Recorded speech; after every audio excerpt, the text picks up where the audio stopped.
Good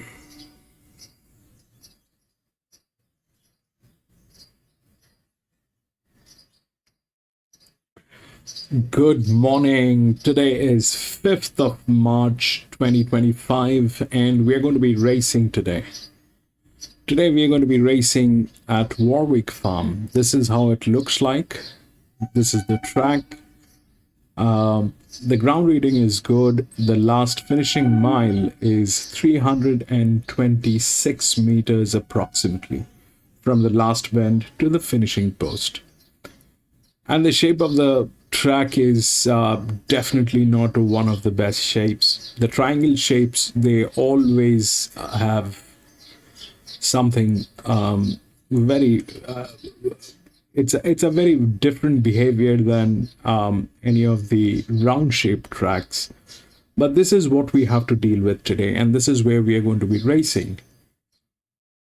Welcome to Grandstand, and we do horse racing 5 days a week, and we do that in 2 steps. First, we try and identify the best horses through physics, mathematics, a little bit of understanding of horse racing, and once we have identified the best horses, that's when we take a look at the horses at the paddock when we get the live stream from the paddock or the gates.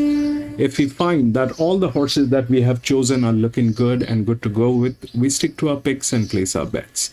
But if we find that there are circumstantial changes and there are better horses, we do make changes with our picks and place our bets, or we step out. It is about making the right decision that is in favor of us, and that's exactly what we try and do. So I've got 3 tabs opened up here in front of me. The first one is where we get to see the races, the live feed. The second one is RaceNet, where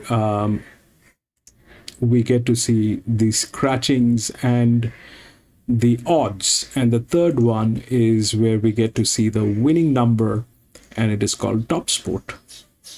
So the ground reading has become soft. There could be light rain, and that's what we have. So we'll take a look at the first race and see what's going on. 378 has been scratched. So we'll take a look at the races, and I'll share the insights once it is done. 5164 are the best odds.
All right, so I have started preparing the races. I mean, I actually have started shortlisting the races, because it becomes very difficult to go through all 50 channels during the races.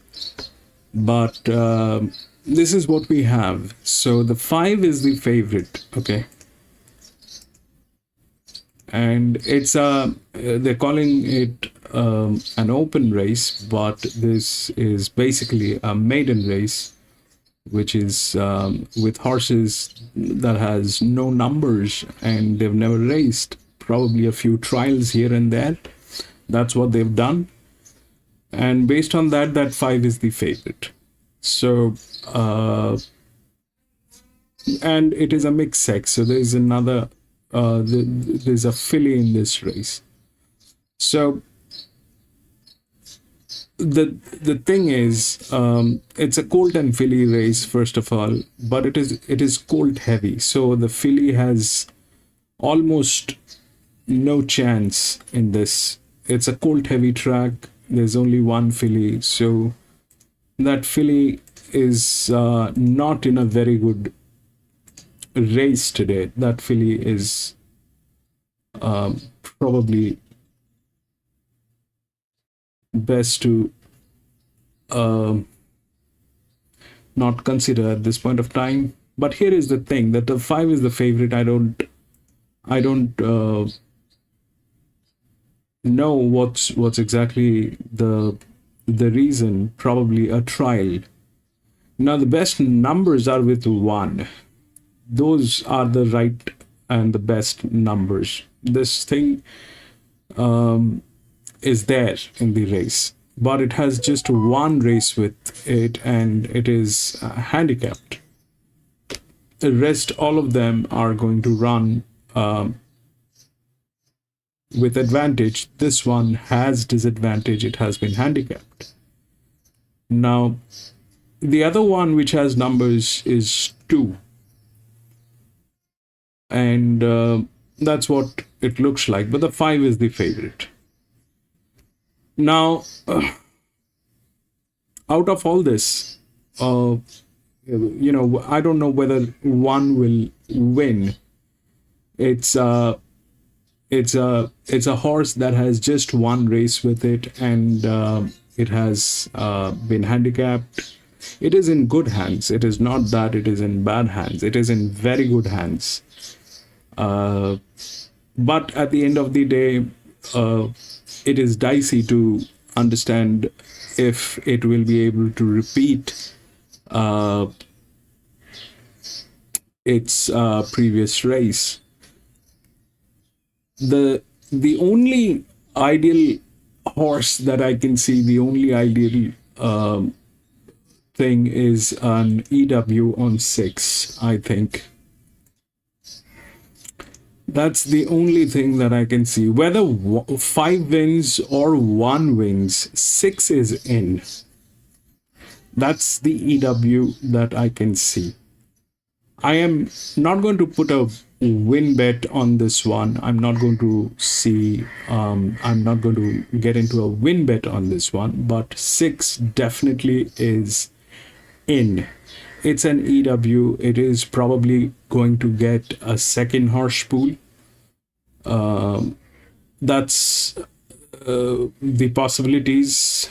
It's got one of the best jockeys, and it has been placed right after that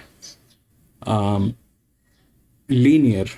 So this is linear. The first one, the number 1 is linear. The 6 is placed right after that. It has equal advantage with 5. The only other advantage that it has is that it is well within the rails, and it has a better a jockey with a lot of advantage. So I think 6 is an EW. We'll take a look at the horses at the paddock, and then we'll try and decide the final call.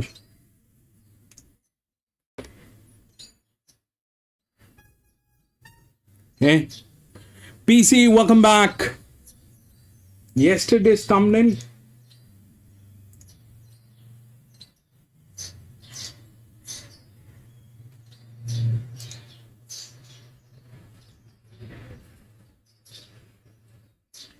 Yes. Thank you, PC. Punton, who owned that race from in front, has subsequently run well behind Point and Shoot. Sting in the tail, she was brave in defeat here last time out. She has to transfer this Canterbury 1900 metre form to Warwick Farm over a touch further, but given she almost fell there soon after the jump, she had a really nasty PC, thank you so much. I made a mistake. How close she gets here at the finish, so she's going, has that strong SP profile. I just updated. So she'll remain solid enough in betting, albeit with all the support for sevens. She is a touch easy, but she's probably found her quote now, is a rightful second pick. 5, Baccio Delmis, she comes off Canterbury form as well, but another stride and she would have grabbed Oziggy there last start, so has run well over for Spelling, looks to be close to that level of form again, strikes this 5th up, so no excuses fitness-wise.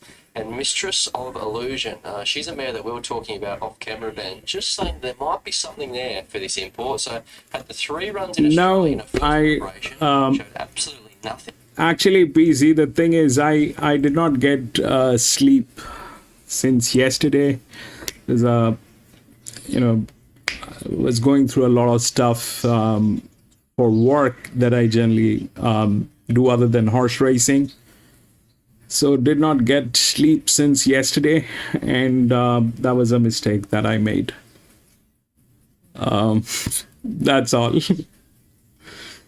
But all good now. I think I've updated it and it should work. Now the funny part is we have the audio, but we don't have the video.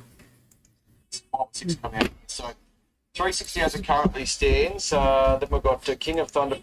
Eddie, Cool Jakey's at 7, and it is the most popular runner here, Cool Jakey. About a third of all money is on him. $15 best price they bet. Panic's at 7. Peace Officer is at 8. Pal Dioro's at 9.50. Clyteal's at 11, and Oakfield Duke's at 12. Baldino's at 15. So this is probably the quietest betting race of the day, and money scattered everywhere, but Cool Jakey's the most popular, Brett. Yeah, there's a bit of speed gone from this race. We did lose Interjection, who went around yesterday at Campbell Grange. It's a knockout, came out earlier in the week, Code in Time, maybe to a lesser extent. So that leaves Cool Jakey to take up the running. Baldino comes across to join him, but other than that, not a lot of pressure on paper. Racing and Sport suggesting Pal Dioro can be closer, given the likely shape of this race. So the old bounce back for Cool Jakey from cardiac arrhythmia. That's what I'm hoping. Anyway, when I took the big price there last start and he knocked out to be beaten 20 lengths, I also had heart palpitations. But he's better than that. This is his first up run, so there's no point me showing you last start where he dropped out to be beaten 30 lengths. So first up, this suggests to me that he's come back well. It was a race that did turn into a sprint home. It's been a strong enough form race going forward. So he's 3 from 3 at Warwick Farm, so he likes his own deck here, and he is a proven weight carrier. What I will say, the caveat with that record at Warwick Farm, all 3 of those wins have been on heavy tracks. So if there's some juice in this ground, that'll help him further. 1400 metres, maybe just stretching his speed, but I think after scratchings he gets his chance to control and be hard enough to chase down. So Cool Jakey goes in as the top pick. 13 Oakfield Duke. He's another horse that would appreciate his time into Okay. the here, so he's hoping that doesn't dry out. But that's kind of funny. We have the audio, but there's, the video is kind of blacked out. I hope more territories. The we same get race as that Baldino and Pal Dioro. ASAP. Hit the line. He has raced well deep into preparations in the past. So although 5th up here, I still think there might be a touch more to come from him. He's drawn the inside, so he'll need luck just angling away from the inside there at some point in the straight, but maybe that can see him park up a touch closer than we typically see. So I think he's just about ready to fire, and you have to like the way the grey found the line there, underwriting towards the inside. So 2, 13, 7 and 1. Amadella, she's been up for a while, but Nash goes back aboard. He's 1 from 1 aboard this mare, and 1 Pal Dioro coming through that same Saturday grade race. 2, 13, 7 and 1. The runner that I have left out there, Ben, is King of Thunder. Now that's not on the basis of talent. That's just regarding his price first up over the 1400 metres. Yeah, 1400 has. I seriously wanted to do the Sandown today, but I did not have the feed. I so hoped that I get the Sandown today. That's one track that I'm kind of very interested in racing. We haven't raced there since last year. If you remember, PC, that was last year when we raced last at Sandown, both Lakeside and Hillside. They're racing today, but I did not have the feed, so I stayed out of it. But I seriously wanted to do the Sandown, and we've got some very interesting races coming up this weekend. Saturday, Randwick and Flemington both are racing. Which is going to be better, PC, this weekend? Is it Flemington or Randwick? They've got the Randwick Guineas this Saturday, and Flemington, they have some very expensive races. I mean, if we don't get Flemington, then there's no choice. But if we do get Flemington, what do you think? Which is a better race, Flemington or Randwick for the weekend? PC?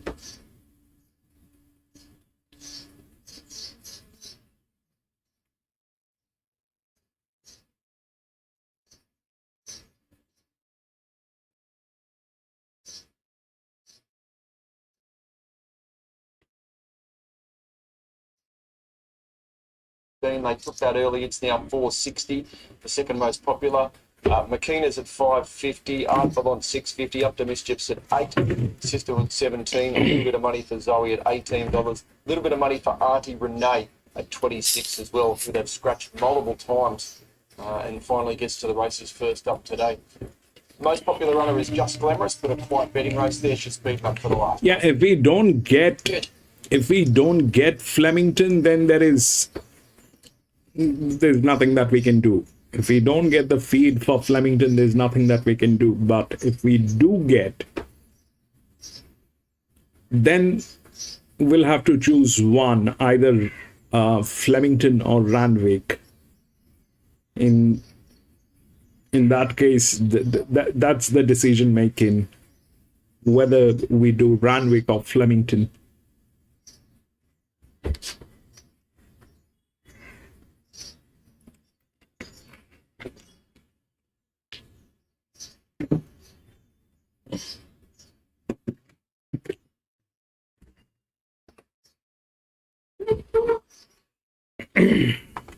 I think, Randwick kind of played very leniently last week. That's what I think. It played very leniently. Randwick can be very, very unforgiving. But last week, Randwick played very leniently. I don't know if they're going to do this again this week. And it's the same situation. Even last week, they have Flemington and Randwick both. And I think so. It was either Randwick or Caulfield, or Randwick and Flemington.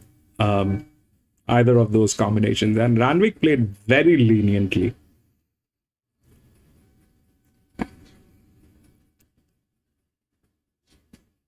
Oh, no, it was Flemington, because they had the Australian Guineas, I remember. They had the Australian Guineas, wherein Randwick had other races. So, but they played very leniently. I think that's one of the things that generally happens, It is also about the tracks that are playing. So two of the major tracks playing, one of them are going to be lenient. Probably the bigger races, the more complicated it is. The bigger races are always complicated because they already know the crowd, the traffic is going to be there in that track. They already know. For that reason, this week, Randwick is going to be unforgiving because they already know they'll have the traffic because of the kind of races they have, the Randwick Guineas and all that. Wherein probably Flemington this week might just be a little more lenient than Randwick.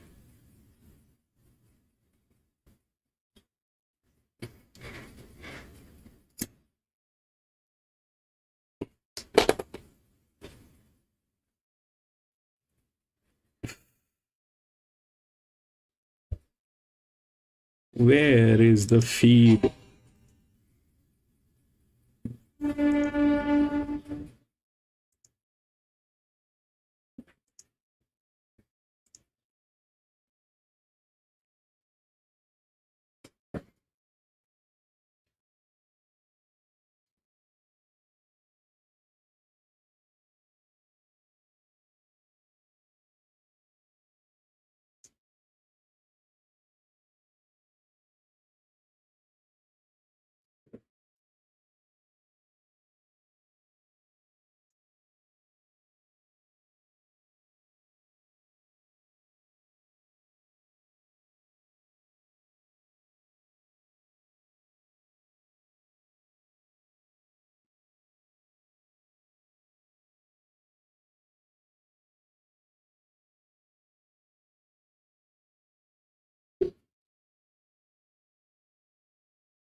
Okay, we are on. This is Warwick Farm.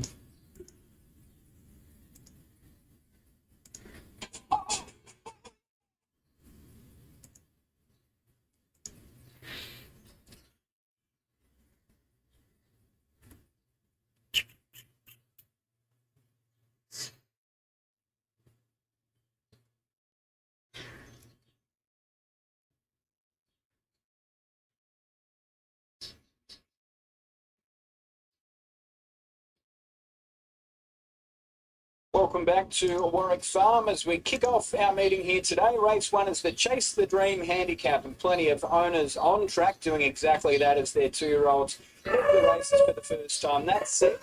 There's a Frostfire. Well, they've already tasted success. Kevin Latham teaming up with Michael Friedman here. Gone barrier 3, just $400,000 purchase and a half brother to a Group 2 winner, 10 hand Group 3 winner, Biscayne Bay. He's got his career off to a nice start, Bradley. Yes, you can't think better start to your career than a win, and that's exactly what he did. It was only a barrier ago, but you had to like the way that he showed a bit of desire when the race was there to be won or lost. Now, the runner-up has since been outclassed in the Sweet Embrace, while the third horse has won a 900-metre maiden himself. So there's some subsequent form to come through that race. Always a bit reluctant to be too trusting of the 900-metre form in general, but that race experience will take him a long way here. He's one of only 2 winners in the field, and he maps to get his chance. And we'll certainly appreciate the extra little bit of ground because he was really working through the line strong, but he's well related to Hunt Tenley, who won a Riesling, and Biscayne Bay, who finished 13 in an Oak, so he's got a sprinting family and the staying side on his pedigree as well.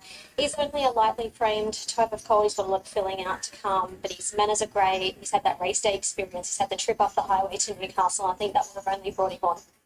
James Cummings brings the 2, a Gaelga, to the track. Karen McAvoy, barrier 6. It was very plain with that same Newcastle maiden behind Frostfire. He was sent around $1.95. He got a lot further back than a lot of us thought he would, and never really looked likely. So this is a horse that did lead the Kirkham. He's got more speed than that. Today I expect him to be much closer in the run. Too bad to be true. There was nothing to explain it in the Stewards report. He's been back to the trial since where he looked sharp. Now that second in the Kirkham was behind Comedy, and he did run 6 in a Golden Gift behind North England and west of Swindon. Yet today the market is the opposite. It's completely brushed his chances.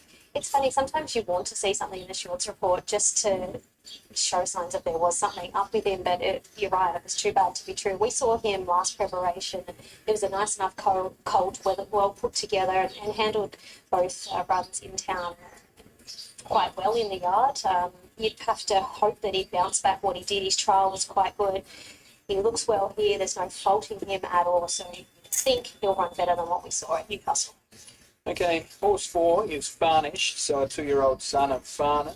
cost 650,000 at the Magic Millions yearling sale last year. Barrier to Regan Bayless, Waterhouse and Rock. He was a 2-year-old that was up and running for the first set of the trials there in September. The stable instead opted to tip him out. No knock on the way that he has trialled up on 2 occasions since then. He's bounced out to lead or settle outside the lead. Maybe a touch keen, if anything, in the most recent trial when one of them just wanted to settle in front of him. But he'll find the fence here. He looks to get control and he should give a side with the right education. Saw him at the very first 2-year-old trials, and he was a really calm, ready-made 2-year-old. Actually, he handled it like an absolute professional there at Randwick at his very first time out. He's from a sprinting family. Doesn't look like he's grown a great deal from when we saw him, but he certainly looks ready to go here. It was a $650,000 purchase. He'll put himself up on speed, and we know what the stable's like. They'll be hard to run down.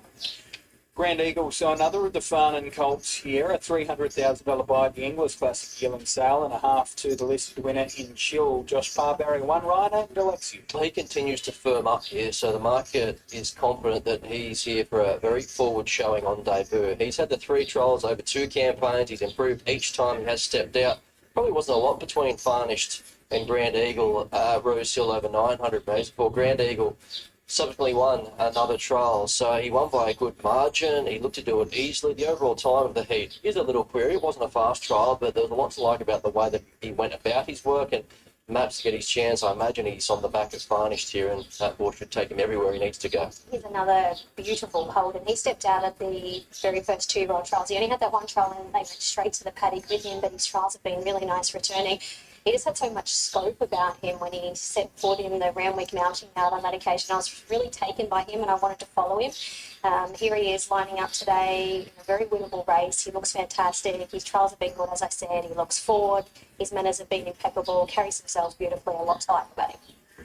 The next was a $360,000 Magic Millions buy. Horse 6, Kilman, James McDonald, Barrier 4, Chris Waller. He was the horse here that I found it very hard to get a confident line on. I was going to be guided by the market, and to this point, they like him. So there's something to be said for that. Now, looking at his pedigree, 1,100 metres is probably going to be on the short side. He's out of an O'Reilly mare, and 2 half siblings have one out to the mile, but I like the way that he moved to the line in a Warwick Farm trial back in early February. That was over the 790.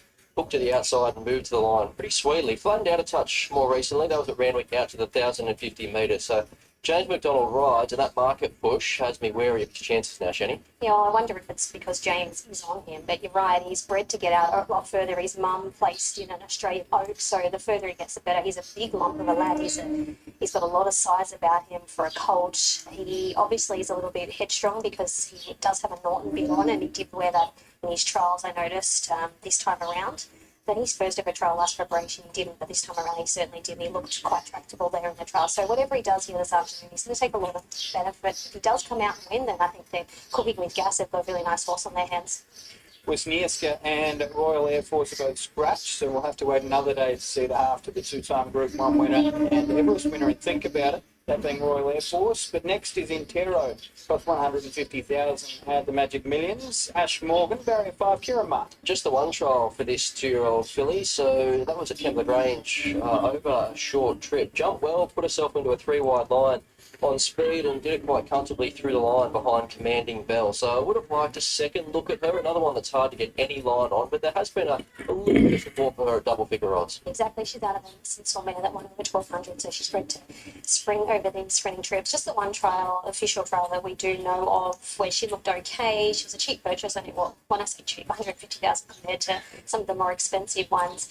She wears earmuffs, and she did have 2 handlers on her, and she went onto the pony. So that, to me, suggests that she might get herself a little bit hot and aggravated. But she's calm. She's kept a lid on it so far. So whatever she does here, I think the experience will only bring her on. Adrian Bott's been good enough to join us. He and Gay have Farnished here, who, as the guys touched on, was seen in the first crop of 2-year-old trials, and you just waited a little bit. Did it all come to you, or you just felt the need for patience? Yeah, look, he's just taken a little bit of time for it all to fall into place for him. And even since most recent trials, still feel that's the case. So whatever he does today, no doubt he's going to keep improving on. There's plenty of natural ability, plenty of raw speed there. Just got to put it all together and put it all into place. Do you remember the sister, so a Schnitzel filly named Serta, second in a Kirkham Plate, second in a Golden Gift? You guys trained, and do you see any similarities there? Look, she was sort of we knew she had plenty of ability. We'd never got to see the best of it. She lightly raced, and unfortunately had a setback that prevented her going any further in her career. But we knew the potential that she had, and that was sort of one of the main reasons that gave us the confidence with buying this horse early days. Different type of horse physically, but knew the good bloodlines were there. So yeah, we've seen plenty of natural ability from him early days as well. Okay, you've got Just Glamorous in the last as well. Yeah, it was an excellent win from her first up. I'd like to think she's improved off that. She should be better suited the trip today, stepping up slightly, and looks to be in good shape. Okay, and what can we expect from Vauban and Just Fine in our track gallop today? Yeah, look, nice to get into the races. Just give him a nice sort of day out, give him a look around the track here. He'll be resuming Sunday. Yeah, I'm not sure whether that 5 is going to win or 1 is going to win, but I probably the 6 is the best to go with an EW. It has a second horse pool. I think it has a second or a third horse pool. But the point is this, PC. This 2, they have the 2 is not there within the market. The 2 is nowhere within the odds. But this thing can. It has been qualified into a league race, so this thing is not something which is to be underestimated. That 2 was qualified for a league race. It has parts. Yeah, 6 EW is good, I think. I don't know which one is going to win. It either is a second horse pool or a third horse pool. So one to move in now. And Gallagher is the last to go forward for the first of 8 races today at Warwick Farm. And Grand Eagle on debut is the favourite. There's the light. We're ready to go. Stand by for the open up. Racing now. Grand Eagle is a little bit sluggish off the inside. Gallagher jumped well, so did Varnish. Is being livened up a bit. And going through the middle is Frostfire, followed by Kilman on the outside of Grand Eagle. And the Ruffian Tiro taken back the last. So Varnish races to the lead. And races Big Keenly here from Frostfire in second. Gallagher now third on the outside. They're followed by Grand Eagle railing through from Kilman and Tiro's last. Of a pretty bunch field. In fact, there's only about 2.5 lengths covering them. 5.50 to go. Varnished in front from Frostfire. Grand Eagle's using the fence to improve. On the inside of Gallagher at 3 wide. Kilman a bit cluttered up. And Tiro is the last one. So Varnish given a bit more rain coming around the turn. Varnish by a length and a half. Grand Eagle takes the inside run and is picking up very quickly.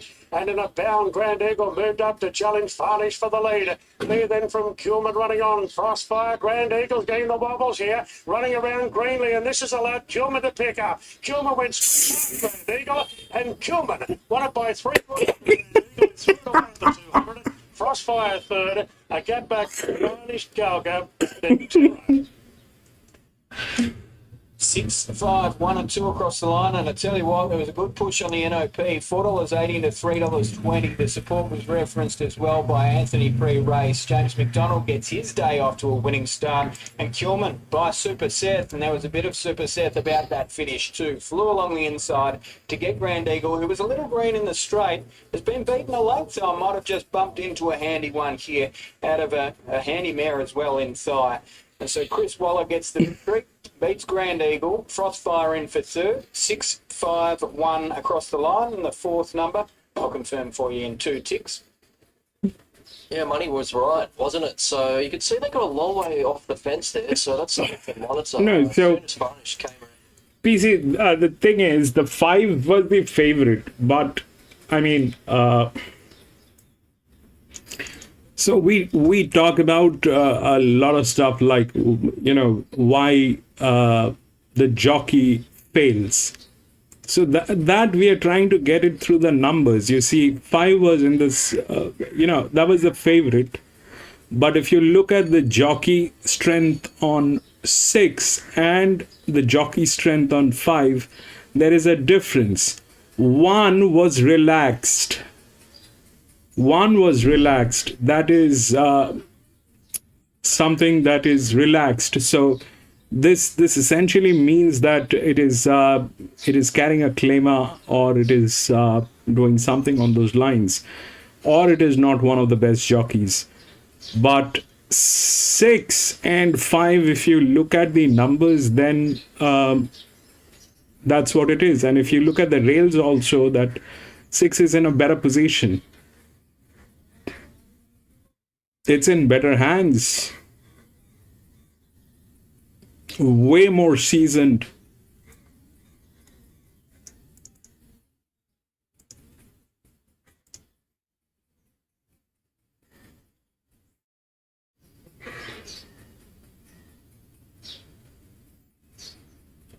I mean, I just, the only thing that I can relate to is numbers, PC. That's all.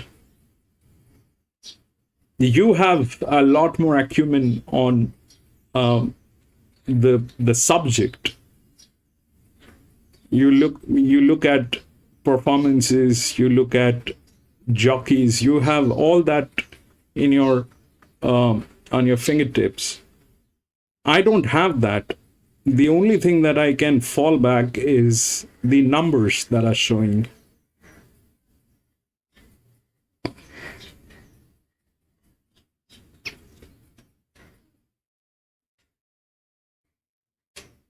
All right, we'll go to the next.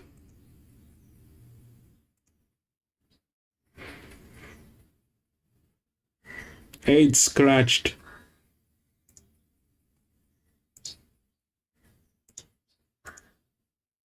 One, 4, 3, 2.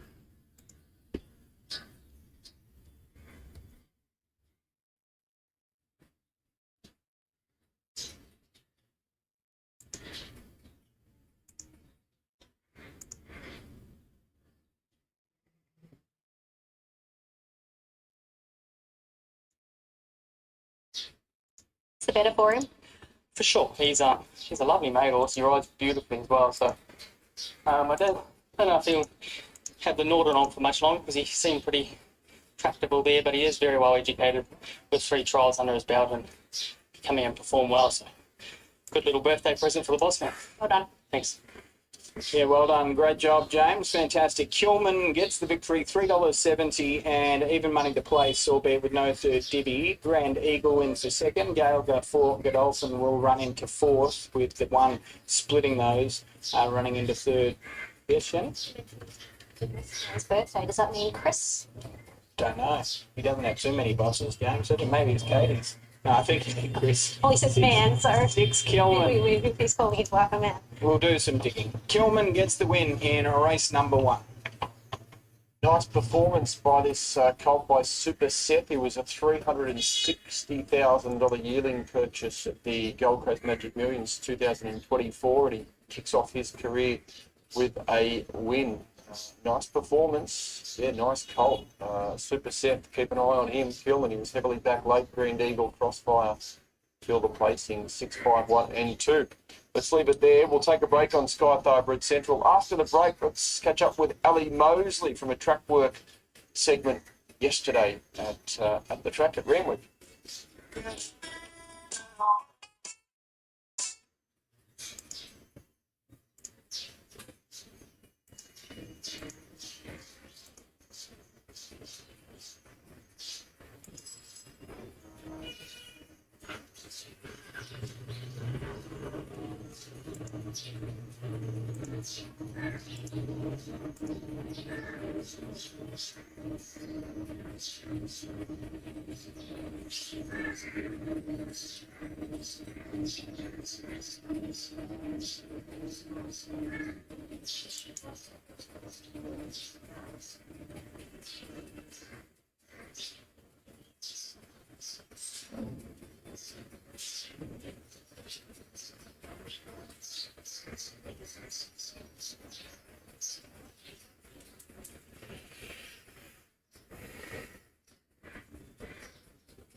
Tuna, welcome back, Tuna.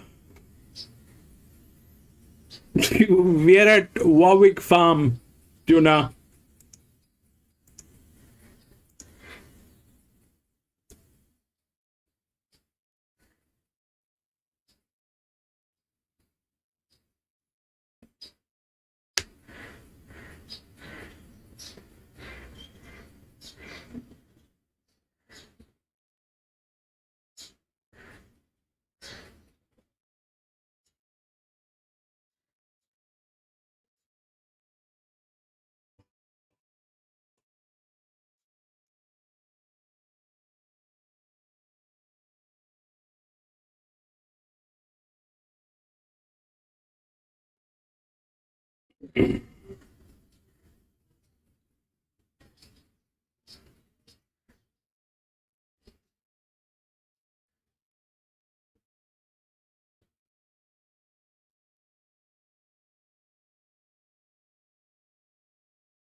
Right, this is what I have for the second one.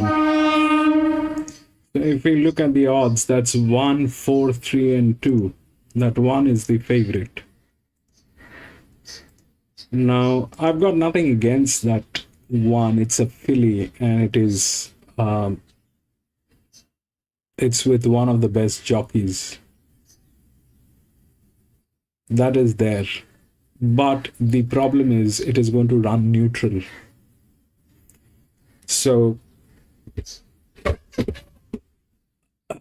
1600 meter, a neutral horse is very difficult to win. I don't, I mean, that's what the data is. And winning is difficult for one. It's neutral. These two horses, 1 and 2, are neutral horses. So that's difficult. Now, the handicapped positions are here, 3 and 4, which are very strongly handicapped. Not very strongly, but yes, strongly. And if we look at 3 and 4, both are 3-year-old geldings. Probably 4 has a little better number than 3, and it's also a better BB. So I winning for 1, probably I am not going to get into. That is something that I don't want to get into. I just don't feel right when there is a neutral horse over a 1600 meter. But the other thing also is that this is a 326 meter straight. So that horse is on its own. It's kind of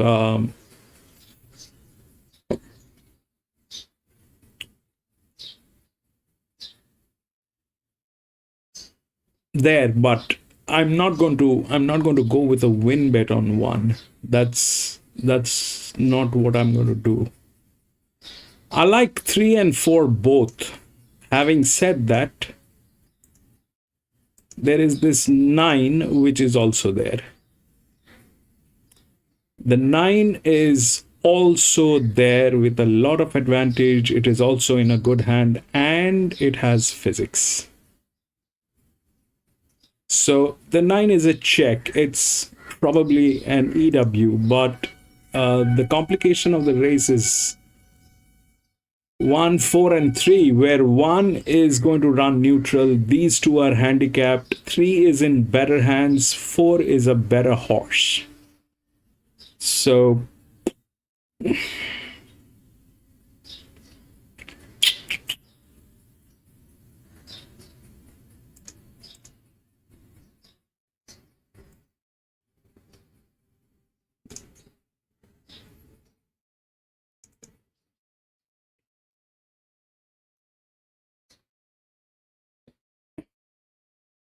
PC1 was a huge run, better jock on 2 today, too far back last start.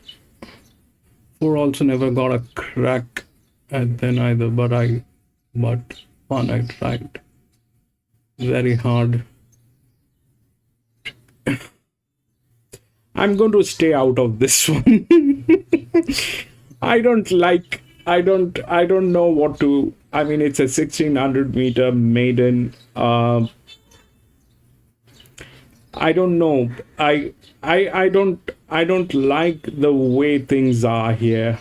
I don't like it the way things are here. They're all 300.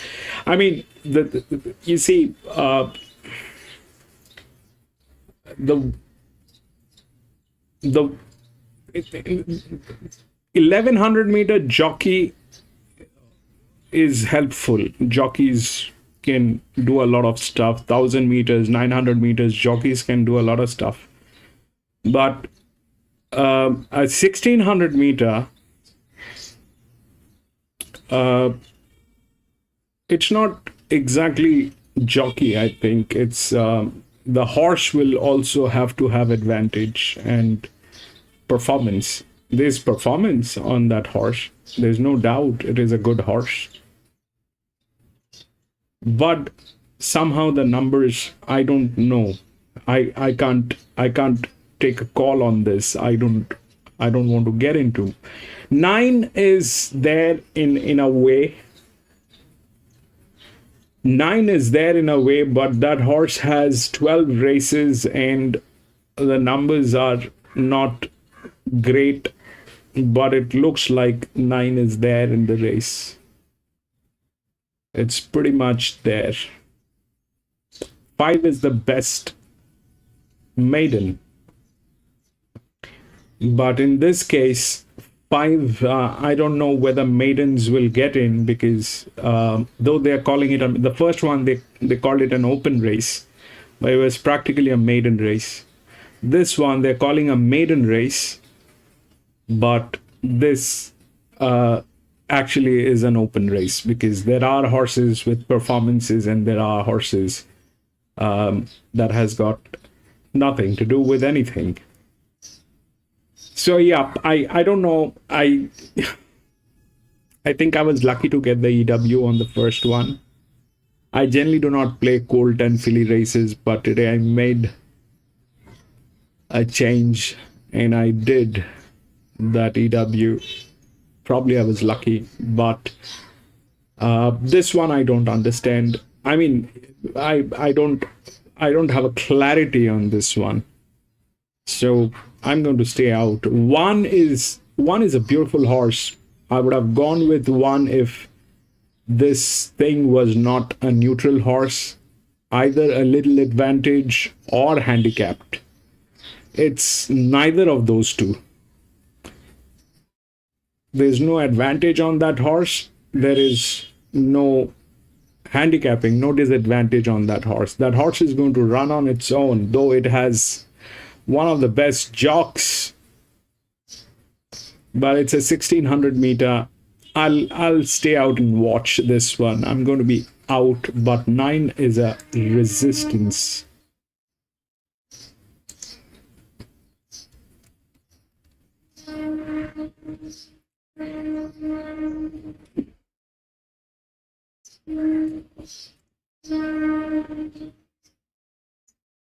Yesterday, I think, the where we were racing yesterday, Scone, the track played beautiful yesterday. Almost all the resistances, they came in second or third. They kind of did wonderful yesterday. If you haven't watched, or if you were not there during the races, you can go check. It was beautiful racing yesterday at Scone. That track is far better than Kembla. I'm not going to be racing at Kembla anymore. They do very funny stuff. Very, very funny stuff they do. And why there is no audio?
Stop, children, what's that sound?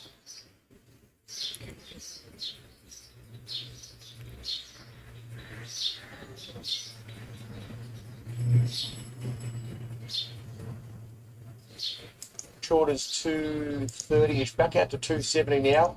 And Ben Grott at $8, but a good betting race between these two at the top of the market, Polymnia and Majorca Sunset. Here's Ben, Brad, Chantel.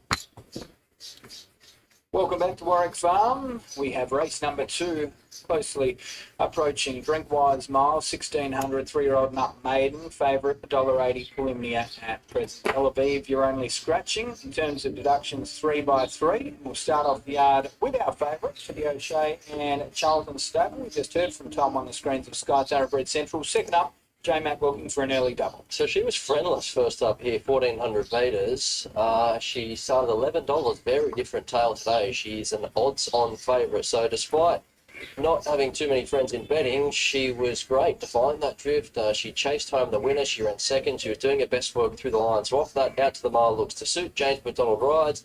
Does map to be last here with 60 kilos on her back. So she's too talented to be a maiden for too much longer, but there are a few little niggles there in the context of a short quote. Well, I mentioned last start that I couldn't believe she was still a maiden. I've been saying that she had been around in some pretty handy races, and I couldn't believe the drift because I thought she presented beautifully and she ran up to her looks, and fitness may have just peaked that last little bit, so she's come on from that. She looks fantastic here.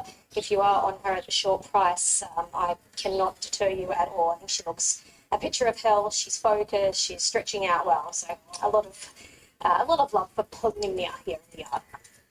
Chris Waller and Tommy Berry team up with the 2 in and out. Blinkers first time. Berry at 4. A change of tactics to settle further forward today. So, like the two favourites here, he comes out of that form reference behind Conchiero. And I think we can trust that as a reference going forward. It's just hard to have him turning the tables on Polymnia and Majorca Sunset off their respective runs. Maybe he just lacked a little bit of concentration at different stages in the race, hence the shades go on here. And didn't exactly savage the line, suggesting that he wants the mile. But shades on, out to 1600 metres, so maybe he can turn that around. I think it's one of those horses that does what he has to do. Is very, very laid back, very casual. Not a lot seems to phase him, and he presented like that here last start. I did mention how quiet and switched off he was, so the shades going on have not sparked him up in the yard one bit. Hopefully they do their job out on the track. He's a big boy. There's a lot of him. He's nice and fit now, so you'd like to hope that these shades can do something for him. And then we get to horse 3, which has been up for a little while now. Chris Waller, Natural Willer. He was grinding home at the end of 1500 metres at Rosehill just last Wednesday. Never looked likely. The Quinella were off and gone and beat the rest by 4 lengths. He does lack a change up, a turn of speed, but he'll run another honest race here. He's on the quick turnaround. He's very fit and he'll find the line. He was a little bit full of himself in the yard last week, and he's much the same here today. So the Run 7 Day Spirit has not taken anything out of him. He might be just one of those horses that just gets up on the toe, a little bit playful. He's not sweating up. He's not doing anything wrong. That is just him. He wears a set of earmuffs for that reason. But he seems like he's come through the run well, and he's honest, he's consistent, and you'd like to see him win a race for his conditions. Beyond Baker and Josh Parr team up with the 4, Majorca Sunset, barrier 6. Yeah, well, unlike Polymnia, he was off the map last start. He was backed as if unbeatable through that Conchiero race. $8 bet early and he jumped $2.50. Now, early in that race, he did strike heels and blundered badly, so I want to be a touch forgiving that he didn't charge through the line. He picked himself up to still run a creditable 4. Gets map favours over Polymnia, strong SP profile, 2.5 kilo weight swing, and the breeding says the mile is fine, so I think he's just ready to break through now. And he presents like a horse that he's going to get over a bit of a trip. He's a lightly framed type of gelding that'll stretch out over further in time. Maybe genuine excuses for him. You'd like to think they were genuine excuses based off his appearance here. There's no reason why he can't run up to his runs before he came here last start. Cypher and Ford connect with the 5, King of the Ring, barrier 5. Not completely surprised there's been a little move for him at bigger odds. So his 2 runs have been better than the form guide does suggest. He could be a big improver getting out to the mile at start 3. In his 2 runs to this point, over 13 and 1400 metres at Newcastle and Hawkesbury, he was only warming up through the line. So at big odds, I do think it's a sneaky little place hope. Another one of these big-bodied geldings that's continuing to improve with the racing. So now that he's stretching out over further, he's got fitness on his side. He's probably just needed those 2 runs to bring him on. So no excuses. Looks great. Saw him out at Hawkesbury. Looks like he's tightened up even more from that. Then we have Memphis, Tennessee for O'Shea and Charlton. Tom Sherry on board. Blinker's first time today, so didn't fire at Hawkesbury first up. Had to be dragged back to last from the gate and made no real impression. So Settles closer here, blinkers, mile. He's hard to have. I've seen him 2 runs today, but his setup says that he could improve. I heard John this morning say that he'd run better than his price suggests, and they've opted to go with a set of blinkers here just to try and get him to focus. He looks quite focused here in the yard. He was a crossover as well, so he may be a little bit difficult to handle, but you'd think he'd have to improve from what he did out there at Hawkesbury. He's hoping that a little bit of extra distance will help him. Waller and Jason Collett combined with the 7 State of Affairs Barrier 3. He's another horse that'll have to improve here. So showed tactical speed to settle handy at Hawkesbury first up. That was as a $21 chance. He didn't find a lot in the run home and was well held to be beaten 8 lengths. So hasn't done a lot in 2 career runs. I need to see him again. Saw him for the first time out at Hawkesbury, and I remember thinking, well, he's a really nice type actually. He's quite flashy, holds himself well, moves around the yard well. He's another one that needs to improve from what he did there first up. He didn't do a great deal. So again, stepping out over further will only help his cause. And then we get to Chivalry, looking to end a run of minor placings, 3 seconds in succession. Maddie Smith and Molly Burke. She was good at the back end of last campaign, wasn't she, before a little break? So has some residual fitness, 8 weeks between runs, returning over the mile. Yeah, she does have a little run going of minor placings, and I think she fits in okay here. So she has trialled up well to bridge that little gap between runs, 52 kilos after the claim, then she can slide forward to make her own luck. She's a high energy horse. She's been up on the train from the moment she walked in. She's a bit warm in different places. She's obviously just very fresh. She's had that little bit of a let up in between with the tick over trial. Fitness wise, there's no problem with her. PC, what is that color? Is that a grey or is that a bay? Number 2. The chance now to have a chat to Tom Charlton. We actually just heard from him. On 9, Sky Thoroughbred Central there at Trackwork. is that a grey or a bay? Got the favourite in. If it's a bay, it's a Really well. disappointing She's got a big weight colour. and an awkward draw, so it'll be a big task. Okay. With the draw, any instruction on that front? It's probably going to be maybe term as it opens up, I guess, but yeah, we'll sort of leave it at that. You know, he'll ride it as she jumps as such. All right, Memphis, Tennessee, the other. Yeah, I'd say he's not a bad horse. He can actually run a lot better than what he's shown us. He's just sort of been drawing out and sort of getting back and a bit, I guess, a bit out of the action as such. So from today, he'll posse up closer from the draw, and his work suggests he'll run a lot better than what he's shown. You know, 9 is a resistance. 9 is a very strong resistance. The most attention. The trials have been great. Will this be short of his best today? I'm not going to get into it, but As you see in his trials, he's got a bit of class about it. I don't have a clarity on that 1. If I had a little clarity on that 1, I mean, just depending on the jockey, Yeah, we'll just be working towards that dial. it's Best of luck. Thank you. it's way too much. Stable's been flying. Shanny, they had a win at Canterbury with Hurstfield Zagreb, a double at Goulburn, a win with Fast Track at Kembla, so they're looking to keep that run going. Absolutely, and I'm with Polinia. They won't beat her on looks. I thought she looked absolutely fantastic. I thought she looked really good first up, and she was a massive drifter. But today, everyone's jumped on board. She's tightened up from that first up. I don't know what color is that. Is that a bay? Is that a grey? Tuna, do you know what color is that 9? Where is PC? PC, what color is that 9? Is it a bay? Is it a grey? Strong type of gelding. Doesn't carry a great deal of condition, but he still looked well enough.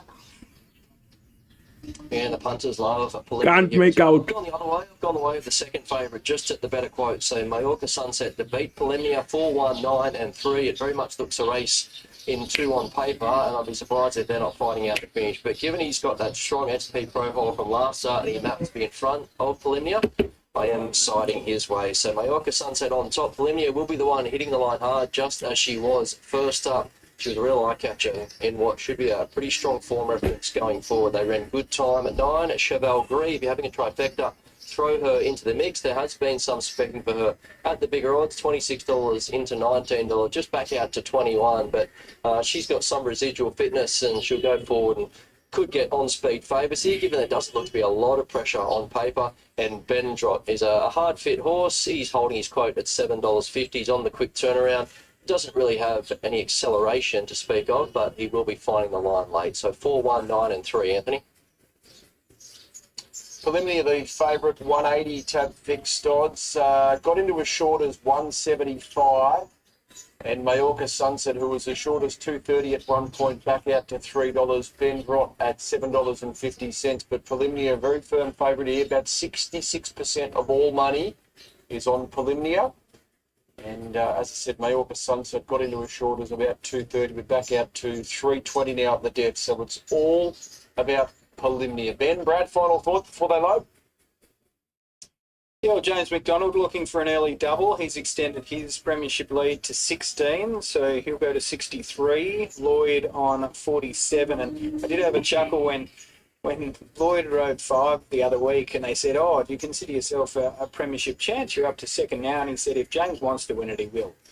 Long story short, James has come back, and suddenly that margin is back out to 16 with Collett there sitting on 43, a fair way back too. So the margin is opening, and he'll be looking to extend it by another one here with Polymnia. He always has a strong book at the midweeks. Into $1.80 now. The punters are certainly with it. Let's get to Darren. And loaded, there's the light, and we're ready to run a 3-year-old mile event. Favourite on the outside barrier. The odds-on favourite, Polymnia. Attendance just in with 1 or 2 runners there. James McDonald winning the first, looking for a quick double here on the favourite, Polymnia. Set now. Gates are back, they're off. Memphis, Tennessee a bit tidy up. Polymnia jump with them, but McDonald leads back now on the favourite. In and out jump well together with King of the Ring, and Memphis, Tennessee is right there. Followed by Ben Rod and Majorca Sunset is in a tricky position early. Caught a little bit wide and rolling forward. Well back in the field now, Polymnia has gone down to the rail, parking on the inside of Cheval Gris. So in and out shows the way, and Majorca Sunset rolls up 3 and 4 wide. And Majorca Sunset, committed to the course, goes on with the job. Gets into an outright second now from King of the Ring. Memphis, Tennessee down on the rails. A length and a half further back to Ben Rod over racing on the inside of Cheval Gris. And Polymnia is racing all on her own at the rear of the field. So in and out shows the way. Majorca Sunset did a fair bit of work to obtain that clear second position. A length and a half to Memphis, Tennessee, a half the outside to King of the Ring. 2 lengths then to Ben Drop from Cheval Gris, and 2 lengths away to Polymnia. And the favourite's about 7 off the leader, so it's in and out in front by 3/4.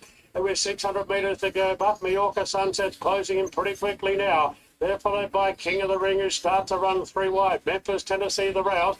From Cheval Gris, Benrock, and now McDonald starting to put the filly into the race. Polymnia coming between runners as they straighten up now. Majorca Sunset races to the lead, and Polymnia sliced right through the pack, giving chase now. Majorca Sunset a length and a half clear. To Polymnia giving chase. Majorca Sunset under the stick. Going all right here at the 100. Majorca Sunset from Polymnia, who was not going to get there. And Majorca Sunset heading to the speed. Worked early. Too gritty. It's Majorca Sunset a half. 4139. They absolutely gapped the rest. Bendrock, I think, third. Just in front of Cheval Gris, the other. Further back to King of the Ring from In and Out. And last in was Memphis, Tennessee. Brad Gray, take a bow. Best bet of the day salutes Majorca Sunset and closes $2.60 on the New South Wales tote. Pays to watch Form Line Extra for those who jumped on last night. The 3-year-old son of the Autumn Sun teams up with Josh Parr and gets yet another win for Bjorn Baker. Polymnia, well, given an absolute peach. They may not have gone that fast in front, but certainly had its opportunity to run down the winner and ultimately could not do so. So she'll have to wait another day, the daughter of Dundeel. Agonisingly tight for third. 3 will beat 9. Bendrot beating Cheval Gris. And for those just wondering where the 7 was, now I appreciate not that many of you would have backstated the fares going around at $91, but unsighted, and the chat that we heard may have been scratched prior to jump, but we hadn't heard official word of that, and it is still in the official market. So point is this, that I did not have a clarity on that thing. The jockey was good, but the horse was running neutral, wherein the 4 and 3 were handicapped. And if we compare 4 and 1, then obviously 4 had advantage.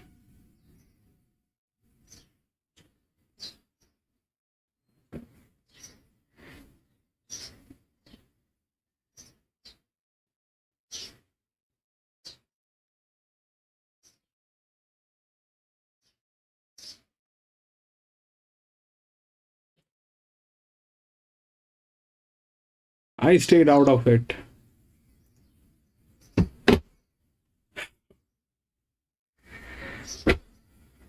We'll go to the next three.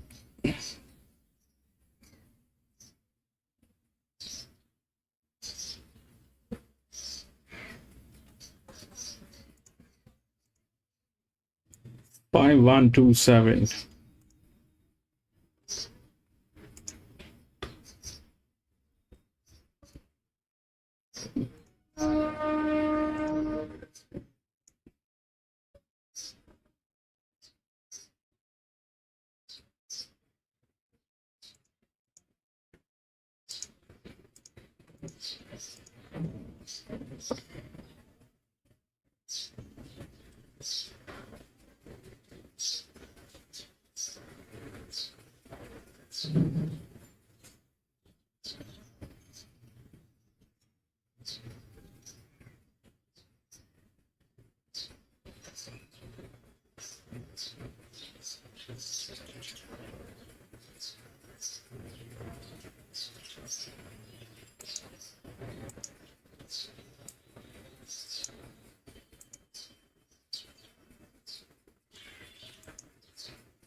Right, this is what I have. Now, we know the odds. Odds are 5127. Here is 5127. Okay, 517 and 2. Now, this is a benchmark 64, but these are 3-year-old and 4-year-olds. So if we look at the top performing horses, that's 517 and 2. That's bottom line. Now, they also are tailing to each other. That is there. Now, if we look at 5, it has just one race.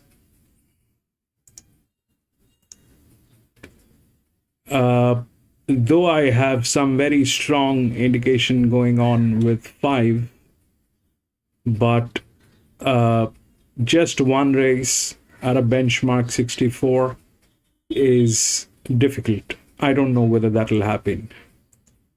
1 is severely handicapped, wherein both of them have similar races, 4 races each, 1 and 7. 1 is severely handicapped. This one has advantage. The 7. It has also been to this track. This one has also been to this track. So 7 out of 1, 5, 7 and 2. If we look at 2, 2 is still on the higher side. 7 is the only one which is on a lower side. So 7 is one of them. 12 is a check. 12 is in very good hands, and it is the drift with the jockey. It is the drift with the jockey. And huge advantage. 12 is huge advantage. The highest advantage is with 11, but I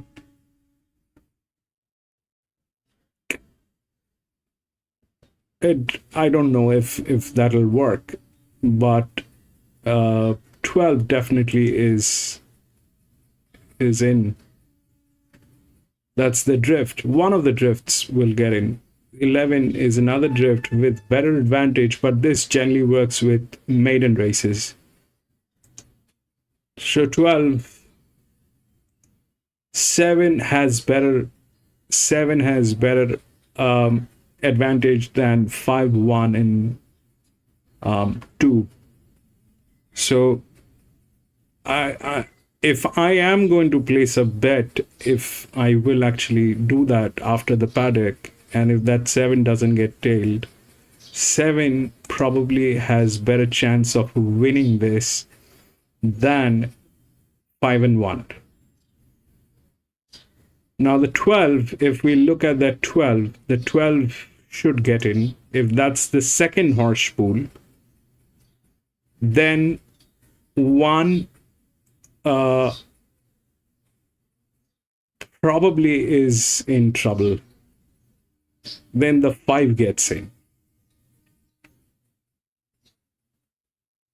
Then the 5 gets in. 1 is, it's the linear, but it is like the kind of same age, and if it's a benchmark 64, but the age is going to be a factor, a huge factor. They're the same age, and the relaxation is here. This one is still lower than this. This is the highest. So if that happens, then 7 is the one that we are looking at. Then probably 5, 12, and 1 might get in as 4th.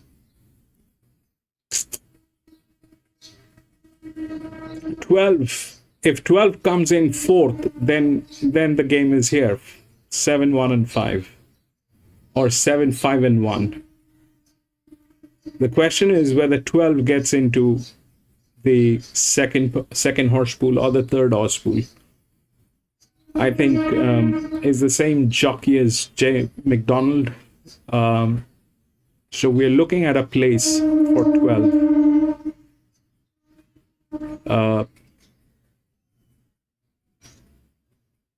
The tailing gate is definitely 8.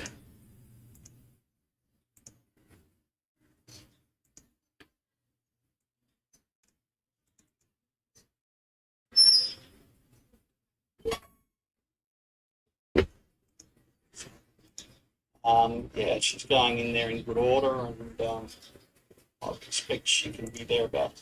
And then Tetris, who we of course saw when he ran second there in the Blue Diamond, runs around in the Todman. It was a real eye catcher, wasn't it? Yeah, look, we liked him from day one. He was okay for the start, lost, new, improved his second, and obviously improved against his third. He's only arrived on the weekend, but he galloped really well this morning. The ground. So, going in there with some optimism, it's a strong race. It's probably the race that determined everything. So, we'll probably work out where we're at. Very good marker to put him up against. The two-year-olds are just so open at this stage, aren't they? Yeah, look, doesn't appear to be a standout, whether that changes this weekend. So we'll find out. But certainly at the moment, they're very. Enjoying being here in Sydney in the tower this morning? Yeah, no, look, it's good. I've obviously been here before and it's different people, but I know my way around and it's going well.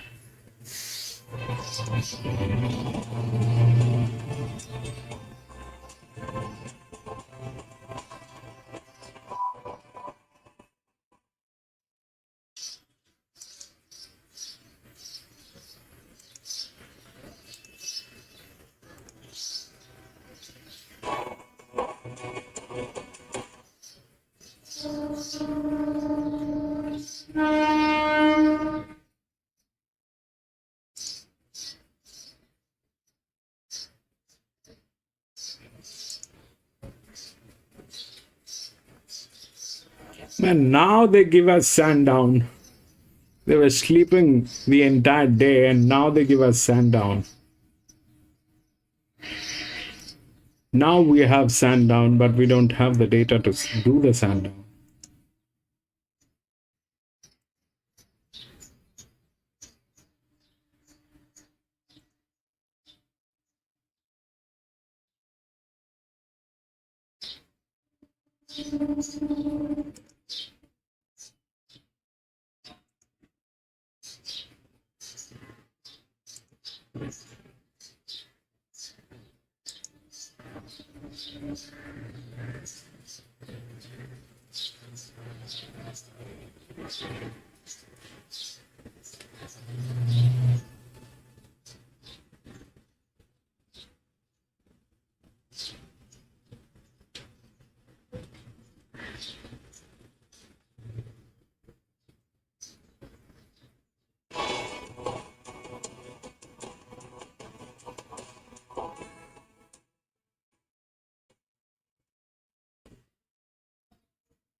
Ready, stalls are back and racing.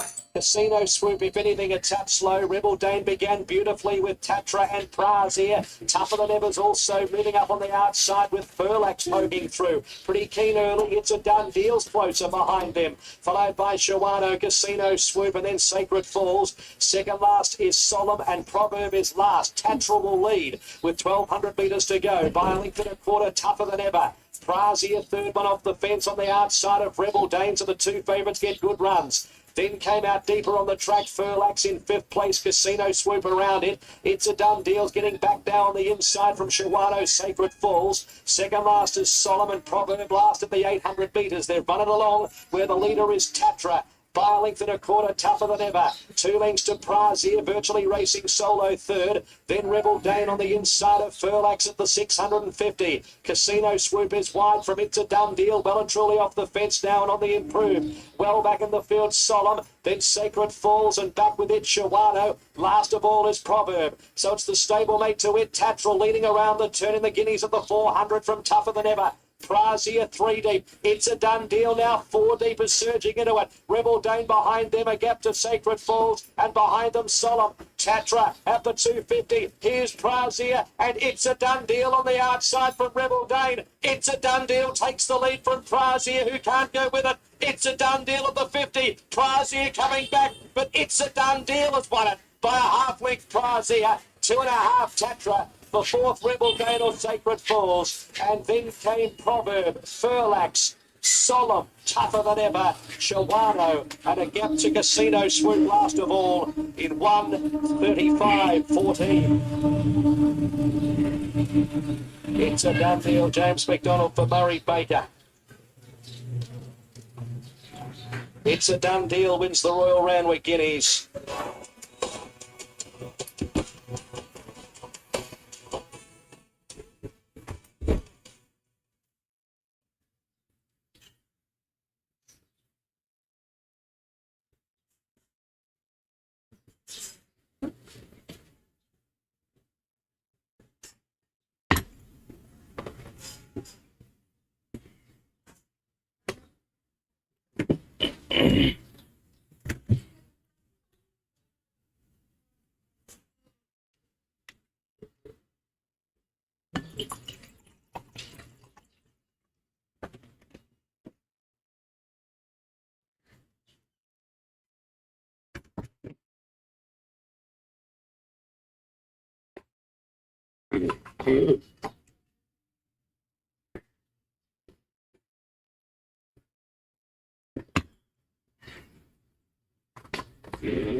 Be a exhibition gallop over 1,400 metres.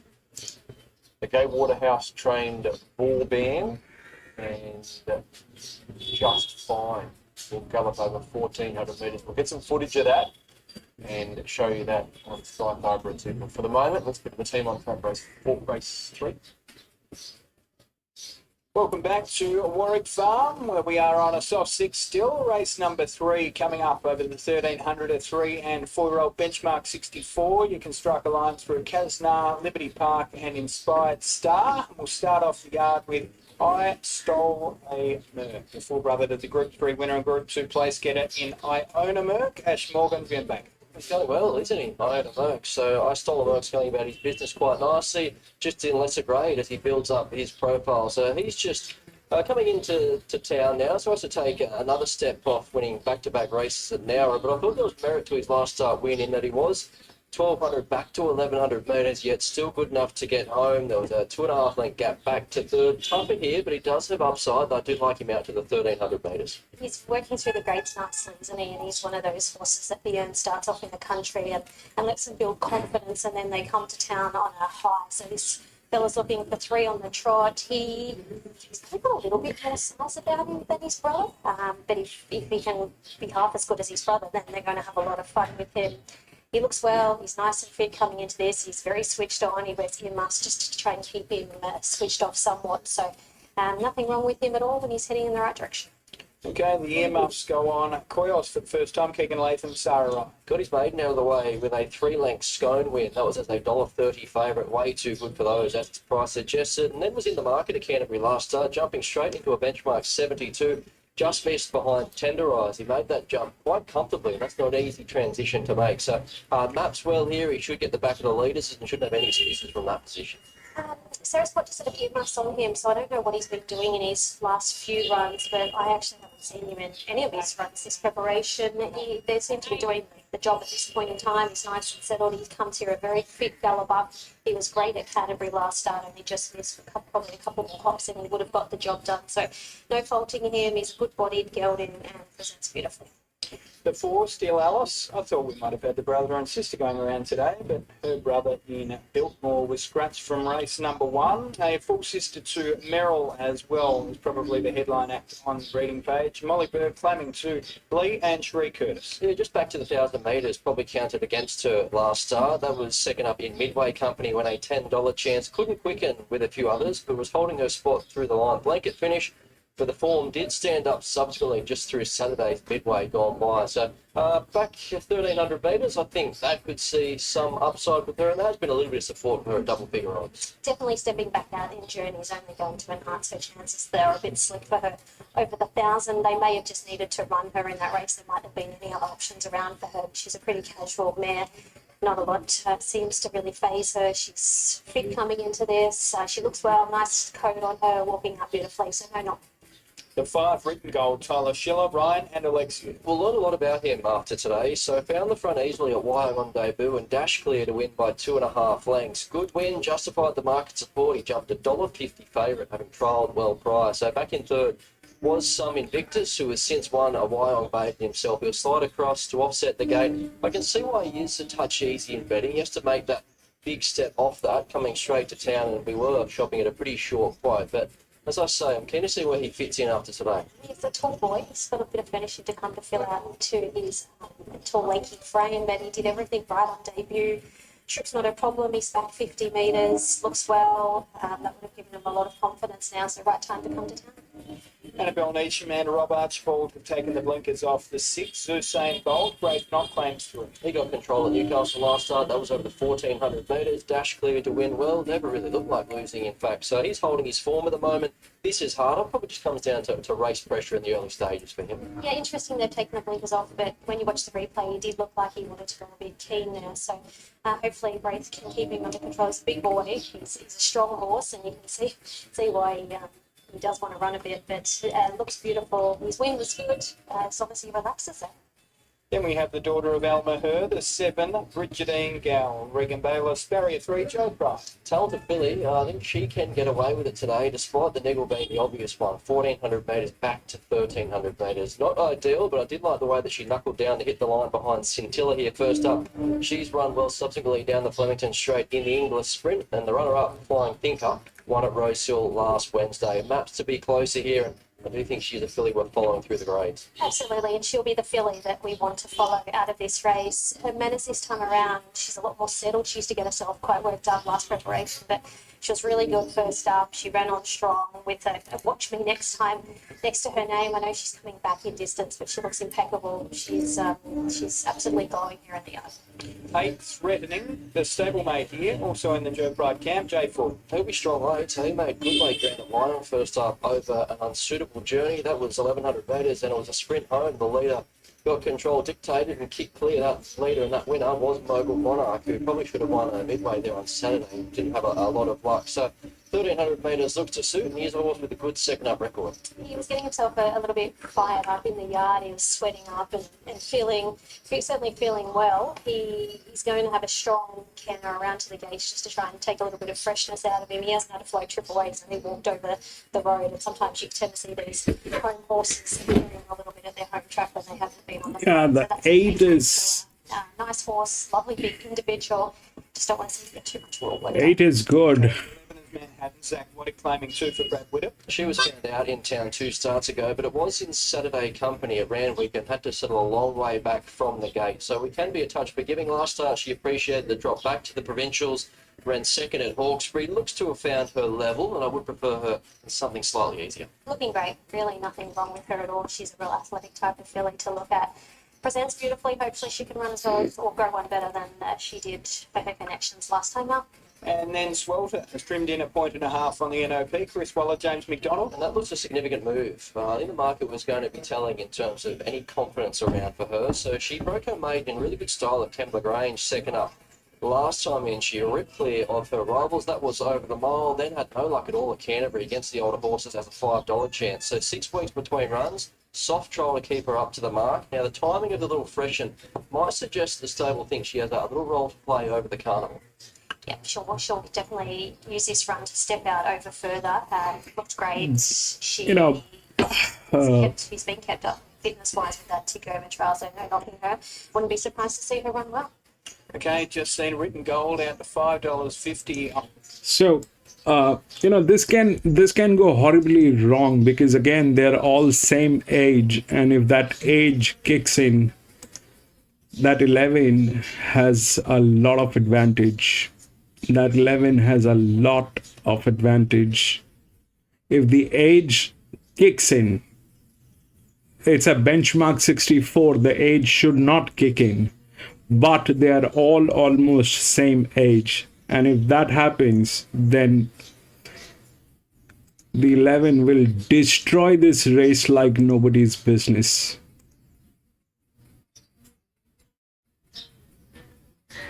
So I'm going to go with 7 because out of all that, I like the 7. And I think we'll do this 7, but if the age kicks in, the 11 will destroy this.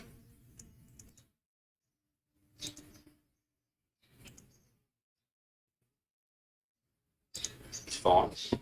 He'll run well. Good luck. Thank you. Thanks very much to Joe, and best of luck on Saturday too, Joe. Of course, Jay Wolf down in the Canterbury Stakes, which looms as one of the races of the autumn, Shay. Won't be a spectacle there on Saturday. I'm with Bridget and Girl. I wanted to follow her off her last start. I know she's not at a peak just yet, but she certainly looked really good. Coils was another one that presented in a beautiful order. And of course, actually, I own a Merc. I stole a Merc. I didn't look at the screen for that one. Once Ash jumped on board, he really pumped himself up and he looked a lot better. I'm with her as well here, Brigidine Gull. So 7, 5, 12 and 1. She's pretty much unmoved at that quote. Not a lot of movement as far as the NOP, $6 and $5.50. Currently tab at fixed odds. Hoping her class can get her home. 2 and 1 PC. I did say that in an ideal world, maybe this would be a touch further, but she's got the class to overcome that. I'm hoping that's the case as well. 5, Written Gold, Friendless. What is he? $6 now on the NOP. $5.50. Tad fixed odds. So he was a big winner there at Wild first up. I don't think he beat much with due respect, despite a subsequent winner already coming through that race. But he maps to get on speed favours here. He'll bounce out, he'll do his thing and be hard enough to chase down. So we'll see where he fits in after today. 12, Swelter. That market support looks to have dried up back out to $11, which is where she started 10 minutes ago. But if she gets the race run to suit, and there does happen to be more pressure on paper than what we might think, she might get last look here, and she's a pretty handy filly. I like the way that she won her maiden. Kemp Lagrange all beat out to the mile, and I stole a Merc. He's been well back. That price was taken care of when markets first went up, and now he's flattened out at around that $5.50 mark. So 7, 5, 12 and 1 here, Anthony. Equal favourites, I Stole a Merc and Koyos, $5, $5.50 about 7 PC. Gold, who's been easy and threatening $6.50. 7. Has firmed up. A back 7. I Stole a Merc overall, holding about 25% of all bets in the race. From Written Gold, despite being easy, still the second most popular runner. And then Koyos, who is has had some I explained the 7. The 7 has advantage. It's a filly, tricky race. Here's Darren. 1300 meter benchmark 64. But if the age kicks in, then it is all over. The 11. $6 as Written Gold moves in. The 11. Wild on debut. If the age kicks in. To complete the lineup from the outside barrier. So I'm hoping that it wouldn't happen. It's a benchmark 64. And we're good to go now. There's the light. Stand by. Written Gold, very edgy in the gates. They're off. It jumped all right, though, Written Gold. In fact, it was one of the first to describe from Still Alice and Zeus Saint Bolt in the red jacket, who's whizzing right up on the inside. They're followed after 2 lengths to Kios on the improve. Then came Manhattan's from Brigadier Gala. I started Mercenal third last, followed by Threatening and Swabber is last of all. Written Gold staying well off the inside running rail. And it's a dominant leader, Written Gold, out by 2 on Still Alice is pulling. Followed by Zusain Bolt in third, a half the outside to Kios. Further back to Manhattan's, I Stole a Merc is starting to improve its position out 3 wide. Brigadier Gal sits back from Threatening and Swelter sees them all. So Written Gold, a dominant leader at the 600 by 2.5 on Still Alice. I Stole a Merc moves up out wide. On the outside there of Zusain Bolt, Kiosk between them. Then Manhattan's Threatening gives away a big start together with a stablemate Brigadier Gal. And Swelter is last of all. So Written Gold looks to be running on empty now. Is Still Alice the inside. Zusain Bolt the inside. Kiosk ran out of room. Threatening coming down the outside. And Brigadier Gal with a big run wide out. Brigadier Gal moved up. Puts the head in front from Written Gold. Zusain Bolt and then Threatening. But Brigadier Gal goes on with the job. 7-12, baby. The 12 kicked in. Zusain Bolt, Swelter late on the scene. Goes off Written Gold, Still Alice, I Stole a Merc. And one of the last there was Manhattan's. What a performance that was from Brigadier Gal, $5.90 and even money. And now you would suggest the $200,000 Kembla Grange Classic or Keith Nolan. In fact, $250 it is now. Certainly well within her grasp. It is a photo for the minors, and boy, it's agonisingly tight, isn't it? The 8 is certainly prominent, Threatening. The 12. I did not have the. I I did not have the guts to go with 7 and 12 Queen, but well tipped and well done to Chantel Buckley picking that galloper from the. I think it came in third. So a little bit further back than I first thought she might, but Regan Bayless rode the perfect race, gave her plenty of time to wind up and show that bit of class that she has teased that she's got, and she put them to the sword. So I Stole a Merc was the one that she found the back of, and once she went past that horse, it was just a matter of reeling in the leader, and once she did that, away she went. So there are a few eye catchers in behind. Threatening, the stalemate was up the inside there. Swelter was the one right down the outside who will improve with the run, getting out towards the mile. But that's the win of a pretty handy horse, and a horse that is going places. So that Kembla Grange Classic is just starting to take shape, and she might be a player in a race like that. Absolutely. It's either 7, 12 and 8. And you mentioned concern, I guess, just dropping back that 100 metres in. Or well, it proved no worry today. There was 7, 8 and 12. Up on speed. We'll take a look at the numbers. Done a decent bit of work there up on speed, and has popped with maybe 150 to go. And then it was just a matter of who was going to capitalise on that. And there was really only one horse you wanted to be on, and that, of course, was Brigadier Gal. Second up from a break, and now 9 days out from the Keith Nolan / Kembla. You won 100k maiden. That's exciting. Yeah, that's good. It's good effort from her. And yeah, wise man once said to me that racing's about class, not distance. And I don't know how often I've seen that. Also, I know how often I've seen that come through. So she's a really nice filly. So, and I think she'll be suited. You know, that race at Kembla's generally doesn't have the top liners in it, and I think They're saying the right thing. A really nice filly, but this stage, 7, 8, 6, 12. and she's won a couple of city races. 7, now 8, at 6, her first 12. few starts, so she's profiling well to keep improving. At $250,000, and it proves a nice. Good that I did not go with the 12 as a queen. That would have been a little too much, but 7, 8, 6, 12, 7, 8, 6, and 12.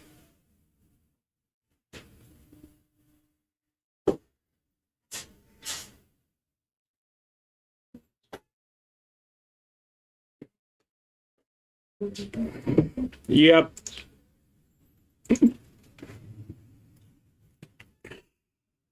Thank God the age did not kick in. If the age kicked in, that 11 could have been very destroying. I was just praying that that doesn't happen.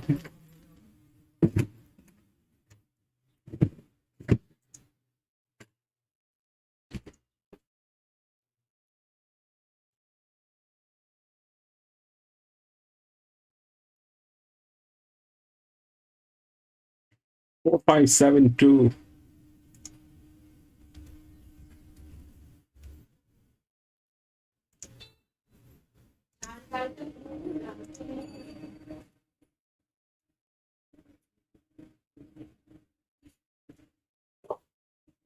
Now Josh Farr and now Regan.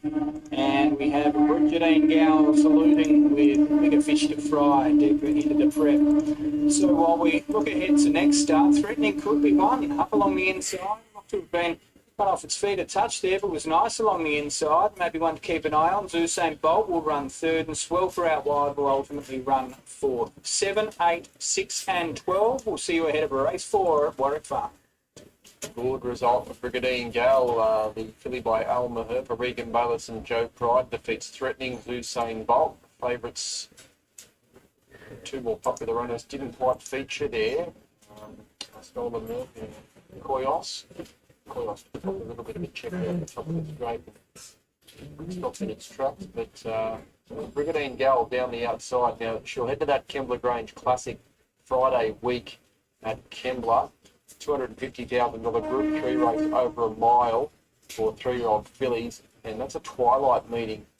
So if you're in the area, it's a new initiative by the club down there to make that a twilight meeting, and a really good support card as well down there at Kembla. Got the Bert Lilly Memorial worth $85,000, the Kembla Stayers Cup 2,400 metres worth $50,000.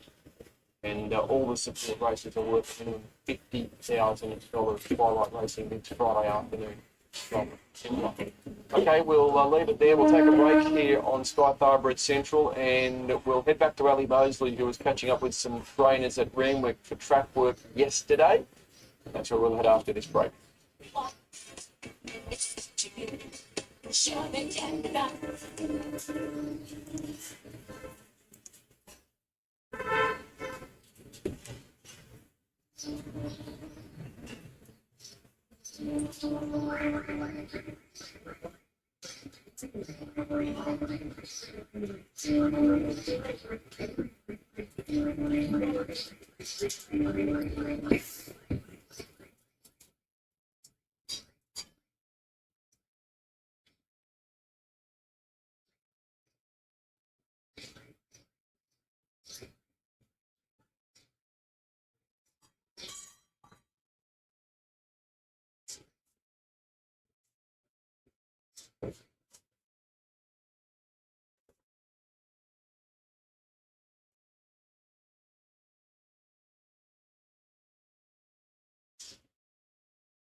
All right, this is what I have. We know the odds 4, 5, 7, 2. That's 4, 5, 7, and 2. They're all within the rails apart from 5. And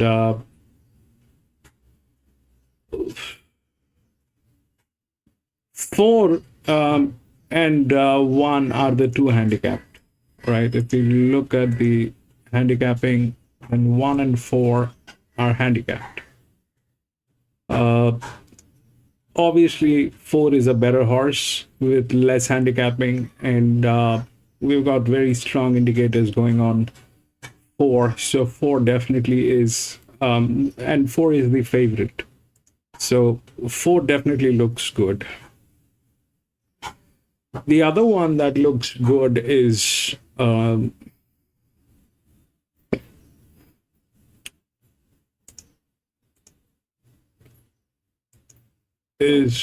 going to be this. That one is good, but it is far from the rails, and they are also a team that is suffering. It's not like they kind of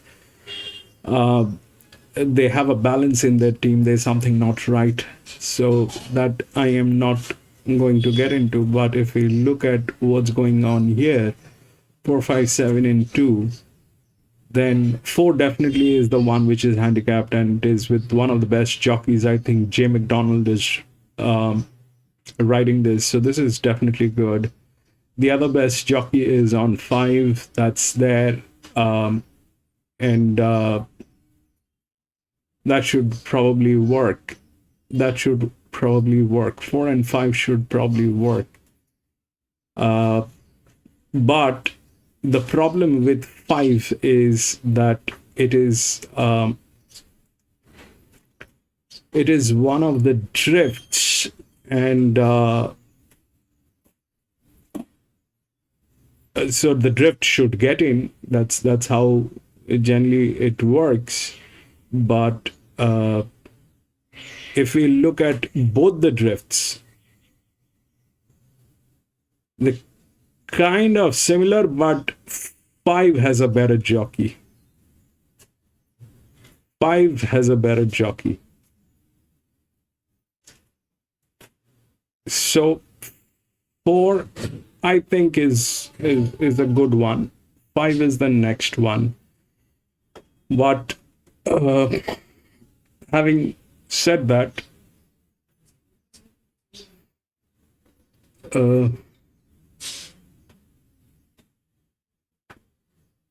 there are these 3 horses which are there, and out of all this, 4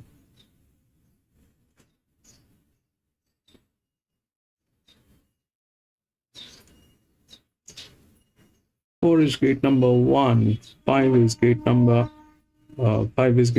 4. So 7. But 8 has advantage.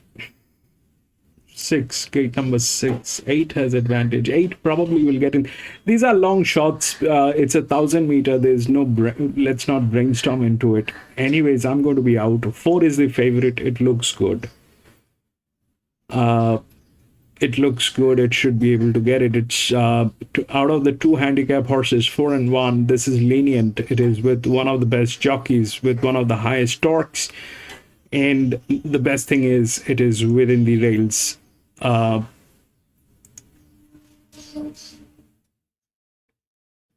So definitely it's a good one. I don't want to get into it. It's 1,000 meter. I will stay out. But like PC asks me if I had a gun to my head, I would have gone with 4. You know, it's a very different game out here. Obviously, you take things from racing game, I guess great horse. We're talking a lot about that. But it's a different type of training from a city track to a track down. Australia's very much home now. You talked about your beautiful wife, Alana. Is this where you guys see yourselves now forever? I mean, yeah, at the moment for sure. She's got a beautiful family in Sydney. I'm going to be back in a jiffy. But you know, with the way things are going, of course, this is home. But who knows? 20 years will be a long time in this game. Things can change. So open-minded, but very much.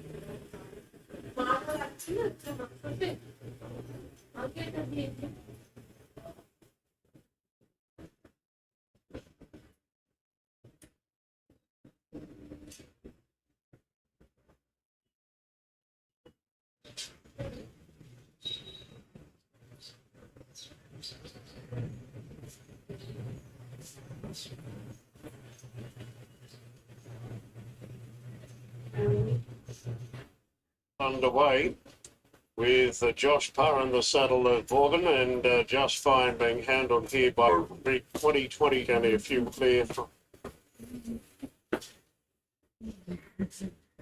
to Rose Hill on Saturday week. And following that, the Tancred over 2,400 metres at Rose Hill, and Just Fine holds on for the Doncaster and the Sydney Cup.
Welcome back to Sky Falbred Central. Great to have your company here on this Wednesday. We had a track gallop between races there at Warwick Farm. After race number 3, we saw Vauban and Just Fine gallop between races. So this is the two of them, both sort of headed towards the Sydney Cup.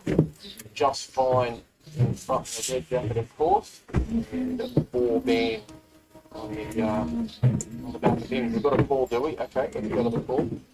Top winner of 2023, Just Fine leading up Foreman. Foreman's had a couple of trials and featured at Randwick only a few weeks ago. So the pair are travelling inside the 600 metres. So Regan Bayless in the seat here on the front runner, Just Fine, and a length and a half clear from Foreman. The Australian Bloodstock Silks immediately just past come off the heels of Just Fine.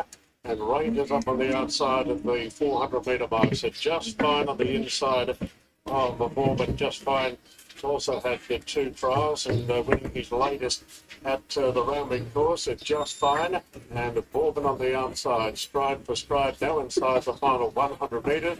Just Fine a narrow leader from Bourbon, and Just Fine a long net to Bourbon in the gallop over 1,400 metres. Bourbon being set for the Sky High at Rose Hill on Saturday week.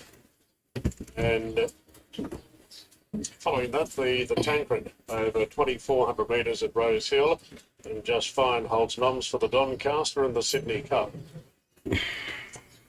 A good piece of work there by both those horses. Just fine, just tipping out Vauban in that track gallop at Warwick Farm. Of course, Vauban now raced by Australian Bloodstock and clients. After 2 cracks at a Melbourne Cup, he remains in Sydney under the care of Gay Waterhouse and Avery and Bott.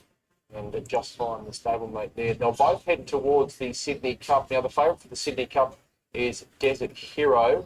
William Haggis trains this horse. He's a UK horse that I think, if I'm not mistaken, he's already arrived or is very close to arriving out here in Australia for the Cardiff and the Sydney Cup. I'll just check that here for years.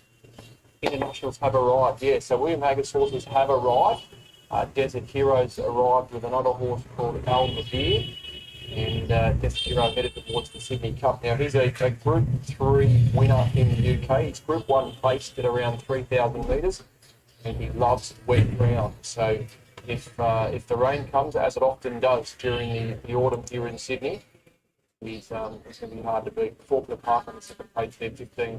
Land Legend, Peter Kushi, other Cants, Buckaroo. So that's the Sydney Cup field.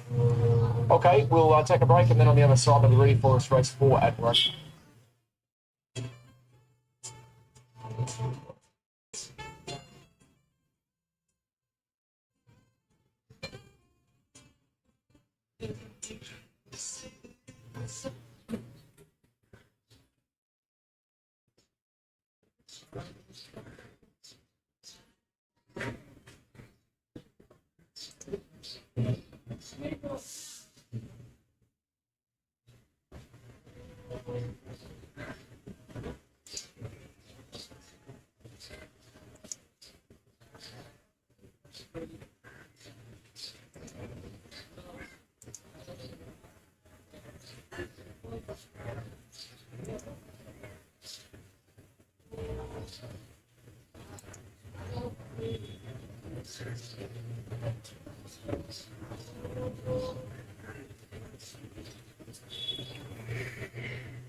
Okay, race 4 Warwick Farm, and admitted out to 210 now from a Tadic rule of 360. Ride the wave 650 at 1 to reach $7.50. Let's get to the team on track.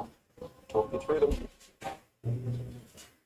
Welcome back to Warwick Farm, ahead of a race number 4. This is a 1,000-metre scamper, 3-year-old and up, benchmark 72. Favourite is admitted from the Godolphin stable, $1.90 to $2.10 at present, but we'll have a closer look at the market in 2 ticks. We'll start off the yard with fielding. Damien Lane's got this galloper, bar plates front for the first time, Equicast first time, so no need for the synthetic hoof filler. Winkers come off. Damien Lane, Ben Osborne. Yeah, that suggests that he might be battling a few feet issues. He hasn't raced for 88 weeks. So looked to trial well behind Insurrection and Espionage, but that was back in mid-January, and we haven't seen him at the trials since. So I imagine he'll blow out a few cobwebs here. Yeah, it's whatever he does, obviously, he's going to improve off. He's a big lump of a lad. There's plenty of him. I thought he might be a little bit more fresh in the yard, actually, than he is, but he's walking around quite well. It is only 1,000 metres, but he has had a long break. He's a lovely horse. He's always been one of those really nice horses that catches you from the yard. So, as I said, improvement to come, but he does look quite good. Matt Smith and Brave Knock have the 2 Wonder Reach, the addition of a 3-kilo claim. Yes, he was flat last start. That was at Mooney Valley at the 9.55. He settled outside the lead, was the first horse beaten. No excuses tempo-wise, given the leader was the horse that just kept on running to win the race. So the wash up from that was that he'd appreciate a track with a touch more give in it. He gets that today. You do have to respect that he jumped a well-backed $5.50 chance. So we'll put it down to too bad to be true. And his Sydney midweek form prior to that was rock solid. He's such a gross horse. He's deep into a campaign, but you wouldn't know him. He holds so much condition, and that is just him. He was looking great prior to going to Melbourne. You wouldn't say that the trip was poor. For me, 2 or 6 win and place. Coming into this, he races well here. He's never missed a placing in all 3 starts in his home track.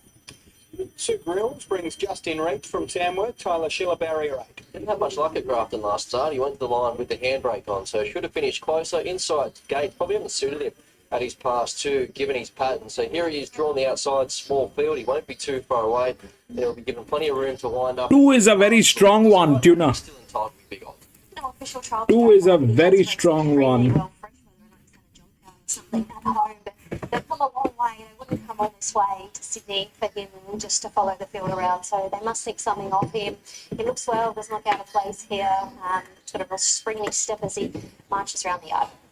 4 admitted, a half-brother to Group 3 winner in Heuristic, a 2-time winner already. James McDonald looking for a double. James coming straight. Yeah, an eye-catching style of sprinter. He's lightly raced. He's a 3-year-old. He's only had the 3 career starts. He returned a winner at Kembla Grange last campaign as a $1.80 favourite. That was on the back of a 42-week break. It was his first run as a gelding. He did it quite comfortably and ran fast time. So tipped out thereafter. There'd be a story with him. Maybe he's a horse that has had a few little niggles along the way. He looked sharp in a recent Rosehill trial, and that was also in fast time. So could be a touch too progressive, please. Reading between the run last prep, straight back to the paddock. He looks great here in the yard. He's a lovely individual to look at, very flashy. Just a typical Longrow. He's out of the Longrow mare, so he's got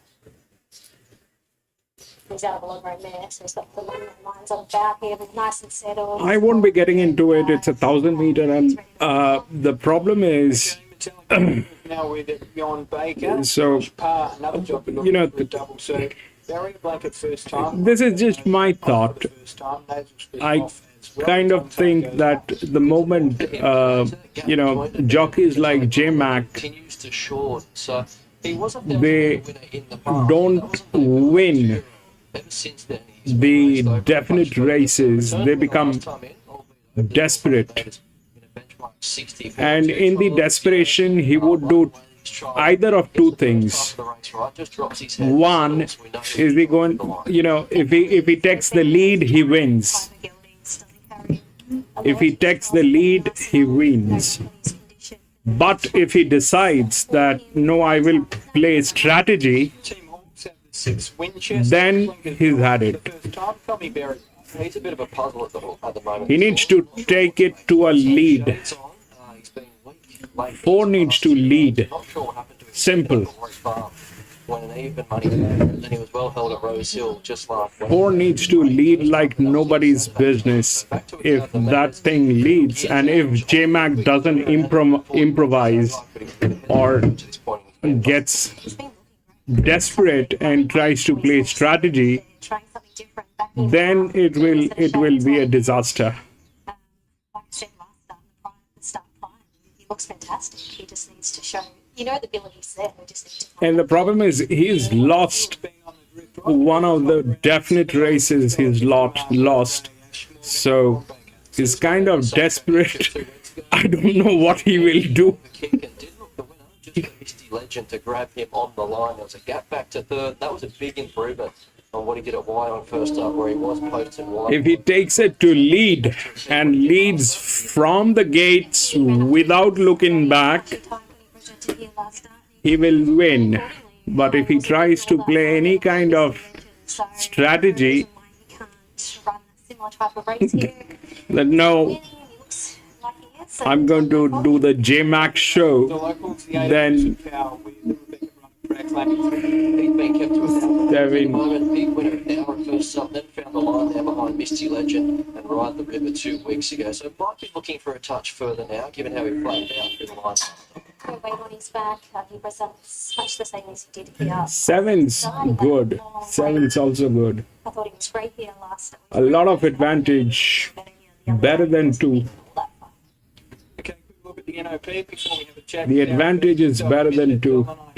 The horse is also better than 2. We've got $3.90 to $3.30 about metallic. And the 4 is getting tailed. That gap is certainly closing on along there, point a bit between. I'm out of this one. I'm not going to get into it. Has been good enough to join us, representing Godolphin. Very quickly had a But go. this is the point. I would have stepped out anyway. Another postcode in a small field and just didn't get the rub of the green. When that 4 gets tailed. Down straight, so he did well to J-Mac needs to lead. If J-Mac doesn't lead, he will not win. If he tries to play funny and tries to bring in any kind of strategy and show off, he's got it. No, just by design. You know, He's going to be in trouble. fresh and keep him well. He ran down in Melbourne. He's got some I like the 7, PC. I like the 7. but coming off one I like the 7. The other one that I like is 1, but it is absolutely in devastating situation with the management. slightly vulnerable. But I definitely like the 7. I'll show you how it is looking on papers. So tuner is with 2, okay? 2 doesn't have the understanding of the track, but it is the first one through the rails. It has a lot of advantage. 2 will get there in some way or the other. 7, if we look at 2 and 7, this is a better number than this. This is also a better horse. It has got 7 races. It has got 18 races versus the performance is way better on 7. So it has also been tested here in this ground. It's got through this distance. There is no problem. There is no problem. There is no problem. But 5 stays a check. It is also with a lot of advantage and with a jockey which is good. With a jockey which is good. But this generally do not get in. I don't know if that will happen. It all depends on J-Mac, what he will try and do. If he fails, which I don't know if he will, but if he fails, then this is a disaster. But I like the 7.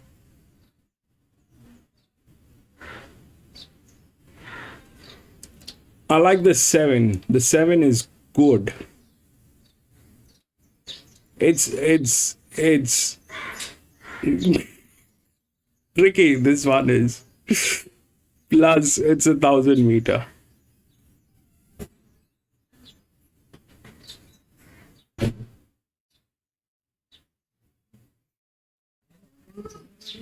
River, pretty consistent style of horse. You'd expect him to hold that form from last start over the same track and trip, which has him a top 3 player once again. And 2 Wonder Weeks. There has been some support for him. $8 into $6. Looking to bounce back from last start, where there was no obvious excuse, but he is better than that. And you go back to his 3 runs prior, where he placed in very similar races to this, so that has him somewhere in the mix. But 4, 5, 7, and 2. What's the latest with this favourite, Anthony? Admitted just getting out a little bit, got to as much as 240, but back to 230. Still the most popular runner by far, but the tap traders were just happy to risk him a little bit. He holds 60% of all money. Metallic Ruler got into as short as $2.90, just back out to $3. Wonder Reach 650, Ride the Rivers at 8, Winchester heads the others 14. So they were just happy to risk Admitted just a little bit. 240 best price, back into 230, but as I said, about 60% of all bets are still on the favourite Admitted. So, Lady, final thoughts, Ben?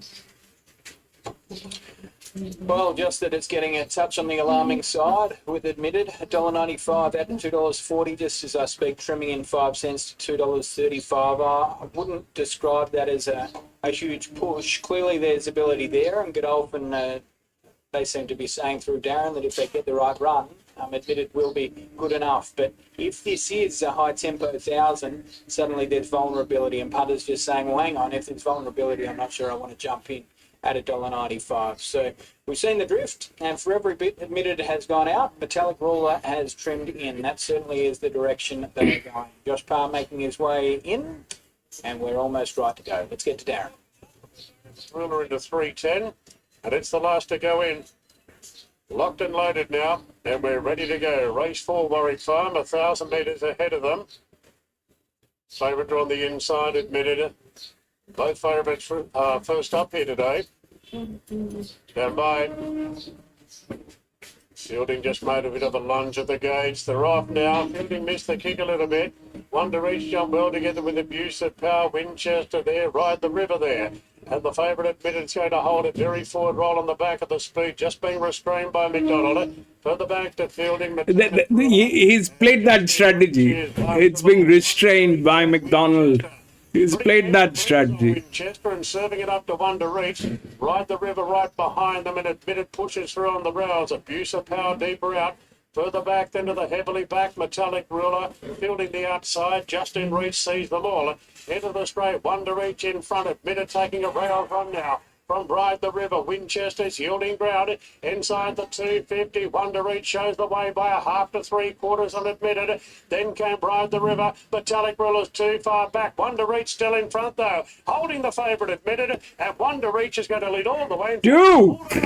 Admitted had every chance. Second, Abuse of Power got up the inside for third. In front of Justin Tuna. in by Winchester. Then Ride the River. Metallic Ruler was heavily backed and did naught.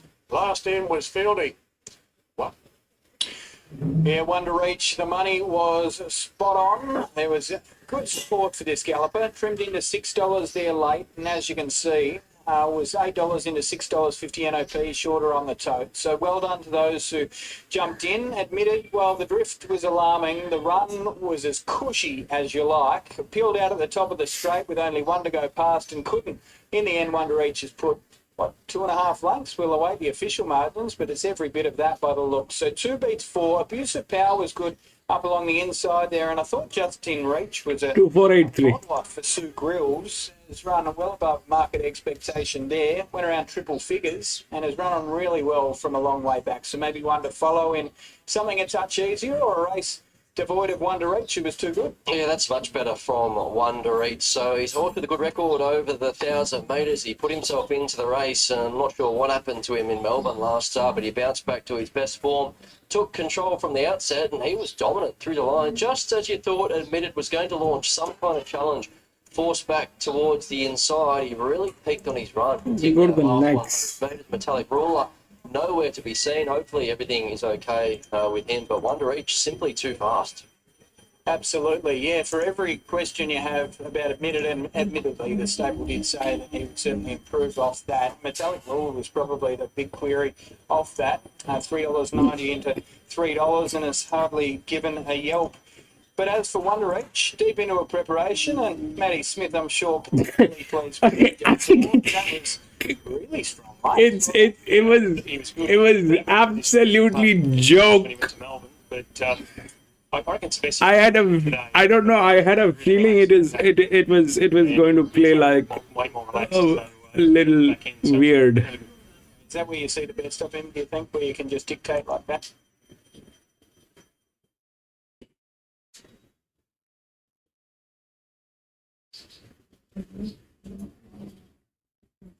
Looking ahead of the weekend, you have much going around? I've got a few balloted and so on. We've got a few. We've got Way to the Stars and the Challenge, of course. He's going super. Speaking of speedy things that can take some holding back, Isn't he fast? No, he's good. He's good. And Headwall's going to go to Melbourne for the going straight. That's all going straight, and he's going super too. So just drawn inside, unfortunately. And he's going good. Nice. All right. Best of luck. Well done to Matty Smith. So. He'll be happy to see this fella, a Brave Knock, the 3 kilo claim, Shani. We mentioned a week or so ago, I don't think it'll be lasting too long. He does a brilliant job, and he judged that to perfection. They had a good kick left in the locker, and when Admitted peeled up on their backside there, he just said go, and it was all over. He had him covered a fair way out, didn't he? So I don't know if Breit's had too many rides for Matt. But he was certainly able to pilot this fella home, and it was a nice effort. Controlled, dictated, kicked. It's what you want. Yeah, just let him do his own thing out in front. There's a few coming across, so I just let him roll a little bit quicker. But I think from the 600, I always felt like I'd be right there in the finish, and just sort of let him balance up. And I didn't have to go too early. Obviously, I went quick enough, but he gave enough in the end, and a little bit green off the bit still. I think he's had a fair bit of start, but he's still a little bit green off the bridle, but good enough to get the job done today. Is that your first winner for that? Yeah, it is. Yes, it's good to get a few different winners for different trainers. Keep it up. I did. Yeah, well done. Won't be any shortage of rides and options if you keep riding like that. Wonder Reach was fantastic. And as I said, Top Luck around the $8 mark, closed around the $6 mark. Admitted, well, we just might wait till next time. Still lightly raced. We'll learn a little bit and clearly develop a little bit more off the back of that and the fitness just tightening up, I'm sure. Maybe second up worth consideration, the 3-year-old son of Written Bow. Abusive Power was good in for third, and as I said, I thought one of the runs of the race was that fourth horse, Just in Reach, who was first up for Super Rules, making the trip from Tamworth, and worthwhile, I think, off the back of that. Certainly some winnable races ahead for the 7-year-old this preparation. 2, 4, 8 and 3, 4 down. First look at the quaddie next. Wonder Reach. He's been well travelled, this fellow, 5-year-old. It's by Outreach, and he's doing a good job. They bought him for $55,000 as a yearling back in 2021 at the Inglis Classic Sale. That's his 5th win now from 19 career starts and about $180,000 in prize money. He's been well travelled, spent the best part of last preparation down in the Melbourne stable and was able to win down there at Sandown. A couple of placings down there as well. This prep doing a good job. That's his first win in his prep. Okay, we'll leave it there. 2 Wonder Reach, 4 Admitted, and 8 Abuse of Power. Off to a short break on Sky Hybrid Central. When we come back from the break, we're going to catch up with Rod Northam. He's got one last try at getting Given Delight into the Country Championship final, and that will be at Tamworth on Sunday. The big heat. Looking forward to that. We'll catch up with Rod after this break.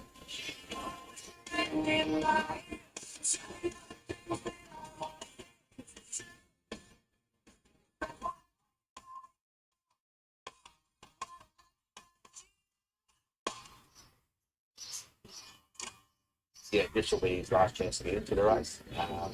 So he was crossed with it.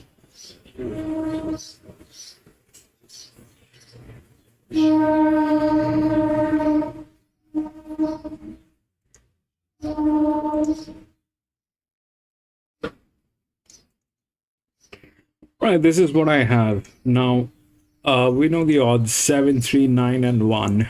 So that 7 is the favorite. 3, this 10 is an 8-year-old, and then 9. And 7, 3. Okay, that's 7, 3, 1. And then they've taken this 9. So they're all within the rails. And apart from the 3, which is very strongly handicapped, everything is within the rails. Apart that 10 is an 8-year-old gelding. I don't know what it'll do. The jockey is also in a very disadvantageous position. So that is not what probably is ideal. The thing is, this 7 is going to again run neutral. So we've seen this, this race where that 1 was favorite and it was running neutral, but it was a 1600 meter. Now this is a 1200 meter and this thing is still going to run neutral. This is going to run neutral. The problem with neutral horses is they will lose the pace. And it's like you putting your car in neutral, and no matter what happens, no matter how much you press the gas, the car will not accelerate because it's in neutral. So that's the same logic here. So this is going to be running neutral. And the 3 is the one which is handicapped. It's not a very strong handicap, but it is still a handicap. If we look at the numbers and the performance, 3 is definitely better, but it lacks the rails. It's a 1200 meters, so and plus a 360, 326 straight. So I don't know if that will make a difference. The other problem with this is that the jockey is absolutely is one of the top relaxed jockey. That means the horse is handicapped and the jockey is probably on allowance or lesser weight than what the jockey should be carrying. So that's the scene. So the 3 is the horse is handicapped. The jockey is in a tricky position. But all said and done, there is this 2 which is also there.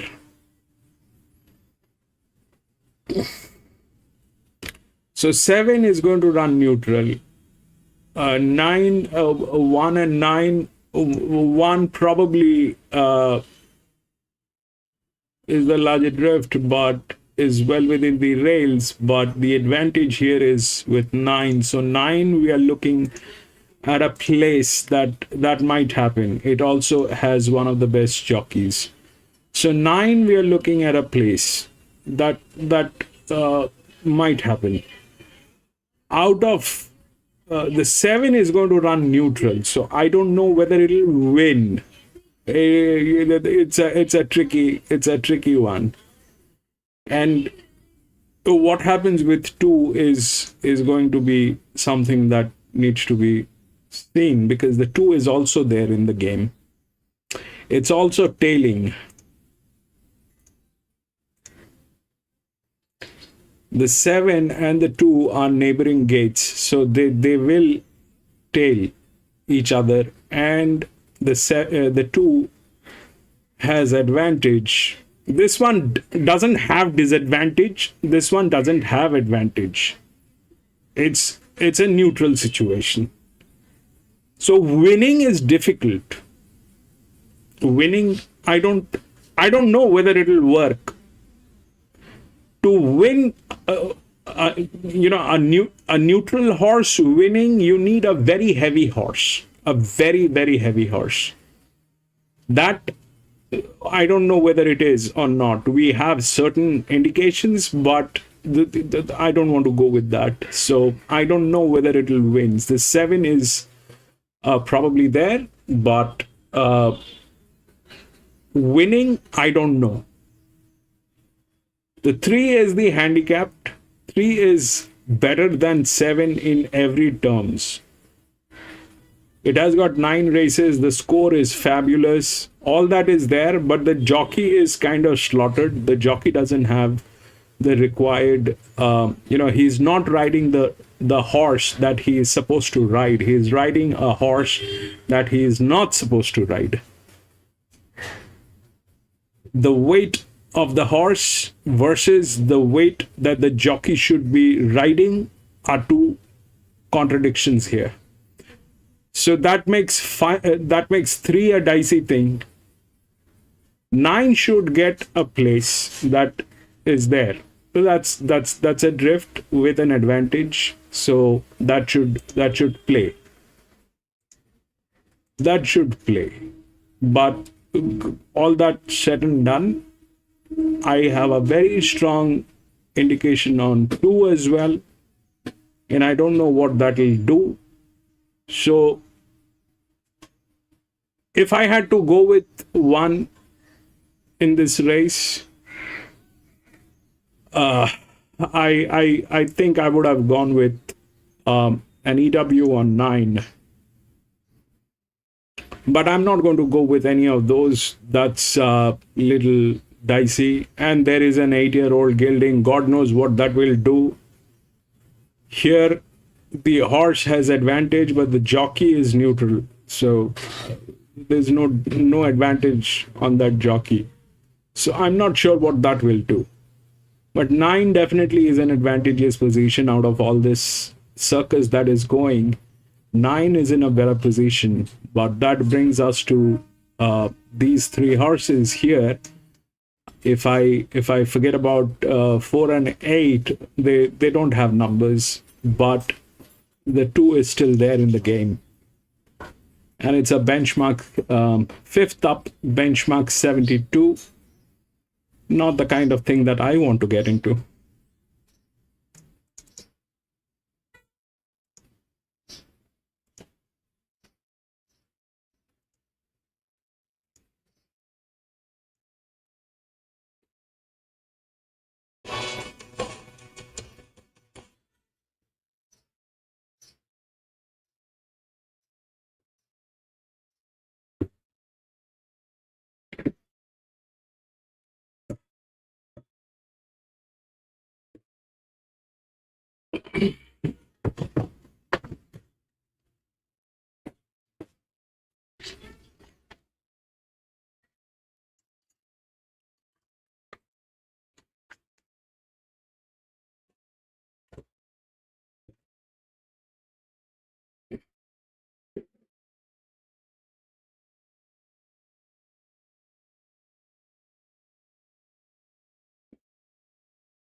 Quick flick as the inside runner. The line looks good. They're off. And Seeker jumped off. At least she seemed to jump in the air when the starter said go. She hit the ground at the tail of the field, but Rodney Quinn is going to press forward immediately after the start. The big grey Quick Flick is in front at the end of 200 over Green Perfume, and Seeker has rushed around the outside into third place, caught 3 deep around Apple Danish and Sovereign State. Then All Our Mob, who's last of the main bunch, and 2 lengths away Pragmatism as they race down the side at the 700 mark, and Quick Flick the leader. In second place, Green Perfume. Seeker third on the outside of Sovereign State. At the head of the others, All Our Mob, and Pragmatism is back last, and Apple Danish is between runners in the middle of the field as they near the turn. Quick Flick the leader over Green Perfume. Sovereign State ridden a bit, so is Apple Danish, and Seeker makes the turn 3 and 4 deep. All Our Mob is taken to the extreme outside in the bright orange blinkers. Quick Flick is giving plenty of cheek in the straight. He's well clear of Green Perfume. Here comes the old boy, All Our Mob. All Our Mob running into second place as getting out after the grey. Quick Flick in front, 100 out. All Our Mob, he's a mighty horse first up. In fact, he's a mighty horse full stop. All Our Mob takes the lead and he's drawing away for Chrissy Munson. What an old marvel. All Our Mob beat Quick Flick and Sovereign State, followed by Pragmatism, then Apple Danish, Green Perfume, and Seeker had a torrid run and weakened out of it to finish at the tail of the field.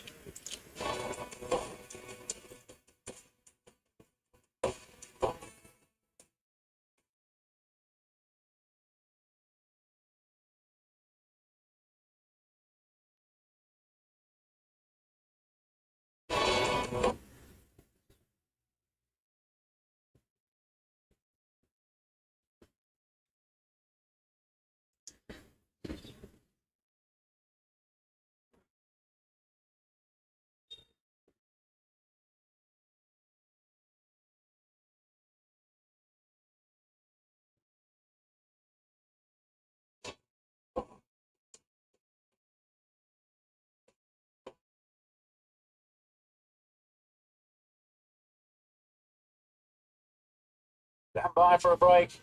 And they're off and racing. Akatua missed the start, and Invincible Gem Jump. Best Man from Uncle and Captain Duffy are on the improver. Malays has found a good spot early in fourth. Then coming through is going through on the inside of Hardham.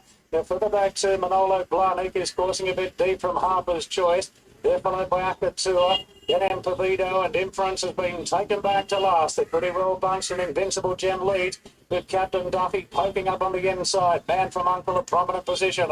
Followed then by Malays, hard on the outside. Coming through is about midfield. Then Manolo Blarnick from Harper's Choice. Akatua between runners. Second last is Impavito and Inference the last one. It's the lone filly of the field. Invincible Gem leading for Abdallah by a length on Man from Uncle, getting closer. Captain Duffy taking a sit now in third, followed by Malays. Wider out is Hardham. Coming through midfield on the fence, wider out Manolo Blarnick. Then came Harper's Choice from Akatua, Impavito, and Inference is the last one. 600 metres to run on the Guineas, and Invincible Gem the one to run down. Man from Uncle in second from Captain Duffy. Further back to Malays is pulling out. Coming through, hunting through on the fence as they straighten up now. Just over 400 metres to run. The filly's got a kick. Invincible Gem, a couple in front, coming through closest to the inside. Man from Uncle, then Hardham further back, Impavito, and Inference is making good ground. Invincible Gem coming to the stand rail in front from coming through with Inference closing off hard. Invincible Gem, she's got Inference surging home on the outside. Inference goes up to Invincible Gem, and Inference has come from last to win the Guineas. Inference beat Invincible Gem. Coming through third, Impavito fourth, followed by Man from Uncle, then Hardham from Harper's Choice, Captain Duffy, Manolo Blarnick, Akatua, Malays was last to finish. Inference, Tommy Berry, 3 winners for the day. The time 1:40.91. There was enough room, just enough, for Inference to squeeze, scrape the paint, and has burst home, coming from last to win the Guineas, running down the gallant filly Invincible Gem. She's only gone under by a half length, and only collared in late. Brenton Abdallah for Chris Lees will stand by on the third end of the prize, but Inference following a very good performance in the lead-up. Went fifth to Man from Uncle in the Hobart Bill at Rose Hill, and following the pattern today of getting as wide as possible.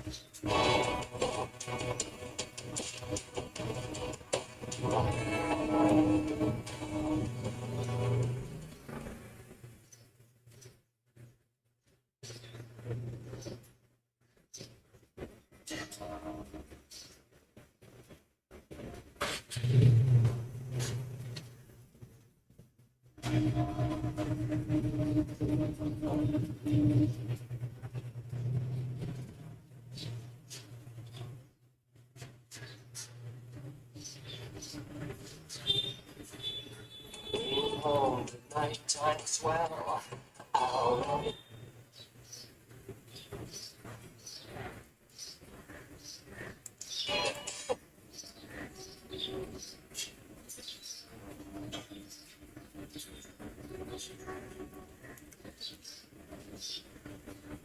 Race 5 from Warwick Farm. First look at the quaddy. Acapella Sun, who's going well at the moment. It's favourite $4. Iconic Treasure $4.20, but it's been well back. So Good So Cool 7, Tenderize 7, Vintage Choice 8, Cattegat 9.50. Now, if you want to play the quaddy, Brad Gray, seeing them well today. Brad, here's his quaddy. Race 5, 3, 9, 7, 1. Race 6, 3, 10, 5 and 2. Race 7, 2, 13 and 7. And race number 8, it is 10, 2 and $644 for 100%. Here's the team on track. Ben? Thanks very much, Anthony. Yeah, we've got big news to report before we have a look at them in the yard. So James McDonald, who I believe was favourite for the Jockey Challenge, he has been indisposed, and that is due to dehydration, guys, I think. So his riding changes. Race 6, number 10, Sting in the Tail, will be Tyler Schiller. And race 8, number 3, McKenna, will be Tommy Berry now. So they are his replacements, but James McDonald has been indisposed, which is a shame. Always good to see him going around, but those are his replacements. Some of those He's stressed. in the Jockey Challenge. Well, he's actually in front on 7. So you've got Knock on 4. And He's you've got given up. JP He's stressed. on 5. So you never know. Maybe he'll still hold him off. So our yard, So Good So Cool, is the first horse But for us to that'll look at around mess up the data. Now I don't know which jockey is riding what. Track upgrade, so we're now on a soft 5 following race 4. So your quaddy legs will be racing on a soft 5, improved from a soft 6. So good, so cool. Blinker's first time, wasn't beaten far by Tenderize at Canterbury last start. Prior to that, he raced without luck. So it's been a while between drinks for this sprinter, 90 weeks in fact. His pattern doesn't do him any favours, but I am keen to see how he reacts to the shades for the first time, and he should be hitting the line hard as he always does. Yeah, exactly. I actually haven't seen him all preparation, but he's a very, very fit horse coming to this. Blinkers can only enhance his chances here today. He's a lovely individual, always moves beautifully around the yard, always looks fantastic every time you see him. So PC3 win. His preparation, going back to previous practice, he was always good looking. Desire, Kira Ma, Jason Collar. Yeah, so she's better than what she's shown recently. Didn't handle the heavy track there first up last campaign at Rose Hill. Maybe that knocked the stuffing out of her second up. Despite being 4 weeks between runs, she was pretty flat. So 8 weeks to freshen up, spell, start again. One Warwick Farm only previous time she raced here over the 1400 metres. So on her best form, she'd be up to winning this, but you have to take her on trust. You do have to. She didn't come up last preparation, did she? She's got a fantastic fresh record. So I guess after a second up run, they went back to the drawing board, gave her a little bit of a break again, and they are bringing her here fresh. She's always been a really nice type of mare, always presents beautifully.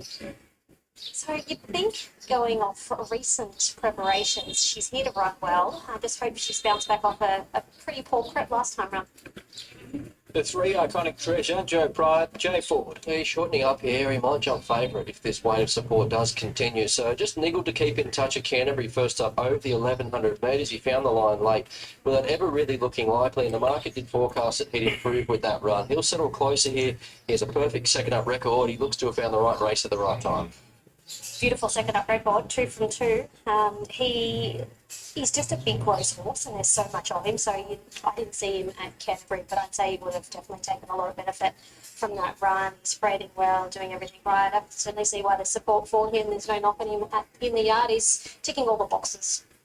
Joe Oval has brought Vintage Choice from Kembla Grange, Tommy Berry. Well, he's looked really sharp in a couple of trials ahead of his second campaign for the stable. He did beat a Class 1 horse in that most recent trial that ran last in Saturday's Highway, $151. So it all has to be taken into context, but I like the way that he was moving in that. He 1200 metres on the short side, but he's a talented horse when right, so I would respect any market confidence. He did look sharp, didn't he? I did know that he looked like he'd sweated up a fair bit in that recent trial. Today he was pretty good, but they did send him out early, which they can do. So he left the yard a lot earlier than the rest of the horses, but so far so good for him, and he looks quite forward actually.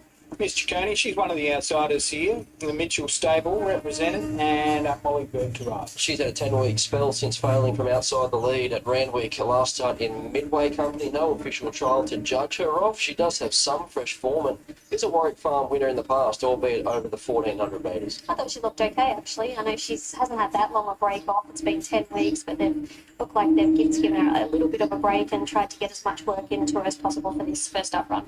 6 stars and bars, Rachel King for Attard and Keegan Attard. Looked to get his chance there at Newcastle last start. He took the box seat, no real excuses in the run home, albeit he wasn't beaten far. Not sure he's going well enough to give this a shake. The last time he won was at Warwick Farm, and he was heavily backed on that occasion. So he's another one. If there's any support for him at longer odds, I'd be wary. He's been improving with each run. You only have to look at his form for that. So he comes here a very fit horse. Hopefully he can continue to improve. Betty Dale's got the 7 a cappella son, Zach Lloyd. She'll be coming with a rush, as she does do. She's one-dimensional in that regard. The barrier dictates that she's likely to settle last again here. So overcame that in the Tab Federal last start at Canberra there. That was over the 1200 metres, just timed her run perfectly to beat Fangella. Defied a late drift on that occasion. This looks a deeper race on paper, so she doesn't win out of turn, but she's pretty genuine, and she too looks to have found another winnable race. She's got one of those tricky racing patterns where she always gets back, gives them a head start, and really tacks the line quite strong.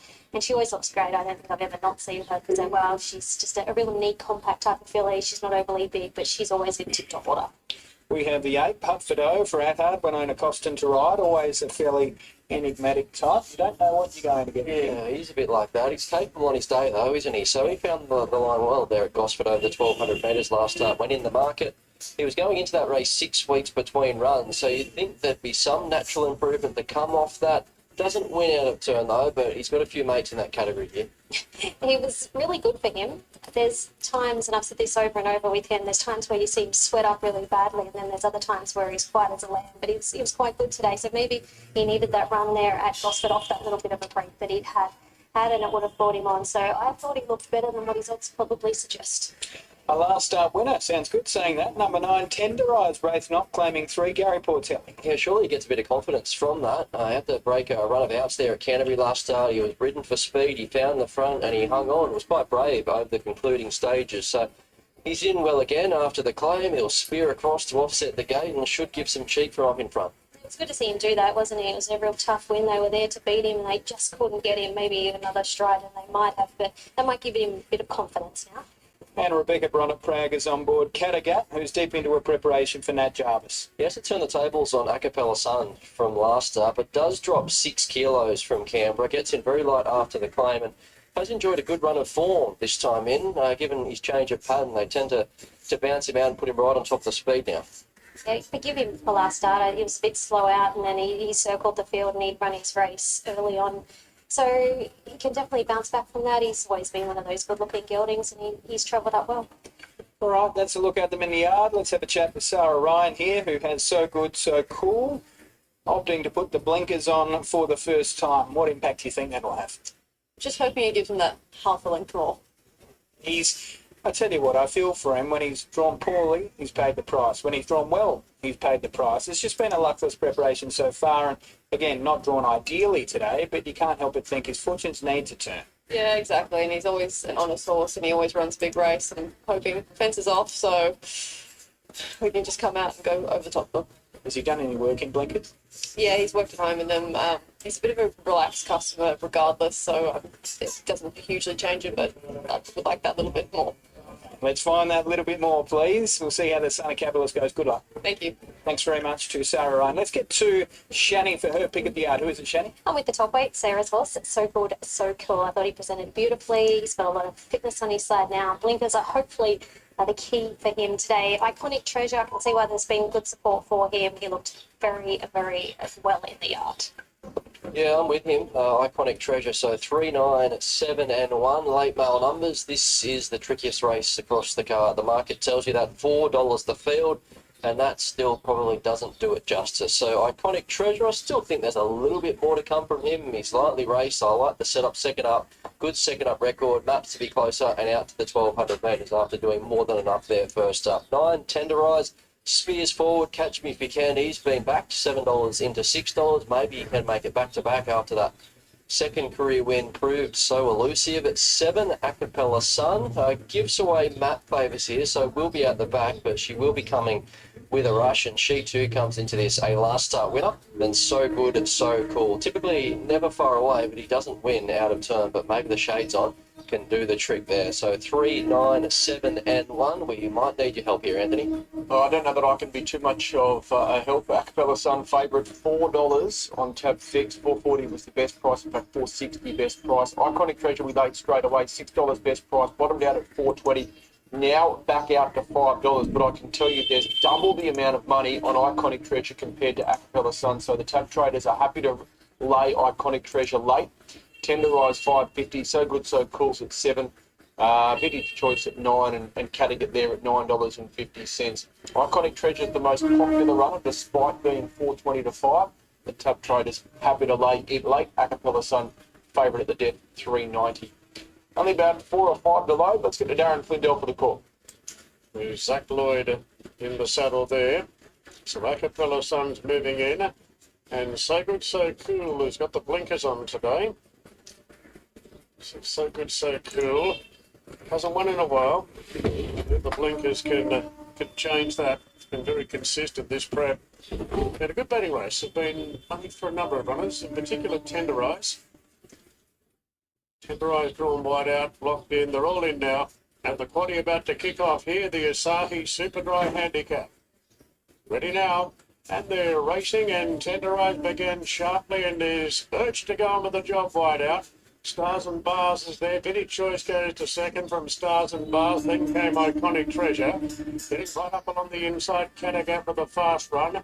Back in the field, So Good, So Cool from Pot Bordeaux, Mischeck, Coney Desire. And the favourite Acapella Sons last of all. So Tender Eyes has been brought back. Lead out clearly inside the 800 by 2 lengths on Vintage Choice. Cattergat railed to third. A half the outside to Iconic Treasure. 2 lengths in the Stars and Bars. Pot Bordeaux, So Good, So Cool. Then Can Desire. A well-back Mischeck Coney. Just checking off here as the Acapella Sons. A clear last. They come around the turn. Tender Eyes in front by a length and a half to Vintage Choice. Then Iconic Treasure. So Good, So Cool, been covering ground. Then Pup for Doe starts the bars as they straighten up. Tender Eyes in front by a length and a half to Vintage Choice under the pump. Run, you mule! Trying to make some ground, but Tender Eyes in front inside the 150. In fact, it kicked away now, Tender Eyes. It's all over. Vintage Choice holding second. Tender Eyes will beat Vintage Choice. And Acapella Sun make ground for third in front of So Good, So Cool. Then 9. followed in by Mischeck Coney, Iconic Treasure. Then came Cattergat from Stars and Bars to Sire. And Puck for Doe was about the last to finish.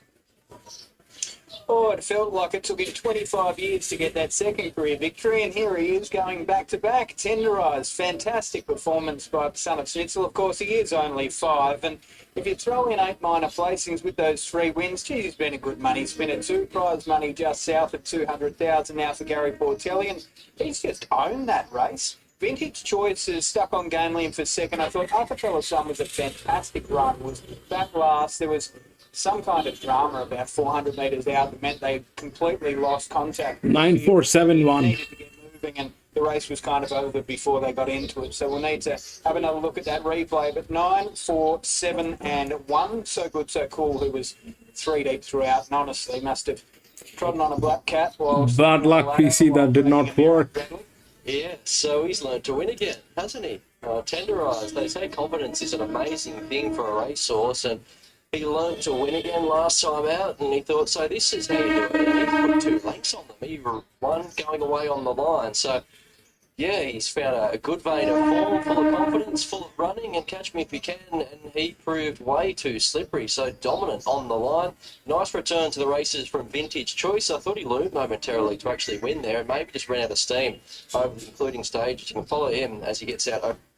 So what happened here is that 7 was running neutral. I had doubts whether it'll get through.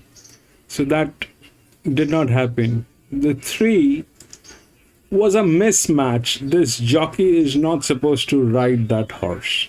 It's a contradiction. The 9 was the only one that was, kind of in a position.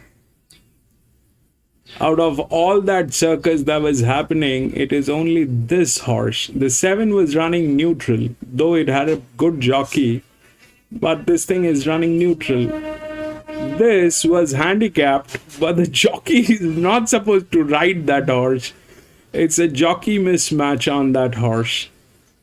The 9 had a good jockey and the horse with an advantage.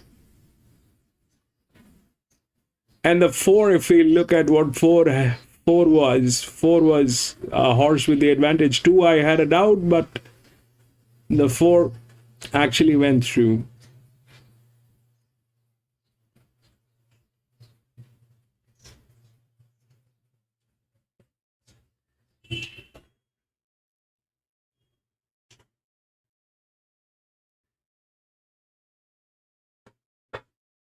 Yeah, this was also a good jockey. 2 also had a good jockey, but good jockey.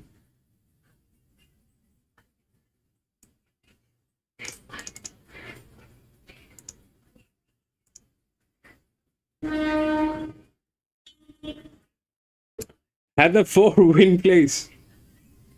Brilliant, Tuda. 2 wins, Sandown. We got the Sandown feed. Let's see. PC is on Sandown. We'll take a look at the next.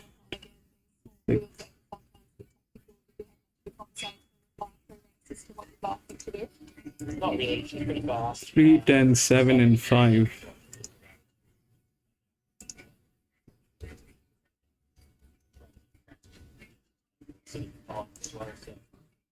market, but plan A was to be popular. So, I was quite looking forward to seeing you in the report race a little bit later on in the day to save for a little bit more grip in the ground. yeah, look, you know, these imports over there, they're probably not used to running a track like this. So, you know, whilst it's a good circuit, the hillside circuit, we just felt that, you know, the track that last race would be pretty fair.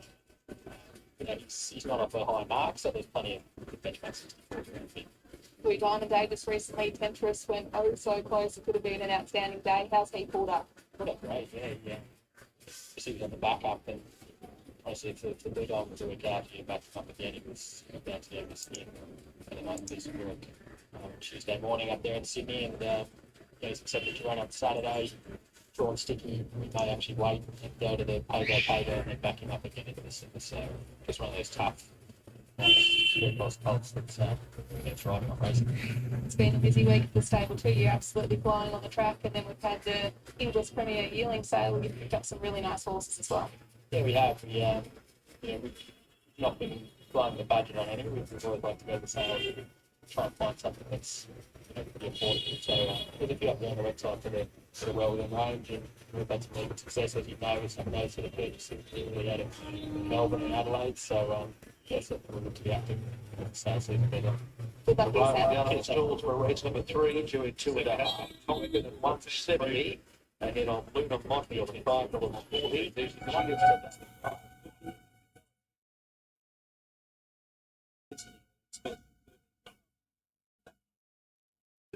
And it seemed as though there was confidence from the stable that chat. Belichick players there for a big domesticity. It's Tom out or how preparation has gone. It seems as though they've been more than pleased to back off her, give her a jump out and bring her back to the races. But saying you identified, she's tremendous. And you can look at her form and think she's going to be hard to beat. And you look at the horses just with your eye without knowing anything about her. She looks the class actually is.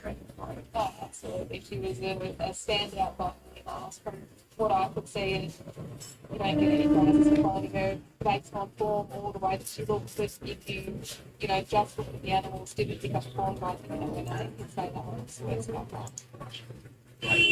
She's very versatile. She's got speed and ability that comes out.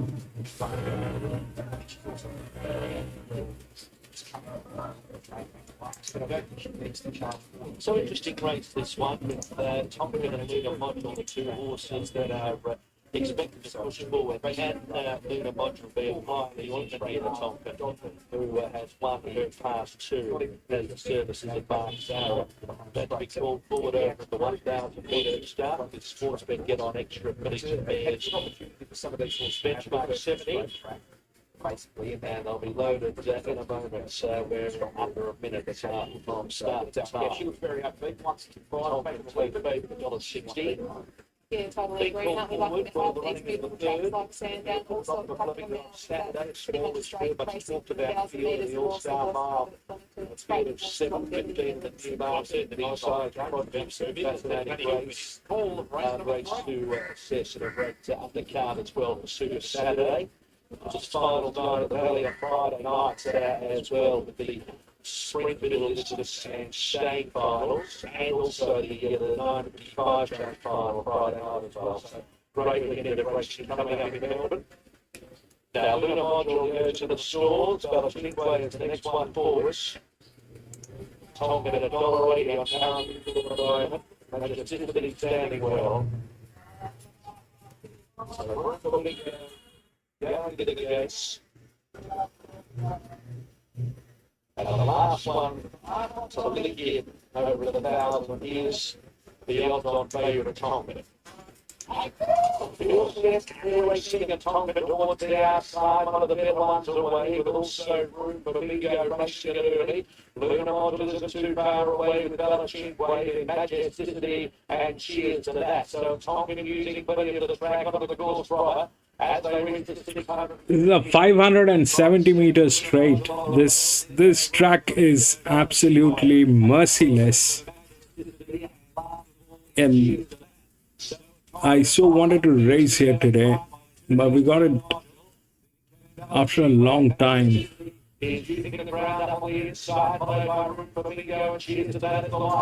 So it's Tongan, Cuddly Pratt, 200 metres to go. Wants to have a little bit of a walk around. And a 20 Brian Tonkin from Manchester to the Burnham Valley Speedway. But it's Tonkin still a little bit playful, but under hands and hill, she's very good. And Tonkin, impressive.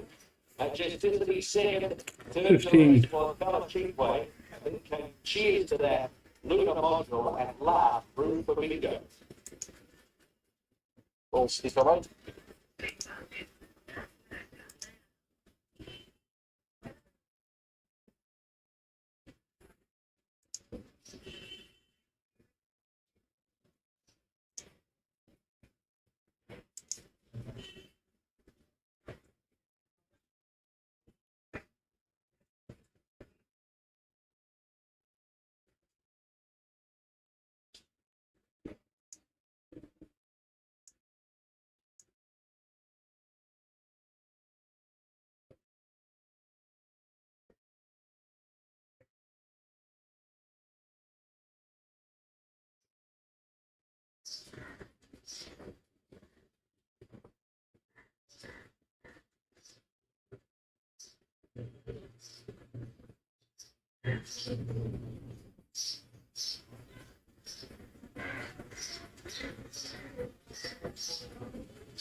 Stick to riding ponies on weekends.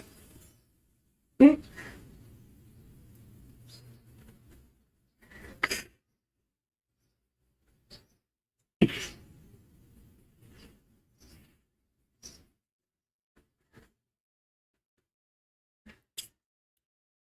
right, this is what I have. This is the 6th one here at Warwick. So the odds are 3, 10, 7, and 5. Here's 3. That's the favorite.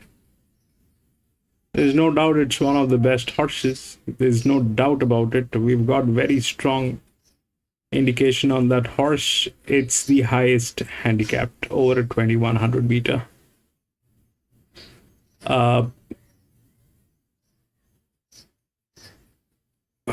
Now, let's look at what's going on. So, honestly speaking, this distance is always here within the rails. That's kind of that might get in, but chances are here. And if we look at what's going on, this is a 7-year-old mare. This one is a 7-year-old mare. There's a lot going on. Now, one thing is for sure that this distance has a 2200 meter, 2100 meter has always been with the 5-year-old mares. So that's a check. The 5-year-old mares are very good at this distance. It's one of the highest torques that's there. If now let's see the ones that within the rails. If we look at the ones within the rails, that's these 3. 10, 7, 4. If we leave the 7, which is a 7-year-old mare, then 10 is on the top through the gates, and it is in very good hands. This is probably with Chris Waller or them. So the horse has advantage. The jockey now this is going to be dicey because this jockey is going to get changed. This looks like J Mac, but J Mac is not going to be riding this. So somebody else is going to be riding, and I cannot inject the data right now. That will not work. But there's a change in the jockey on that number 10. That's definite, because J Mac has been retired for the day. Now, whether that happens, let's not talk about the jockey, because it's a distance where the jockey is minimal. So that 10 is in a beautiful position. That 10 is in a beautiful position. The 4 is also in a very beautiful position. If we look at the 10 and the 4, the 10 is a better horse, definitely. If we look at the advantage, 4 has more advantage. But that's okay. It's a 4-year-old mare. It's a horse which is good. That's hands down, which is there. The other one that is there is this 2, which is a 5-year-old mare. Now the 5-year-old mares are, I mean, if we talk about the top 3 talks, the talks, they always are the place positions in any other distances. So the talks, the top talk is without rails, all right? So that might get in, might not get in. I don't know. The second torque is this one, which is a 7-year-old mare. It's a good horse, definitely, but it's a 7-year-old over a 2200 meter. I don't know if that's ideal. The third one is 2. That's the third talk. So that 2 is there. And if we look at the gates, then that's 7. This is 6. And that is 5.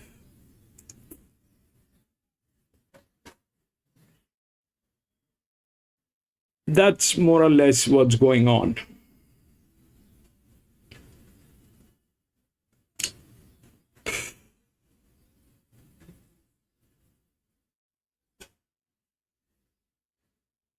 This is very strongly handicapped. I don't know if this 4-year-old will be able to get through. But the thing is, this 7 is in good hands. It's in good hand. It's one of the best jockeys that we can think of. It's well within the rails, so that 7 is a check. I don't know. It's a 7-year-old mare. If it's got 39 races, and the numbers are not very impressive on that horse, but it is one of the top torques. So that's there. Honestly, I like I like the 10. I also like the 4.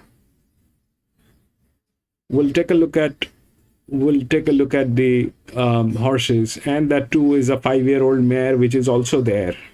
It's there in all possible ways. This 2 is there. So I'll take a look. We'll take a look at the 10. We'll take a look at the 4. We'll take a look at the 2. Then we'll take a call.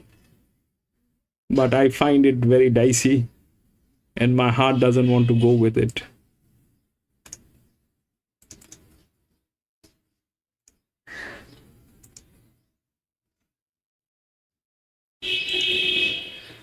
$3.90. Mayor of Mount Buller is a $4 chance. Wings of Desire at 10. Little Buyers at 10. Rumbled again at $14. That's the first 5 races out of the way. Group 1 racing from Randwick on Saturday. See it all here on Sky Live Racing. Okay, we'll take a break. We'll pause. Come back with the next race number 6 from Warwick Farm.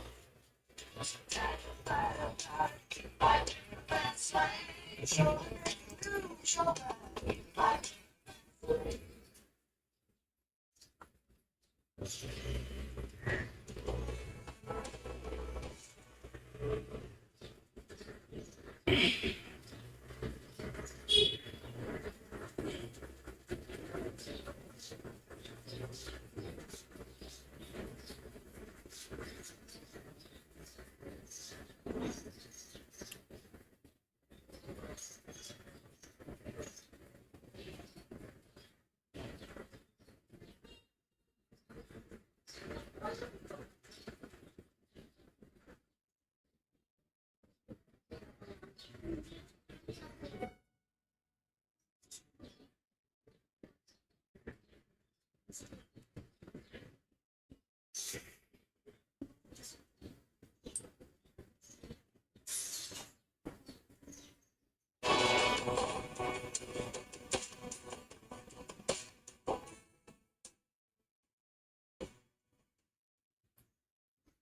the rain continuing to fall, and they're off now. And prompt response jump well. Scholes is there, and Trapeze Artist moves up in a wider position, followed by Brutal along the rail. On the inside of Kimantari, Cool Passion, and Parada sees the ball. Trapeze Artist pressing on from a 3-wide position, and Blake Shin takes it to the front by 3/4, now a length. Trapeze Artist is going to lead comfortably at this point, and Cool Passion whips around the outside, going to second in front of Scholes. And a half back on the inside, prompt response, followed by Kimantari on the outside of Brutal, and 2 off 2, Parada. Trapeze Artist at the 700, a length clear from Cool Passion. Then came a prompt response back on the rails, a half the outside to Scholes. Further back to Brutal, Kimantari, and Parada being ridden stone cold at the rear. Racing to the home turn down, Trapeze Artist ups the ante here and scoots 3 in front of prompt response, Cool Passion. Then came Scholes, Kimantari revved up. Brutal gives away a big start. Pirata still last of the furlong. Trapeze Artist nicely clear. Prompt response, and Scholes starting to bite into the margin. He's got a good lead though at the 100. Trapeze Artist 2 lengths clear from Scholes, and Trapeze Artist will lead all the way at the Canterbury Stakes. Trapeze Artist by 2 to Scholes. Prompt response 3rd. Cool Passion 4th. Followed close up by Parada, then Brutal. Kevin Terry, they backed him, but he ran last. Trapeze Artist leading all the way. Second up this preparation. This very talented stallion has won again. His 7th career success there from 19 starts. His first win since the All-Age Stakes back on the 21st of April. He won both his trials with blinkers on in good style. And Blake Shin had no hesitation to take him to the front. Had to do a bit of work to get there. And has run the time, a track record, mind you. A track record of 1:14.19.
Warwick Farm race number 6, Sevens. This has been one of the best back runners all day. Sevens currently $2.70, sitting in the tail $3.60.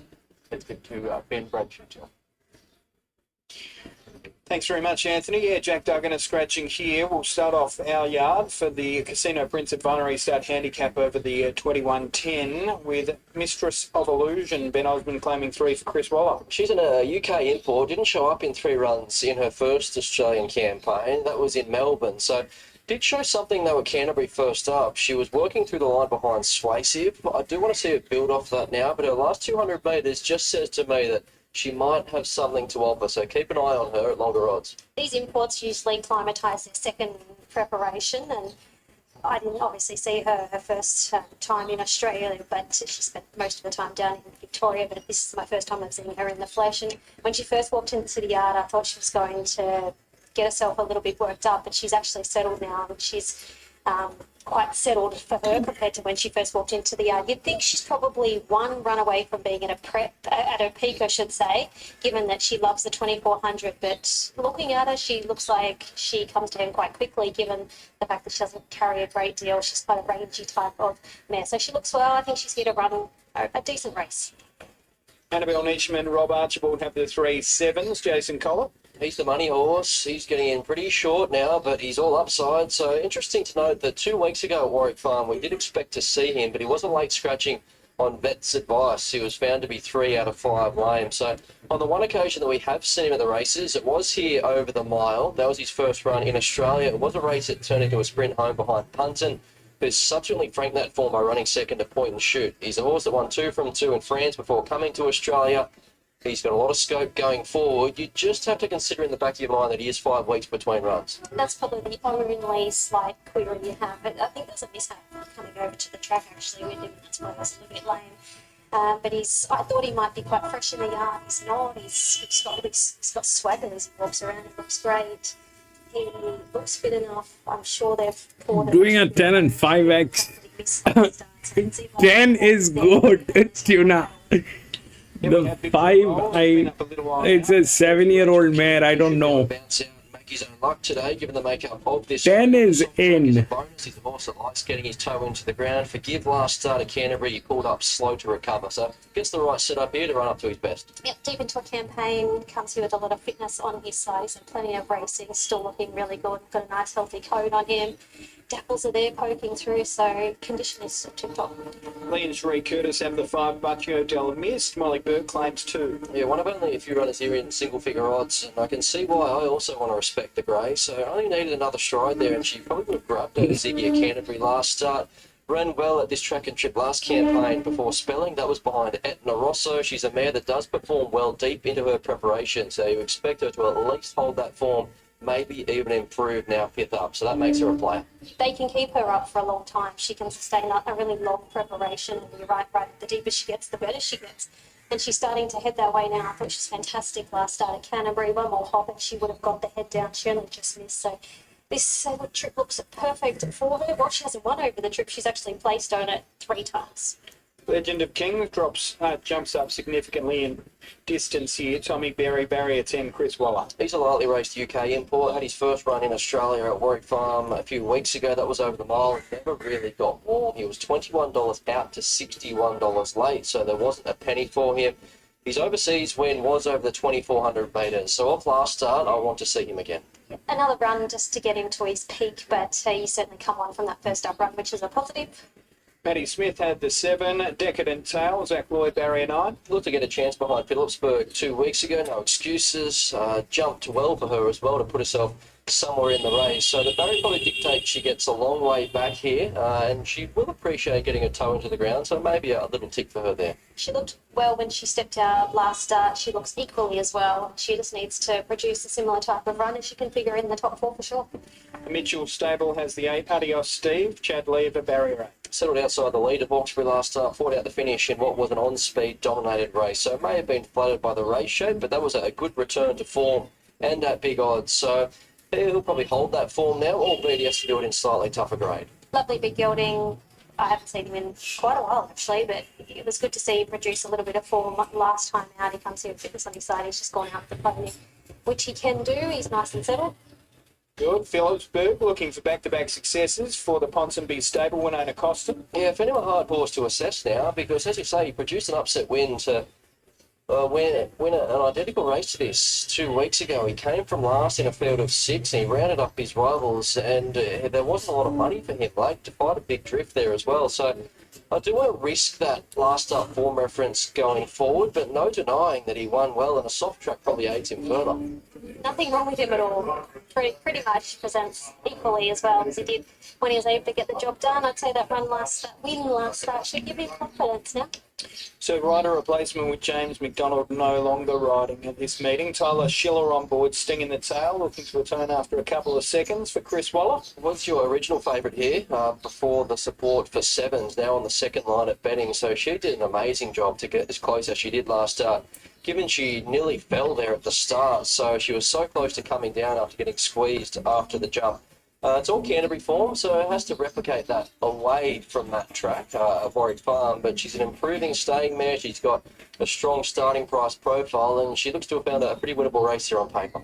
I saw her for the very first time. It was on New Year's Day, and I wanted to follow her, and I haven't seen her since. So this is the first time I've seen her since that particular run. She caught my eye on that occasion. She's just a really nice type of mare. does everything you want to see in the yard, and she's deep into a campaign now, so she's had plenty of racing and fitness on her side. She looks really good.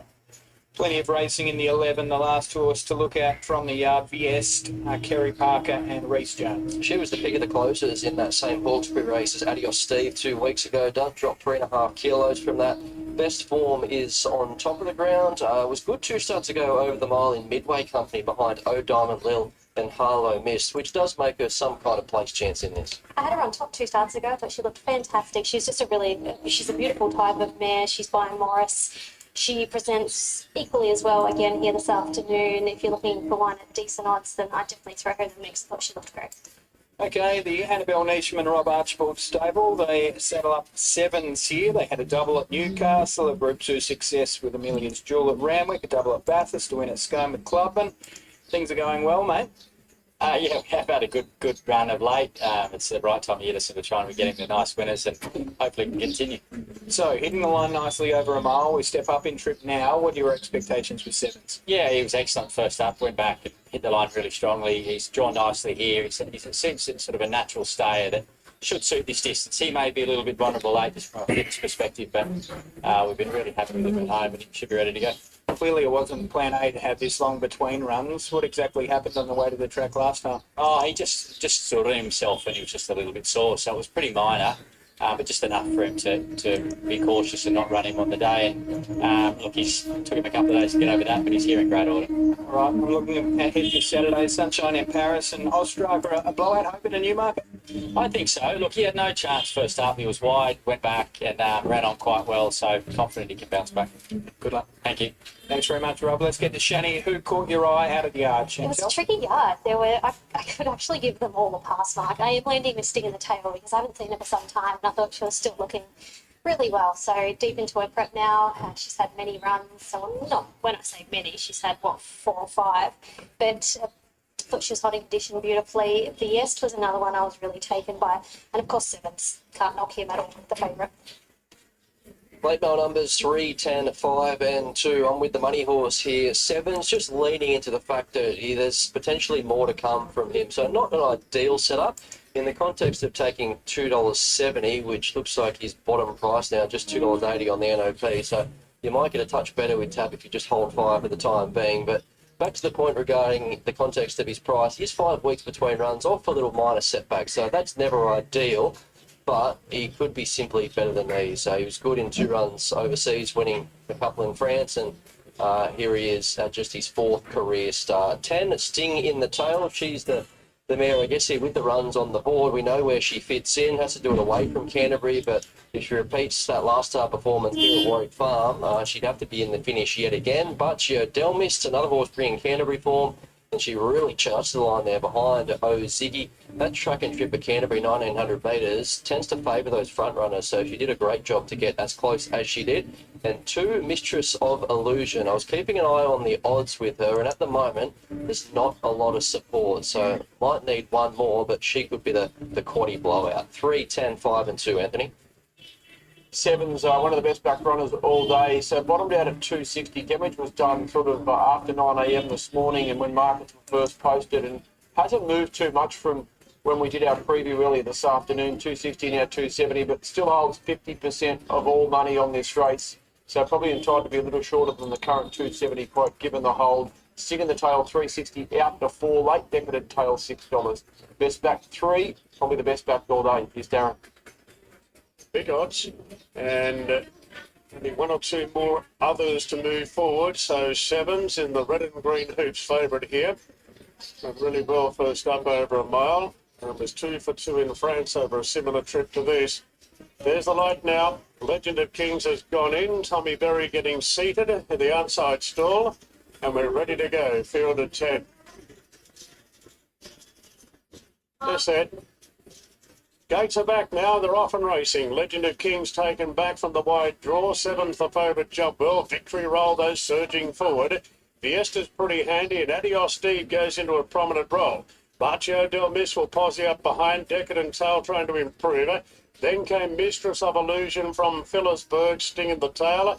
Legend of Kings taken back at the start. Does settle in the rear position as the favourite leads them up. 7, second Australian start. It is out by a length and a half to Victory Roller. Fiesta in third position. And Adios Steve, there's been a few tickets for him today. He hasn't won a race since the day of plastic straws, but Adios Steve is up running a clear fourth. 2 lengths away to Barcio Del Mist on the outside of Decadent Tail. This favourite's got the field strung out. 3 further back to Mistress of Illusion. On the outside of the last start winner here, Phillipsburg. 3 off to Sting in the tail. So Tyler Schiller riding it pretty patiently. And 2 lengths away to Legend of Kings. So Jason Collis not frightened to let this favourite run sevens. And it leads the way by 4 lengths now on Victory Roland Vies. Adios Steve with a good trail in fourth position. Then came Barcio Del Mist on the inside of Decadent Taylor. A couple off to Mistress of Illusion from Phillipsburg, Sting in the tail, and still 2 lengths away to Legend of Kings. Down the side and sevens coming back to them at the 800 metres by 3/4 now to Victory Roller. DS tucked in third on the inside of Adios Steve. Then Barcio Del Mist from Decadent Tail. Schiller starting a run down, Sting at the tail. Legend of Kings trying to go with it. Mist of Illusion not going well. And back on the inside is Phillipsburg coming to the turn. And the front runner is sevens narrowly from Victory Roll. Adios Steve, Decadent Tail moves up out wide. Then came Barcio Del Mist hooking to the outside. Fiesta's getting a rails run. Head of the straight, sevens in front from Decadent Tail, a half length away. Then Barcio Del Mist inside the 200. Sevens with a bit of a kick here from Barcio Del Mist and Decadent Tail. Barcio Del Mist going on to the job. Raced up to hit the lead late. Barcio Del Mist goes on to beat Decadent Tail. Sevens. Jesus Christ! Illusion was dropping out towards the corner. Got it second, wind and ran fourth. In front of you, further back to 5. Steve, Sting and Man! Phillipsburg. A gap to Victory Roll. And Legend of Kings was last to finish. Barcio Del Mist, the grey, had a beautiful run in transit. That was an absolutely impeccable ride from Molly Burke. Yes, they were drawn nicely, but they blended into the race at the perfect time, at the back of Decadent Tail, peeled off, put the race away. For sevens, we just can't help but feel, with the gap between runs, a jump up in trip, second up into a preparation.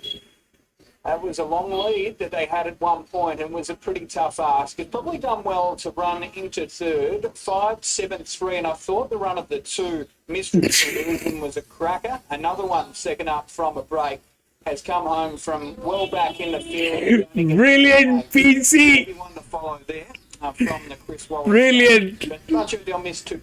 Yeah, you've summed that up perfectly. Covered all the bases. The best rider in the race ultimately won the race. Just peeled off the backstep of the leaders. And the grey unleashed a powerful turn of foot to turn a close-up second into another overdue win, having just missed the Canterbury a few weeks ago. So Barcio Del Mist, there was some support for her, $8 into $6.50 late there. So other than that, Decadent Tail, she appreciated getting her toe into the ground. She continued. That was brilliant, PC. Nothing away from him.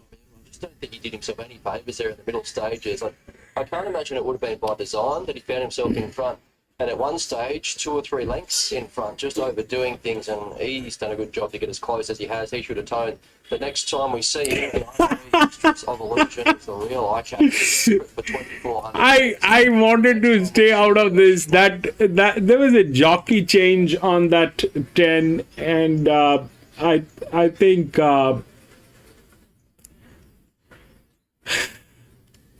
they played absolutely disastrous. That 10 played absolutely disastrous. The 7-year-old mare just knocked it out like nobody's business.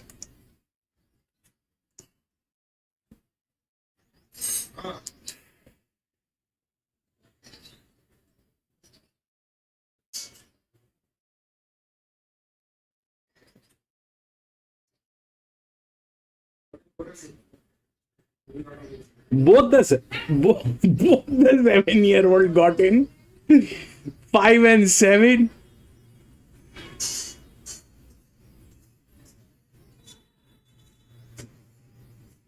Apart from that 10, everybody got in.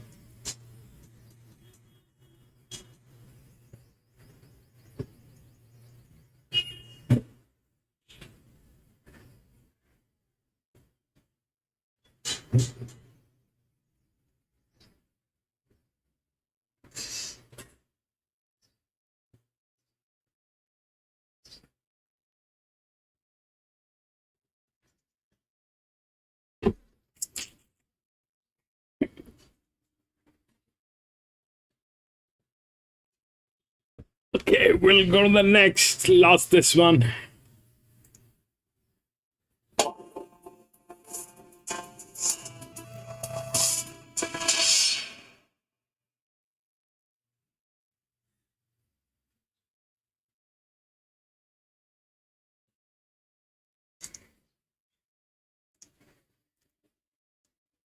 PC, thank you so much, PC. Thank you so much for doing that, PC.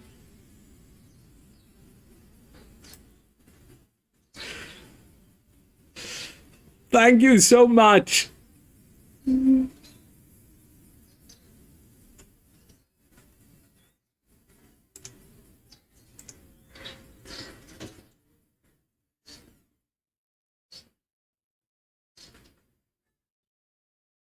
Stay blessed, my friend. Stay blessed.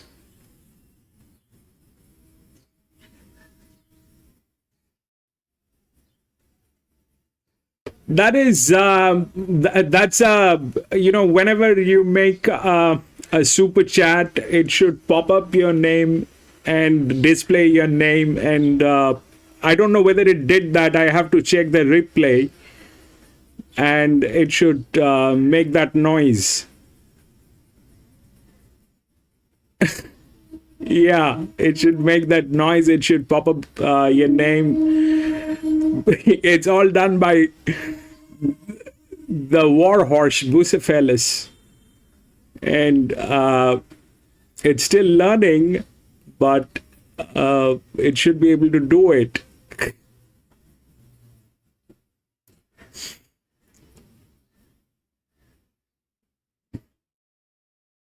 Did you see your name on the screen?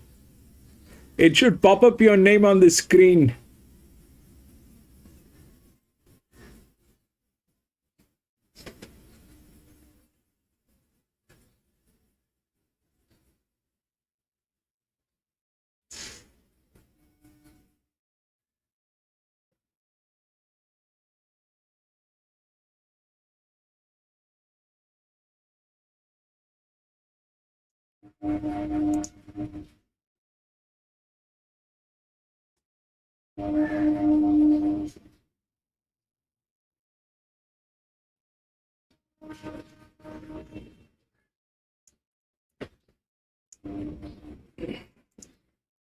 Yes, take screenshot of that with the green.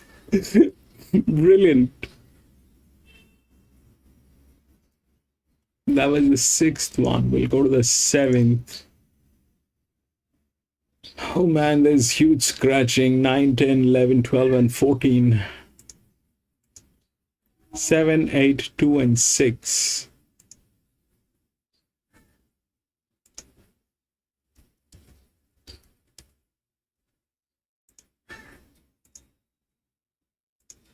This is going to be a little difficult because the jockey changes and I don't have that data, but we'll try. Last minute jockey change is a thing that is not appreciated. The last minute jockey change is not appreciated. That's a tricky thing. The entire calculation goes upside down. We don't even know who's riding what.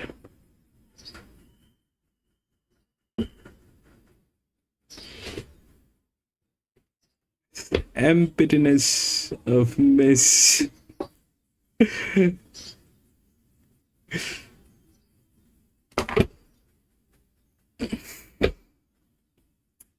That was brilliant. That was brilliant, PC. I mean, that was... I don't know. I stayed away from a 7-year-old mare, but look, this is something that happens, I think, over and over again, that I get... Wings used to be so happy whenever that happened. Wings, this reminds me of Wings, when Wings used to race with us. Every time an aged horse used to win and I ignored it, he used to be so happy. That is brilliant. 9 is huge, PC. 9 is huge. 9 is huge. But that was a fantastic job done. This is going to be tricky today here because of that gentleman who's under stress and got dehydrated. This is going to be he's going to I don't know who's replacing who where, and the data is not going to show that. It's going to be difficult, but we'll try and see.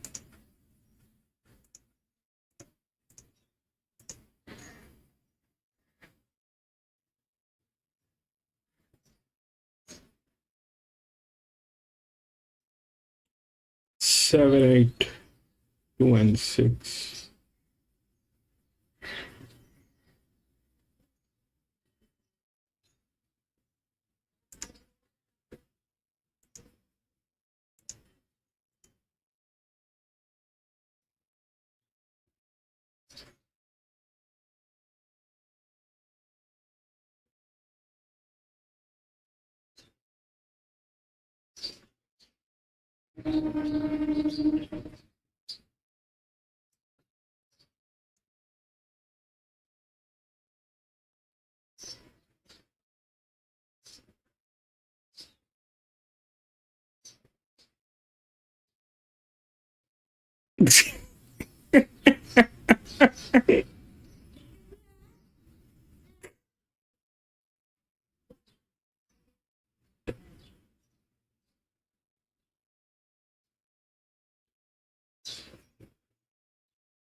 Maybe this is better.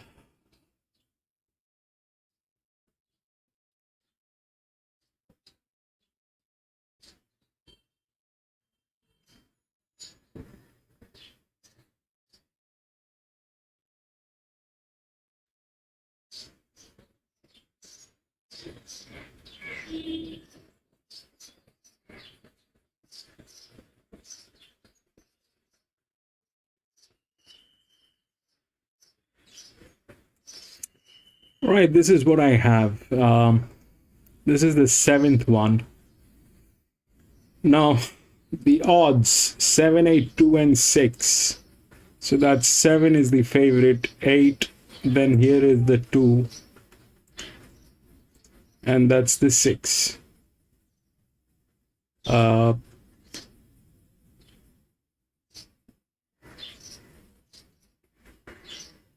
Now, this is 1400 meter. This thing is going to run neutral. So 7, I don't think, is in a position to win. That's not, I mean, 3 races back to back at this track, the neutrals did not do anything. They did not win. Sorry, 2 races. Not 3, but 2 races. So that, I don't know whether it will win. And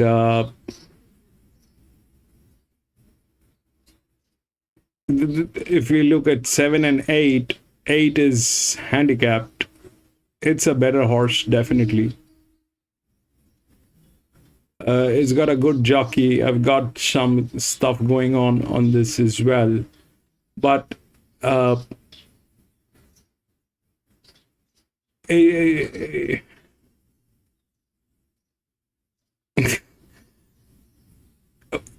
in fact, both of these horses are in a very tricky position. This is drifting 43%. That's the highest in this track, apart from that 3, which is 100%.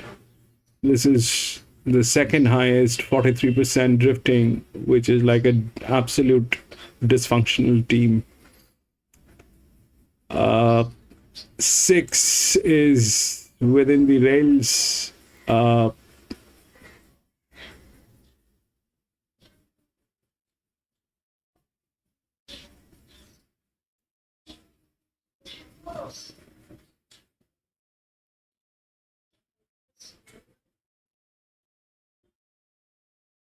6 is within the rails.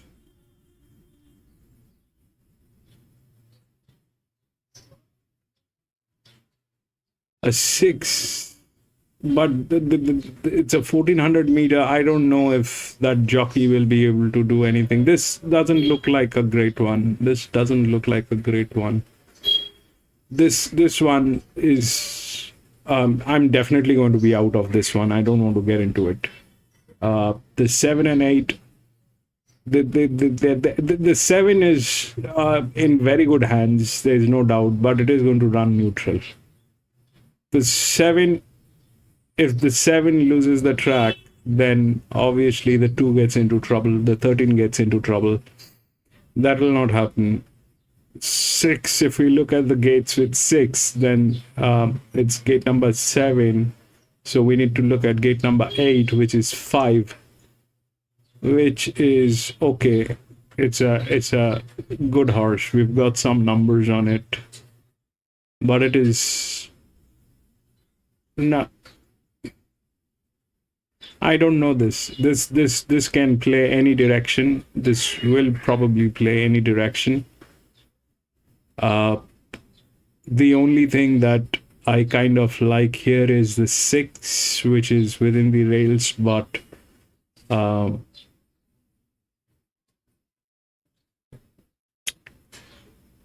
it is questionable as well. It is questionable. 29 to 21.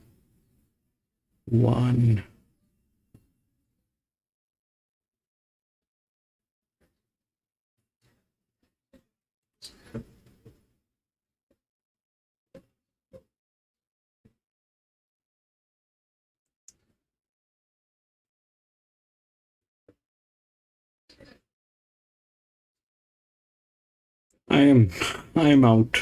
I don't want to get into this. I'm out. I don't know. I am out, and even if you put a gun to my head, PC, I have no clue. The 6 is the only one that I like, probably, but it's questionable. I don't know.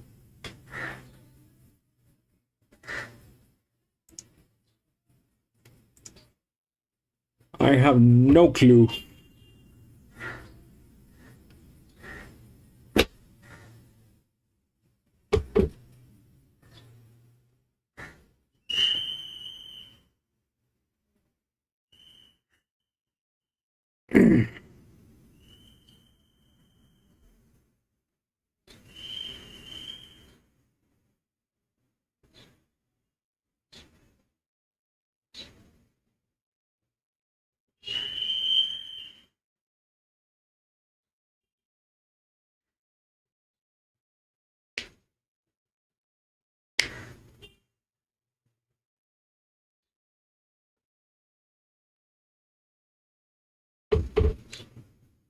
Oh man.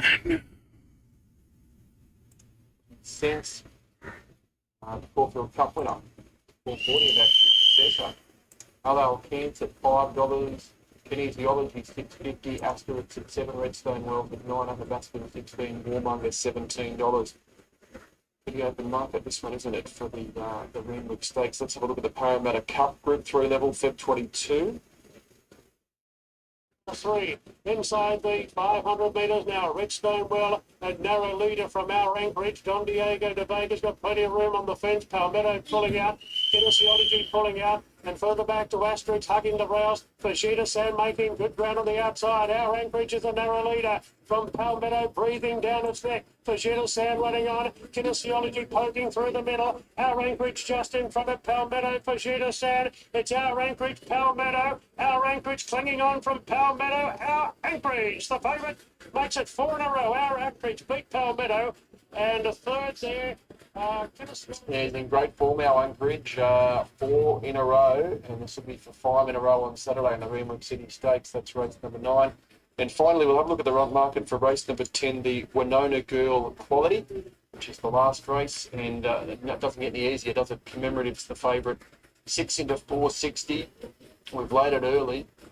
Clear Thinking. Now, just take note, Clear Thinking. Paul Massara will accept for this horse to run at Tamworth in the Country Championship qualifier on Sunday. And he'll look at barriers. Those fields will be out tomorrow. I think they're going to look at barriers, look at the form. She's going to go up short at Tamworth, but they'll make a call as to where she runs, whether it's here on Saturday or Tamworth on Sunday. So she is still eligible for that Country Championship Series.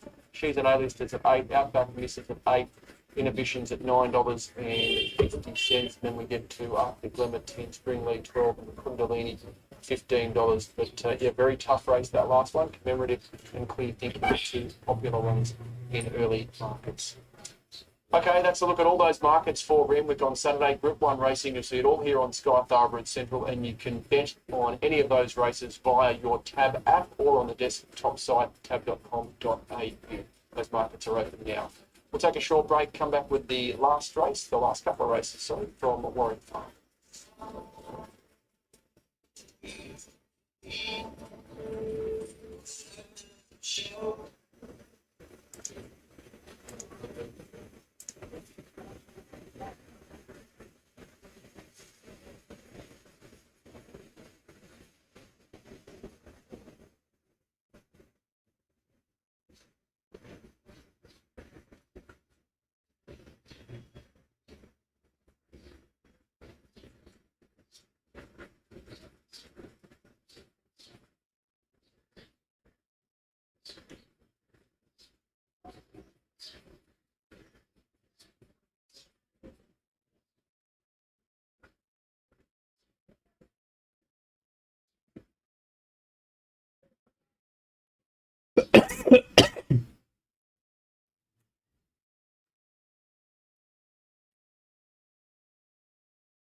It's officer here for Clary Connors. He's an improver. He was planted wide the trip at Rosehill first up in Saturday Company, just knocked up late as he was entitled to. He's a talented horse at this level when things fall into place. So races at his home track for the first time at start number 28. I went back and looked at that. I can't believe he's never raced here, actually. You'd think a horse that lives probably a few hundred metres away would have raced here more than he has. But anyway, he too was another one that was always going to improve off his first up run.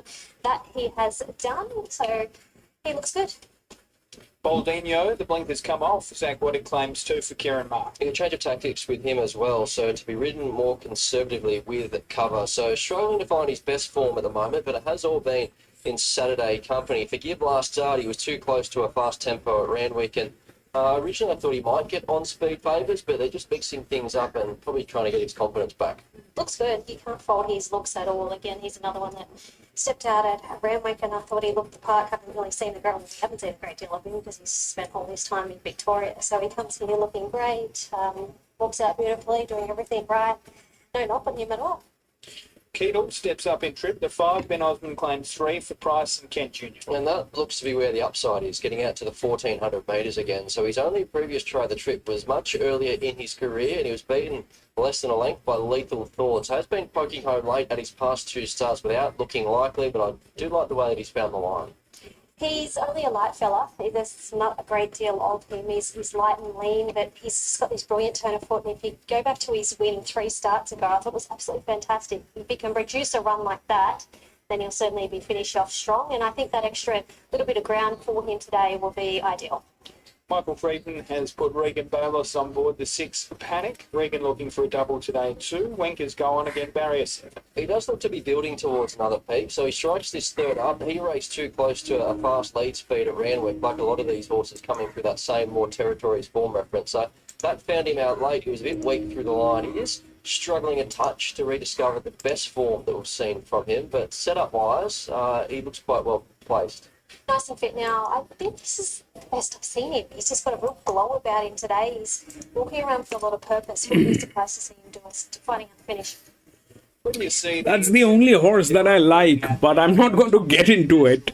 deep into a prep and maybe sticking at that 1400. That's the only one that I like. Yeah, 6th up, so the market is quite hot on her chances today. So she continues to race well despite being deep into a campaign. So good depth to her form. The only recent blemish was on a deteriorating wet track, so that won't be an excuse today. She kept finding the line there at a provincial maiden midway qualifier at Hawkesbury behind Rat last start.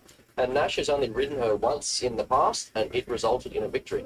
I can't tell you the amount of times I've tipped this mare from the yard. She's just such a big, strong, well-muscled type of big lady she is. She's got dapples all over her, presents beautifully once again. I've fallen into her trap so many times.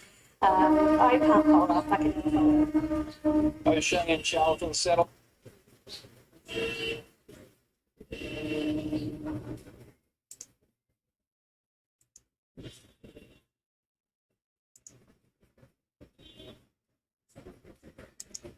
And that's the gamble with him, whether 1400 metres is going to be on the sharp side. So he's a little bit soft in betting. I can see why he probably was priced on his trials this time back as opposed to his race form over this shorter trip. So keep an eye on him late. I expect him to be strong through the line. He's a horse with a few little quirks, so if he's ironed those out, he could be a player in some big staying races over the coming weeks. I was really taken by him. I haven't seen him in the flesh before. I've seen a lot of him racing-wise, but not up close. And yes, absolutely, he's going to take a lot of benefit out of today's run, but just physically he's a really nice type, and he'll only continue to improve from whatever he does here this afternoon. But don't tread lightly with him. He looked pretty good. And then we have Oakfield Duke to round things out. Looks an each-way player here for the Chris Lees camp. Chad Schofield on board. Yeah, I agree with that. I've got him in the numbers, so he'd love a wetter track than what it currently is. But the fact that he still gets a soft 5, I think that's a big bonus for him. He was flooded there by a fast pace coming through that more territories race. So a lot of these were forgiving in that they rode that speed, whereas he took advantage of that pace, having settled out the back. But I still like the way that he found the line. And he's a horse that races well into his preparation. So I think there's still a little bit more to come from him now, 5th up. He's a lovely gelding, always looks great. Probably, look, I know it's soft track is preferable for him, probably wants it that little bit wetter, but he'll be getting back and he'll be doing his thing. All right, that's a look at them in the yard ahead of race number 7. John Thompson has Emadella here, as touched on there from Brad and Shani. Does look tough to beat. Have you kind of decided 1400 is the pet trip at this stage of her career? I think so. Yeah, up to a mile. She just went the line, so back to 1400 or 1500 off the fastest speed is her go. And with that said, the track condition, do you kind of think she's better on top of the ground? We did see maybe her only blemish this prep was when it was a deteriorating track. Without a doubt. Yeah, big heavy man, better on top of the ground. Yeah, for sure. If you've got any concerns today, what are they? Just running. She's going well. She's at the top of the game. Fitting well. Nash goes on. He knows her very well, and got a good draw. Thoughts on Whisker to Whisker later on, first up? Stay at first up. She'll appreciate the run, but she's going well for later in the prep. And Belle Merci bounces back in the Riseland. Yeah, look, she's all ticked all the boxes this week. Worked well on Tuesday. Blood count was good today. Should be there. Good luck. Cheers. Good luck to John Thompson. And he's also got Clear Proof back in work and aiming up towards an arrow field. The 3-year-old sprint there, Shani. So it's loaded up, that stable? Absolutely, stable's going really well. I'm not tipping Emadella today. I'm going to give her a chance to try and win.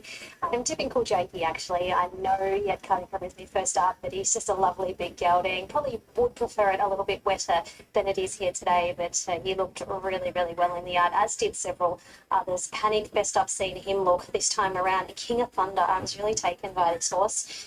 Whilst he should be doing his thing late in a piece, keep an eye on him. I think he's a really nice horse going forward. The late mail numbers 213, 7 and 1. I'm also with Jakey here, so Cool Jakey on top. He's been met with late support, $6 into $5, so that's encouraging.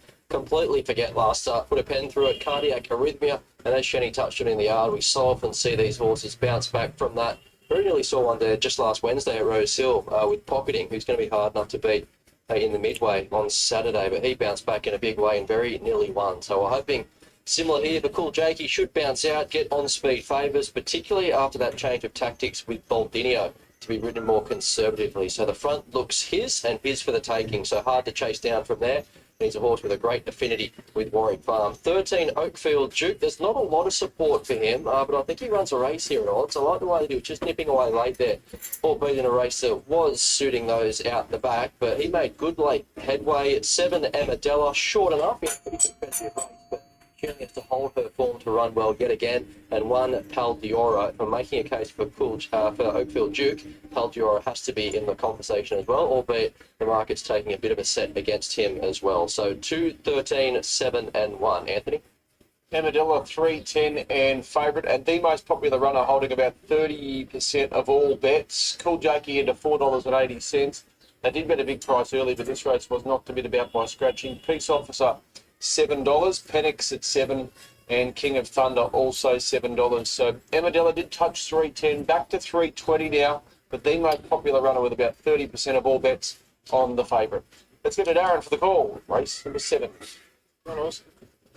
Yeah, thanks, Anthony. Cool Jakey unbeaten here at Warwick Farm in 3 starts. Is a clear second pick behind this favourite, Emadella. They've been backing all day. 320 is the course. A tap holding firm there, now 330. But Emadella, Nashville is the last jockey to win on this mare, Emadella. Baldino's one of the last to move in here, drawn the outside. Blinkers off for this run today. So we're waiting on Baldino to move into line. Emadella is the race favourite. Caldoro's been in and out in the market, ran a lot better at Randwick last time out. Molly Burke, successful in the previous on Barcio Del Mist. Locked and loaded now, there's the light. Gates are back, they're off and racing here at Warwick Farm, and the favourite Emadella has jumped out in about the second half of the field, and Cool Jakey bounded out of the gates to join Panic up front. Caldoro away pretty handily, and it sits in third position. They're followed then by, after a length and a half, to Baldino, Emadella, Oakfield Duke. Further back then, a Peace Officer from King of Thunder, and Keitel is back last of all. Cool Jakey looking to protect his unbeaten record here. Shows the way by a half length on Panic. A length and a half, 2 further back then to, in third position, Palduro, with Baldino keeping it company the outside. 2 further back to the favourite Emadella in the running line on the outside of Oakfield Duke. Then Peace Officer, King of Thunder, and Keitel last of all, about 8 off the lead. Cool Jakey at the 600, a half in front to Panic. Paldura well positioned on the inside of Boldino. About 2.5 for the back to Oakfield Duke on the inside of Emadilla. Then Peace Officer, King of Thunder under a vigorous ride. Kaitella's hooking wide into the straight and Cool Jakey in front. Opened up by a length and a half, 2 on Panic. Then Boldino from Palduro Emadilla is coming off. Heels getting to the middle of the track, but Cool Jakey, the one to catch. Cool Jakey opens up by 3. Emadilla surging through the pack, giving chase. But Cool Jakey with a good lead from Emadilla. Cool Jakey begging for the post and just got in. Cool Jakey a long neck on the line to Emadilla. Peace Officer rattling home for 3rd. Oakfield Duke and Kaitella the photo for 4. King of Thunder, he warmed up very nicely at the end. Further back to Palduro, dropped right out there. I think got pretty tired as well. Adam Hieronymus. Well done, guys. Brad Gray, hats off. Keeping going with his good day today. And to Chantel Buckley, pick of the yard, Cool Jakey salutes. The market said yes. The result says yes. 6 into $4.80 on the NOP. Opened up juicier than that a day and a half ago. Emmadilla's run well into second. Peace Officers hit the line well. I thought there were some real eye catchers in behind. The 13 Oakfield Duke was a bottler from maybe 3 or 4 pairs back the inside. It doesn't look the preferred going there today. Made up some good ground to only go down a couple of lengths. And then the horse that ran into 5th or 6th, King of Thunder, will jump into most people's black books, I would imagine, on a bit of a derby trial. I think 273. By hell, was that a decent derby trial. So we've got Cool Jakey winning, staving them all off, and a great tip. Bradley, well done. He had a great ride by Adam Hieronymus, 11 out of 10. He got that perfect. I imagine he's not the most straightforward horse to ride because he doesn't really have a change-up. And when he just pinched that break at the top of the straight, that proved to be the winning move, and as it turned out, he timed his run to perfection. Beaten half a length, he wouldn't have wanted much further. With Emadilla breathing down their neck, she's charged home into second, continues to hold her run of good form. Peace Officer, he's just about ready, probably wants a mile next time, so a good track mile. He'll be hard enough to beat, and yes, he was sneaking up towards the inside, a 3-year-old with some staying prospects. Today wasn't his day, King of Thunder, but keep an eye on him as he gets that over further. 278. Company, but Probably. We'll take a look at the numbers. Absolutely, we'll add his name to a growing list of horses that do exactly that. 3 So that's career and victory 13. number 5 at start number 13. Yeah, cardiac arrhythmia. I mean, from an SP profile side of things, it's easy to say. That two had huge advantage. Huge advantage.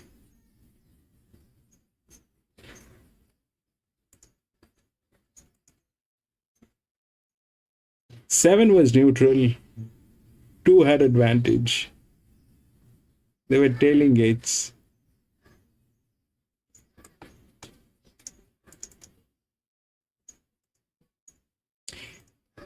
So it's difficult for the neutral horses to win. I think the best approach on the neutral horses is you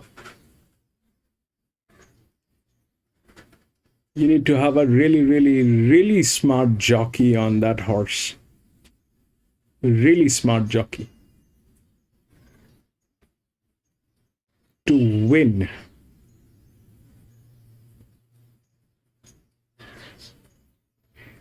Okay, we'll go to the next and see what's going on. It's 8, 1 and 12 scratched. 6, 10, 3, 2.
Okay, this is what I have.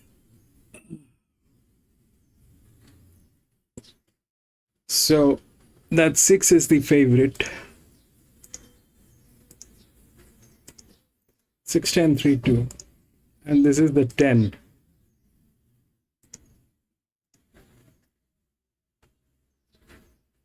That 2 over a 1400 meter. This is also a 1400 meter. That's the same advantage. It's better here.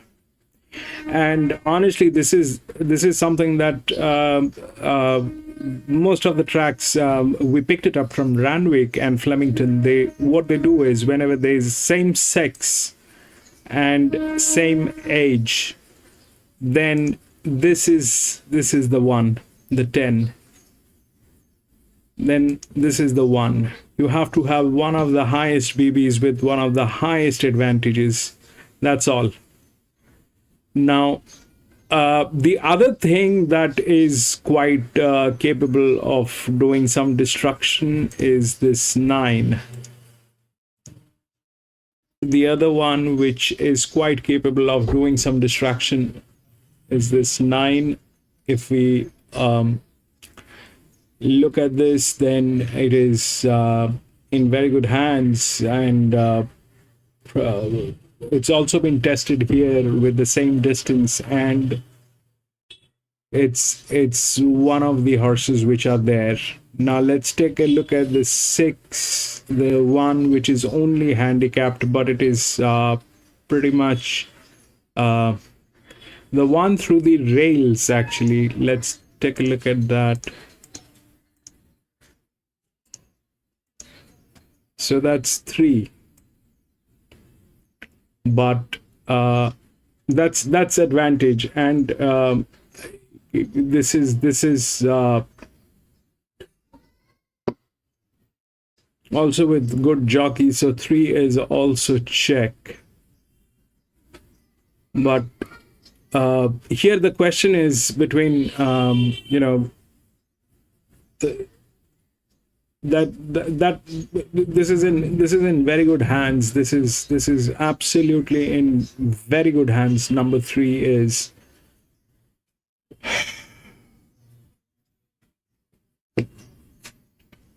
the 6 is the handicap, 10 has the advantage, 3 is through the rails, and 1400 meter, but honestly speaking, I like the 10 more than anything else, but the 3 stays a check. 9 is definitely a check because of what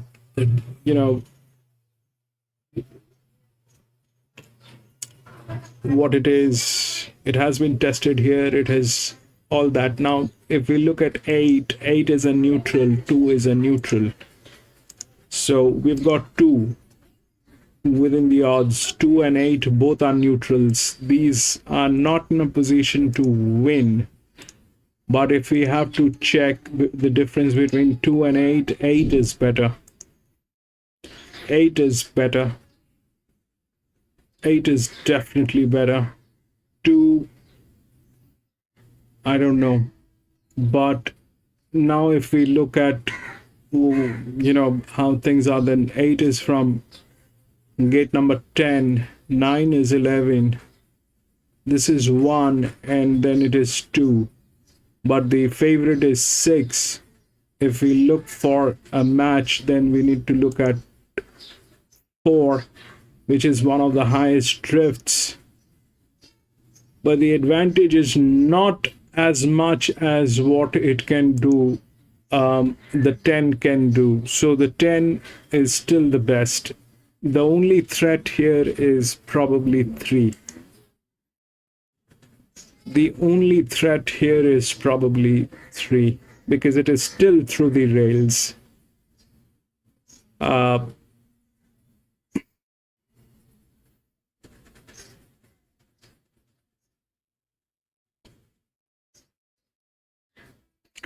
I will go with 10.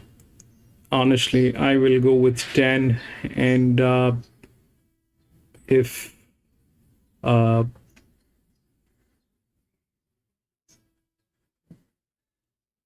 it doesn't get tailed. I'll go with 10 and we'll see what happens. I like 10, but it doesn't need to get tailed. That's all. Hold on 1 second. That's a bad place to be. That is a bad place to be. That is a bad place to be. So we look at 8, 13.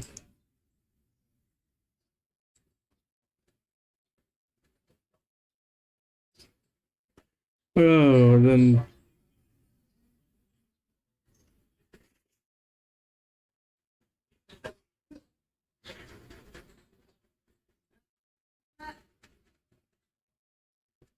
I don't know. Let's take a look at this. Another grey just won at Sandown. I seriously wanted to race Sandown today, PC. But they came in so late that I did not have a choice. But I seriously wanted to race Sandown. We've had a lot of epic races done. If you remember back in the days, you, me,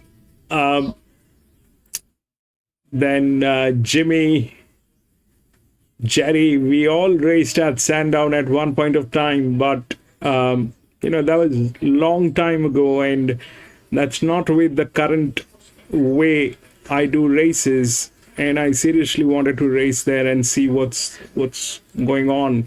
That track is a very tricky track. I don't know what clicks there. It's a very tricky one. It's one of the toughest tracks, probably, because of the straight. But yeah, this God knows, I don't know. I like the 10, but the 10 is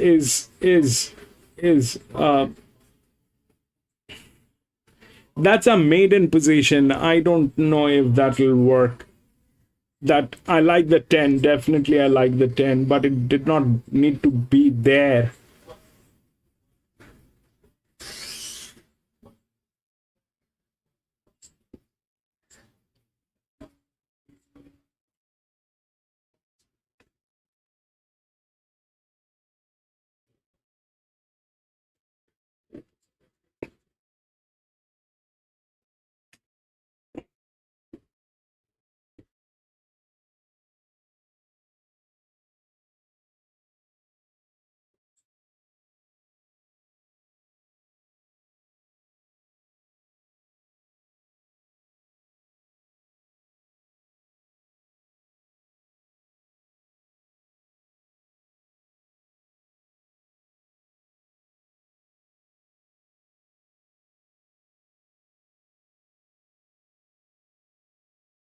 Who is riding 3 at this point of time? Is it a replacement of J-Mac or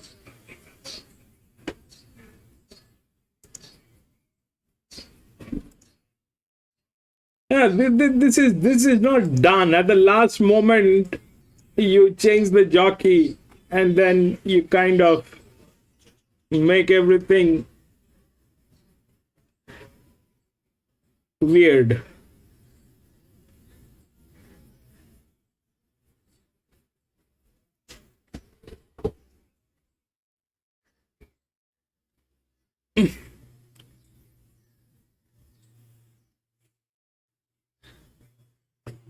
The entire mathematics goes upside down when somebody does that.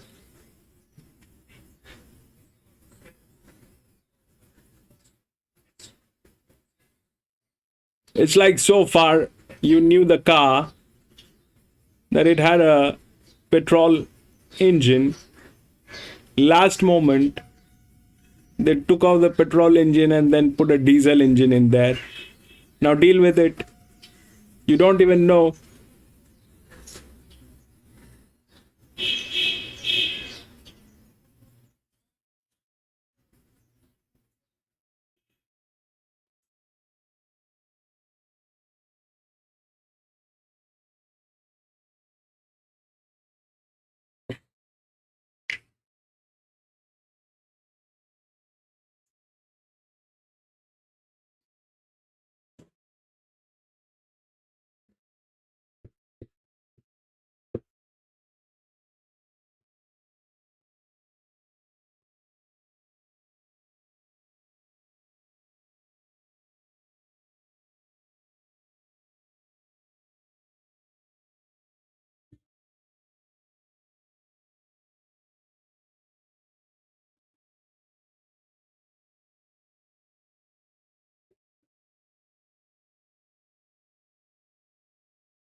his wins at Randwick.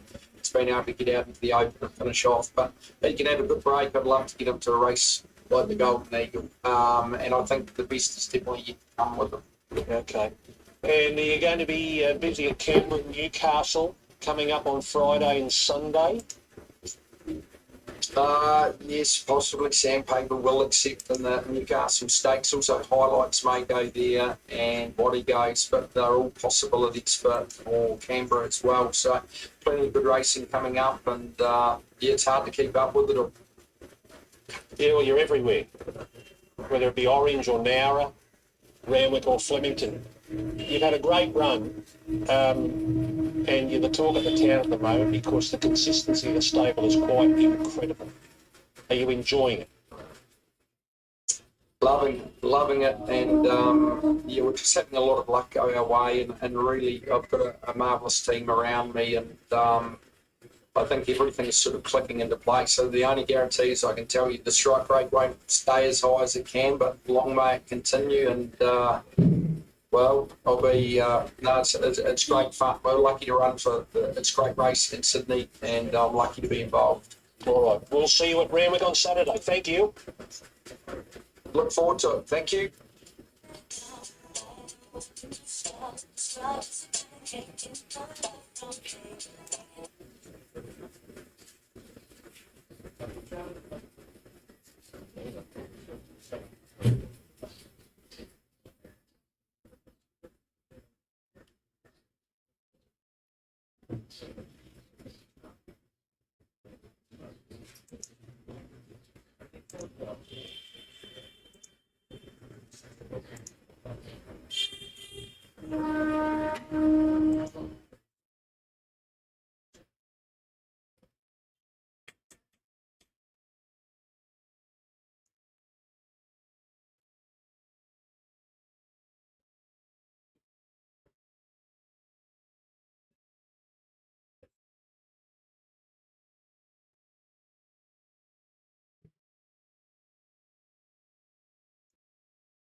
She told me don't.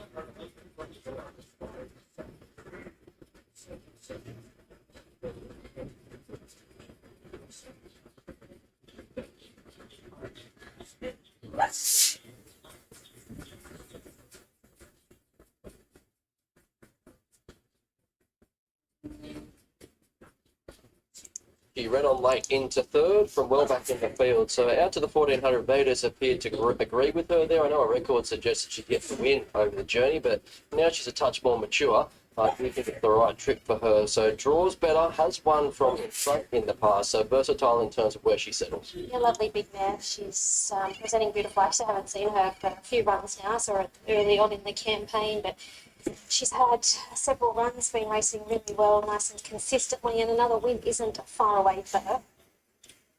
The 3 is Makina. James McDonald obviously replaced in this one, as we mentioned earlier. Chris Waller trains. Yeah, the forecourt suggests that she does improve second up, and she will again after today, but she has never returned over 1400 metres in the past. So there's intent to be read in today to give her the chance to show up fresh and maps to hold a spot from the inside gate. I was of the same opinion, Brad. I thought coming here she'll just lead the run, but she actually presents really well. I know she's only had that one trial, but she looks quite sharp here in the yard, so I wouldn't be disappointed to see her finish off, and I kind of expect her to, actually. Okay, so Tommy Berry on board there. We'll go to Sisterhood, Jason Collett, Kieran Marr. Change of tactics to settle further forward today. Just got too far back there at Canterbury last start. The run was okay, despite beating just the 2 runners home. She was sent to Sydney originally to chase wet tracks, so she'll at least appreciate a soft surface here. The lack of early speed isn't helping her, but I do like the idea that she can settle a touch closer here. She's tall mare. I haven't had a lot to do with her. Haven't seen her, so this is the first time laying my eyes on her. She's doing everything right. She's walking out well. Seems focused enough. They do tend to space her runs, I notice, so they like to keep her on the fresh side. Next is Artie Reen, Zach Warwick for O'Shea and Charlton. Improved her record at the back end of last campaign with 2 provincial wins at Kembla Grange and then Wyong. So trialled well alongside Macarena recently. That suggests that she's come back well. History does suggest, though, that she improved 2nd and 3rd up with a run under her belt. I think she was in last week at Kembla, and they opted to scratch her. I was doing the trials the morning that she trialled up in a more recent one back in mid-February, and I thought, oh wow, she trialled quite well. I want to follow her. But you're right, she's going to take improvement from the outing here this afternoon, but do continue to follow her on. So the 3 was supposed to be ridden by J Mac, and he is not riding that anymore. Opting for that minor tinker. Hieronymus looking for a double. Touch easy in betting, but I think that's just a market correction. She was a touch too short there when markets first went up. So she was all out late there at Canterbury last start, did enough to fall in over the 12.50, was met with good support on that occasion. 2nd and 3rd since. They messed it up. I don't know So question marks over the depth. who's riding that and Only a what's... 6th career star. She'll make her own luck and well set up, 2nd up out to the 1400. She's a mare that just likes to bowl along and do her thing. Her her run first up was really good. She was able to dictate and hold on there. Whether or not she can do the same, we'll wait and see. But she'll be in a forward position. I'm tipping probably leading, and she looks well, so there's no reason why she can't go back to that. Kerry Parker's brought the 7. Ali, J Ford, Barrier 9. Disappointing last start, so that was in midway company. She settled out the back and stayed there. So there was some specking for her at double figure odds. She's capable of better, but you have to take her on trust. She looked well enough last start. Hasn't really changed a lot in condition now. She's had a fair bit of racing. She did have a little bit of freshen up before last start, or actually, she had a trial in between, but hasn't changed a great deal. Up to mischief, Nasharilla, Barrier 10, Kieran Marr. Honest mare, she's fit, she's deep into her preparation, yet to win in 6 runs this time in, but hasn't finished further back than 4. Another one that I saw at the beginning of the prep, so she's had a few runs now. She's rock hard fit, tall leggy girl. Nothing wrong with her, presents well enough, doesn't mind the cut out of the track. Craig Carmody brings the 9 Zoe to the races, been in good form. Chad Lieber, Barrier 11. Yeah, she's in a real little purple patch, isn't she? So a good winner 2 starts ago. Last start, she led up at Warwick Farm, went 3rd to Don Pedro and House of Cards. Back to her own sex today, looks to suit. She'll go forward and offset that draw. Nice tough effort from her last time out and only run down late in the piece again. She hasn't changed from the last time I saw her. She's really nice and settled though.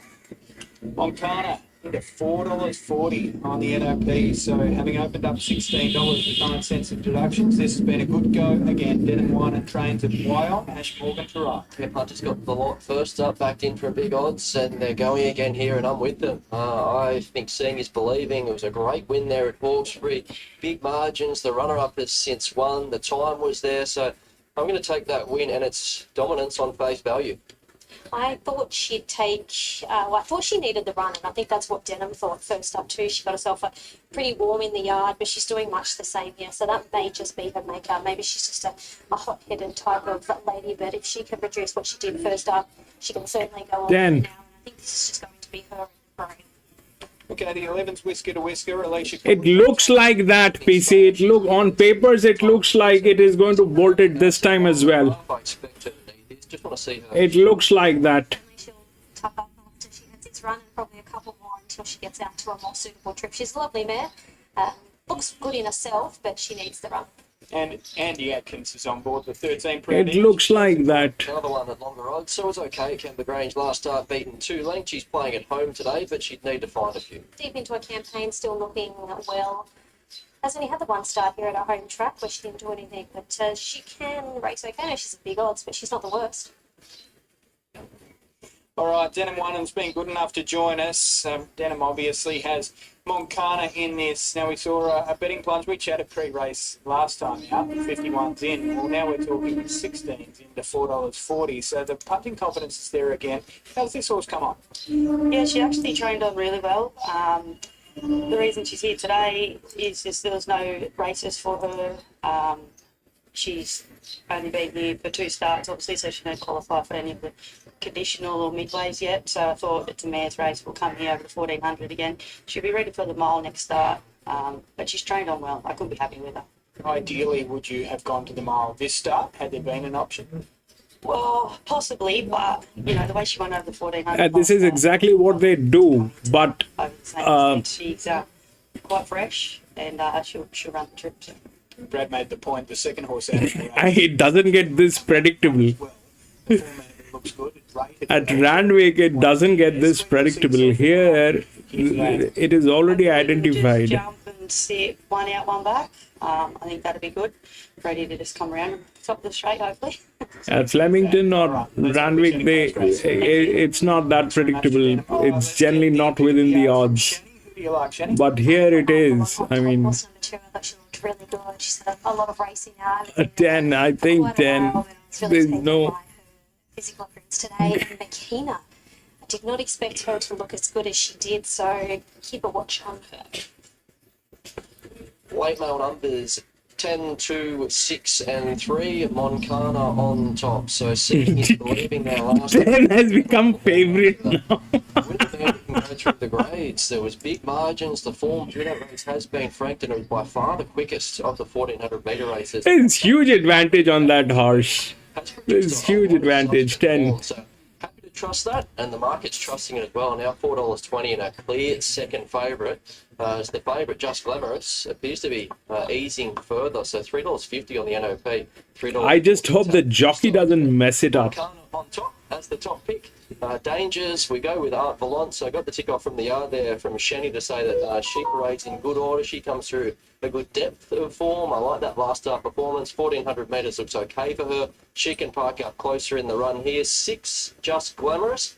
Hard enough to beat, but I did think she was rock bottom odds when the market first went up. She's now up to $3.70 on the NOP, so we'll keep an eye on that in terms of where it ends. Still 2 minutes to jump here, and Makina goes in as the 4th pick. History suggests that she does need a run to find her best form, but as we touched on in the yard, 1400 metres first up, that suggests that she might be a touch more forward. So 10, 2, 6, and 3 bet.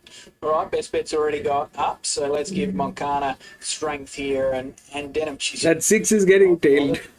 A little bit nervy waiting for today. You can see how much this horse means to her, and we saw that post-race last time. It just meant the world, a big moment, and you know what? A winner at Warwick Farm would certainly be a big moment as well. So we're a minute 15 out. Just Glamorous, $3.70 now. Opened up around the $2.80 mark, $3.10 first thing today. In terms of the holds, so Just Glamorous is the best backed runner, Just Moncana second best backed, and then we get to up to Mischief there on the 4th line of betting around the $6.50 mark. But as for the favourite, about 24-25% of the overall hold for Just Glamorous.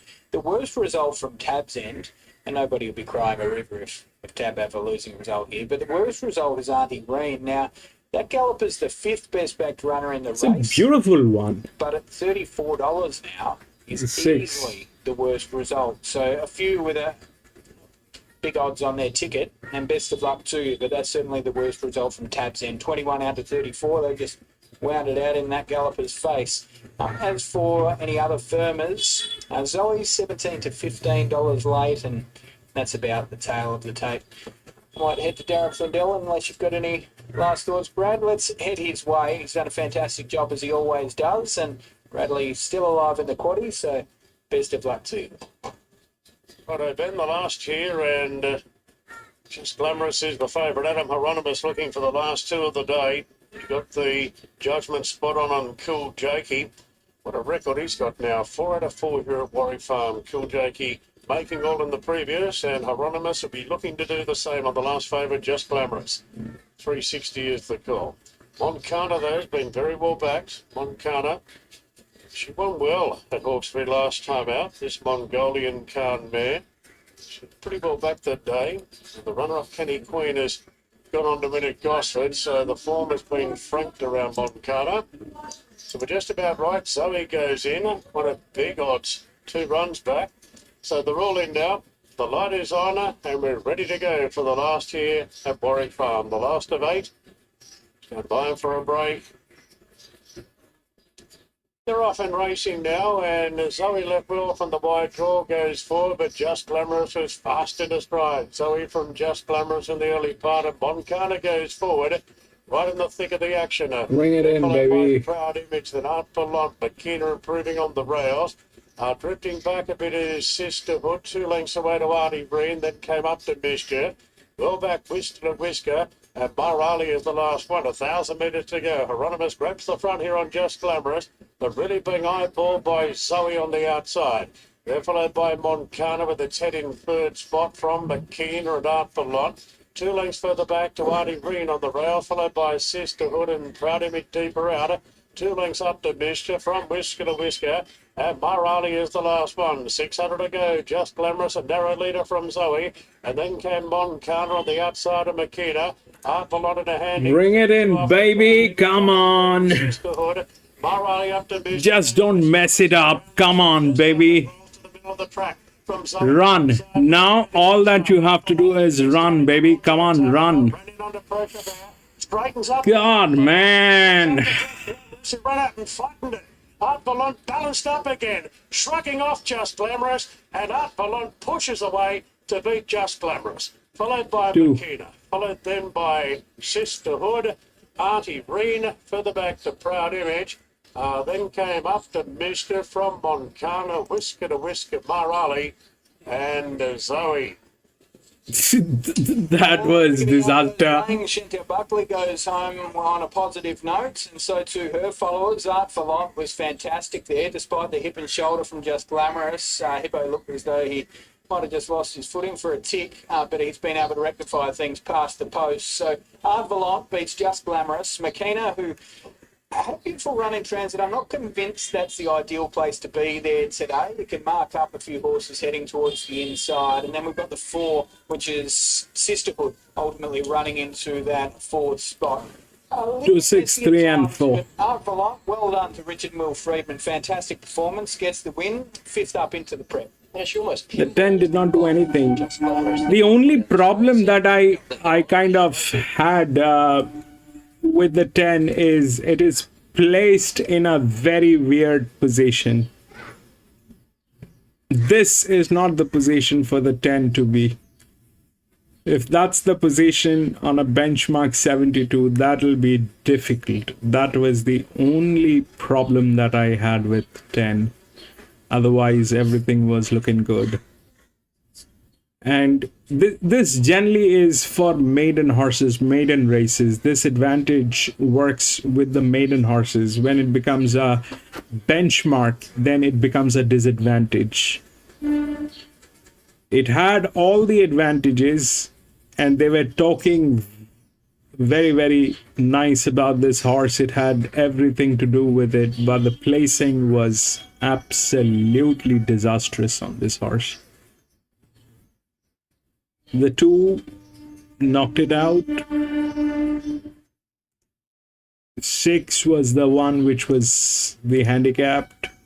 3 had advantage with the rails. And what else? 4 is the 5-year-old mare, one of the biggest drift. Actually, 10 had to be here. 10, that position had to be here with the drifts, not with the maidens. Anyway, that is it, ladies and gentlemen. That is it. We had 8 races today here at Warwick. That was the last one. We don't race on Thursdays. I'm going to be back racing on Friday. So if you have a little time, please come and join me. We will race together, do a little chit chat, and try to have some fun. And thank you so much for being there, my friend PC. Thank you so much for the donations. Without you, this journey would have been very difficult. Thank you so much for supporting the channel. Thank you for everything that you do for this channel. Tuna, thank you so much, my friend, for being there. Your support means a lot. It actually kicks me out of the bed and do the races. Thank you so much for being there, Tuna. Have a great day, gentlemen. I'll see you on Friday.